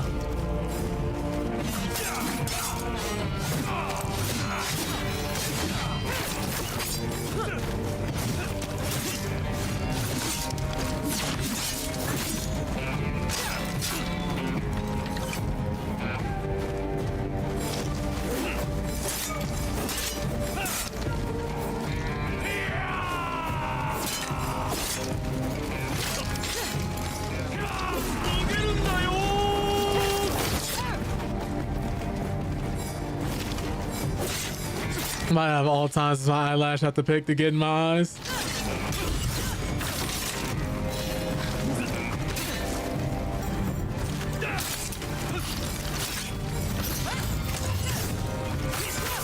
You took my sons. The spider led me to your fortress.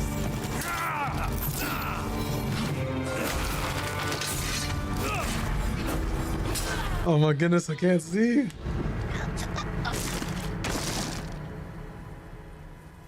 Oh my god, there's so much stuff in my eye.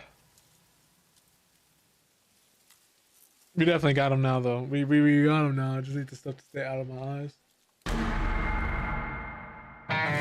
Hey, yo, I did not click X.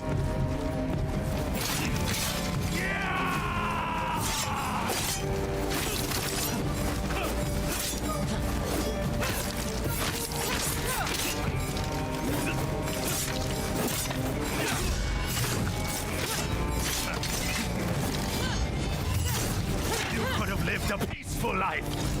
You chose to be a hunter.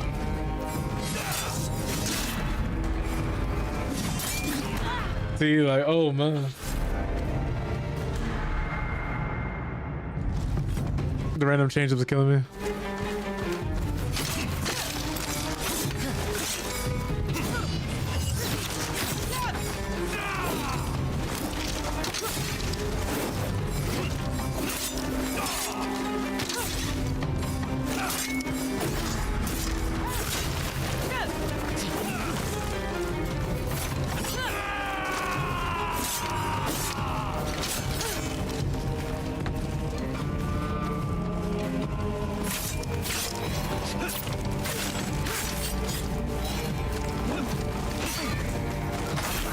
What was okay? So don't attack when we see that move.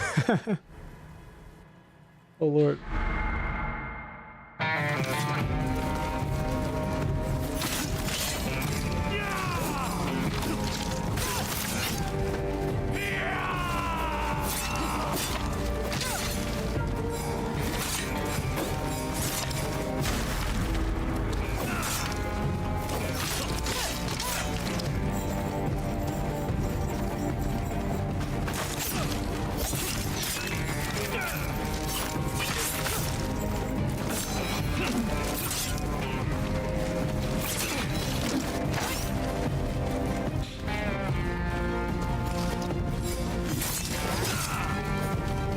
Man, I really can't see right now.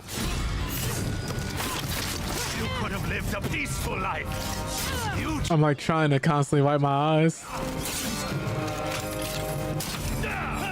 Whoa, that's different.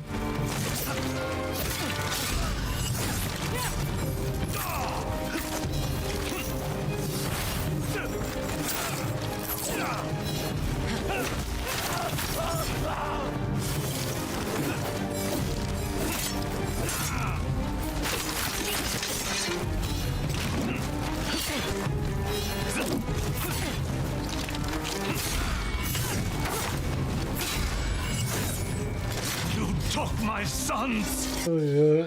Led me to your fortress.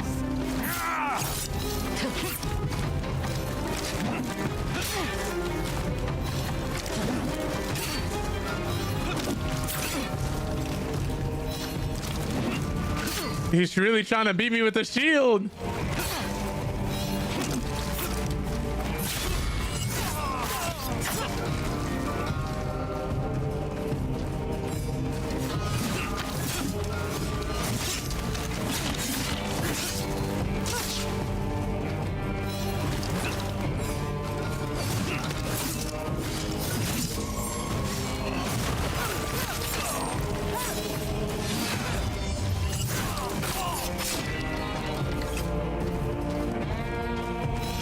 Fudge.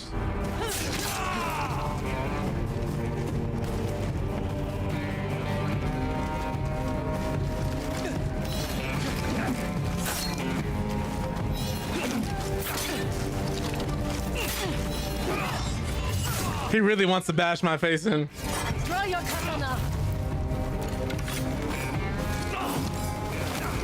Please take the bait and draw your katana. Please. I need this. Oh, thank goodness. You are ready.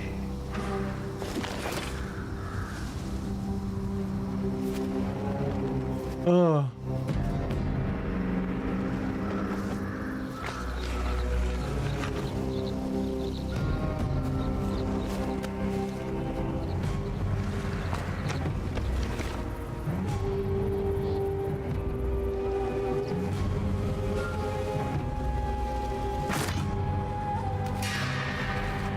You've waited 16 years for this on your Don't falter now! Wait, he has 3 bars?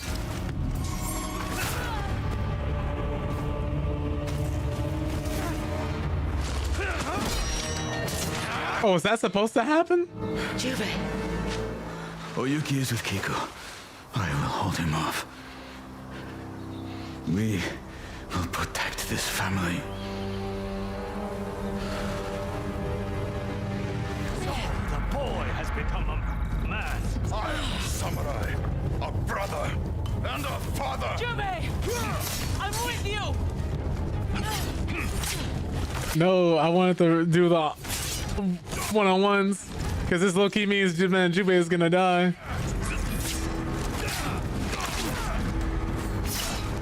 Why else would they bring him here? Your loyalty to each other only gives you something to lose. Atsu! Yeah, he's gonna get stabbed right here, yep.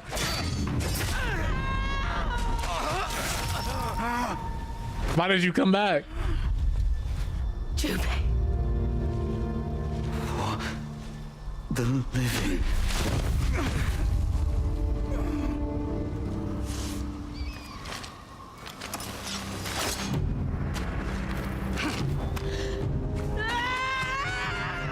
I'll bury you next to your brother. He's not dead. Mid-roll? The tracking on that is insane. Mid-roll? I'll bury you next to your brother. They knew they were on for that. Dead. Oh, so we were gonna have to parry that. Okay. I'll bury you next to your brother. He's not dead. Oh, okay, so there's more. Ooh-wee. Okay. We got it. I'll bury you next to your brother. He's not dead.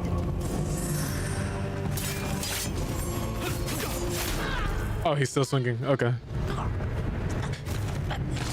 That's funny.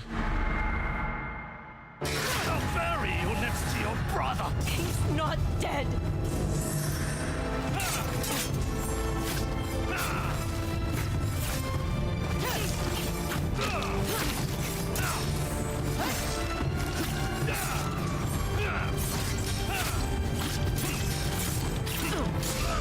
I would like to play the game, please.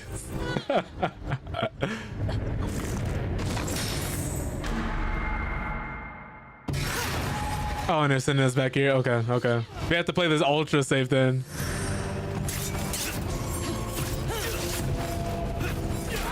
Woo. He's doing feints and mixes in a combo string. It's like grand finals of Evo. Oh man. It's like you're fighting Prime Justin Wong and Marvel vs. Capcom 2 right here.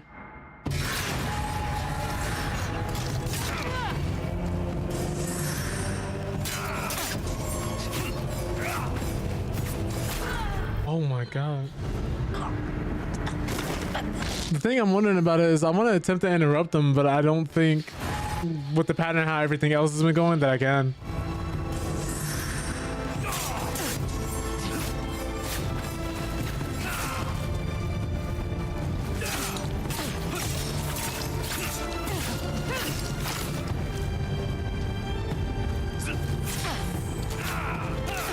Now he's doing these super slow wide swings.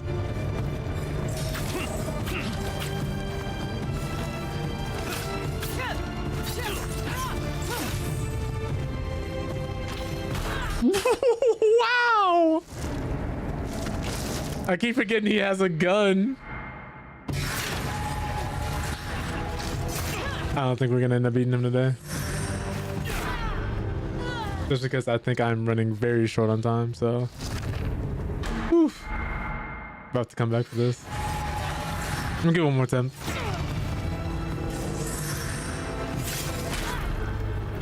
I lied, I need one more. I just want to make it past this opening phase.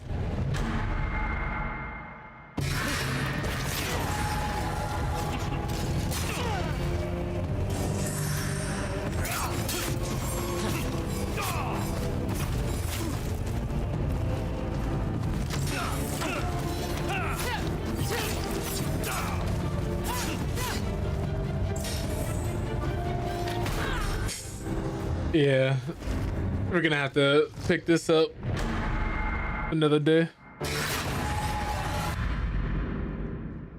We'll come back to it though.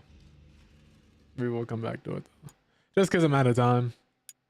I quite literally cannot push this any further, unfortunately. As much as I would want to. But at least we know we'll beat the game Wednesday. That is big. I'll have to pick that up afterwards.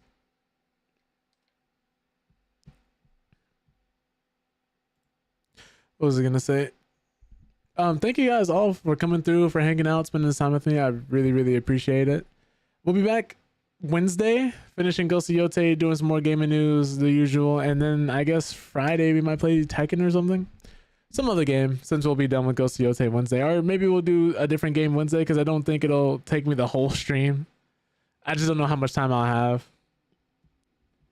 That all being said, thank you, Nia, Monte, Morty, Jay, Dre, Rayvon, Shaggy, Nightmares, Griff. Is there anyone else I'm missing? Shoei, Boom, Tony. Appreciate all you guys being here, showing up, hanging out. Like I said before, we'll be back Wednesday. Playing more Ghost of Yotei. I don't know what else, honestly. Might have to do something. Might have to actually plan to play something else as well, depending on how fast we end up beating it. Let's see who's live though, because I do want to spread this love to somebody else and raid out, at least on the Twitch side of things, right?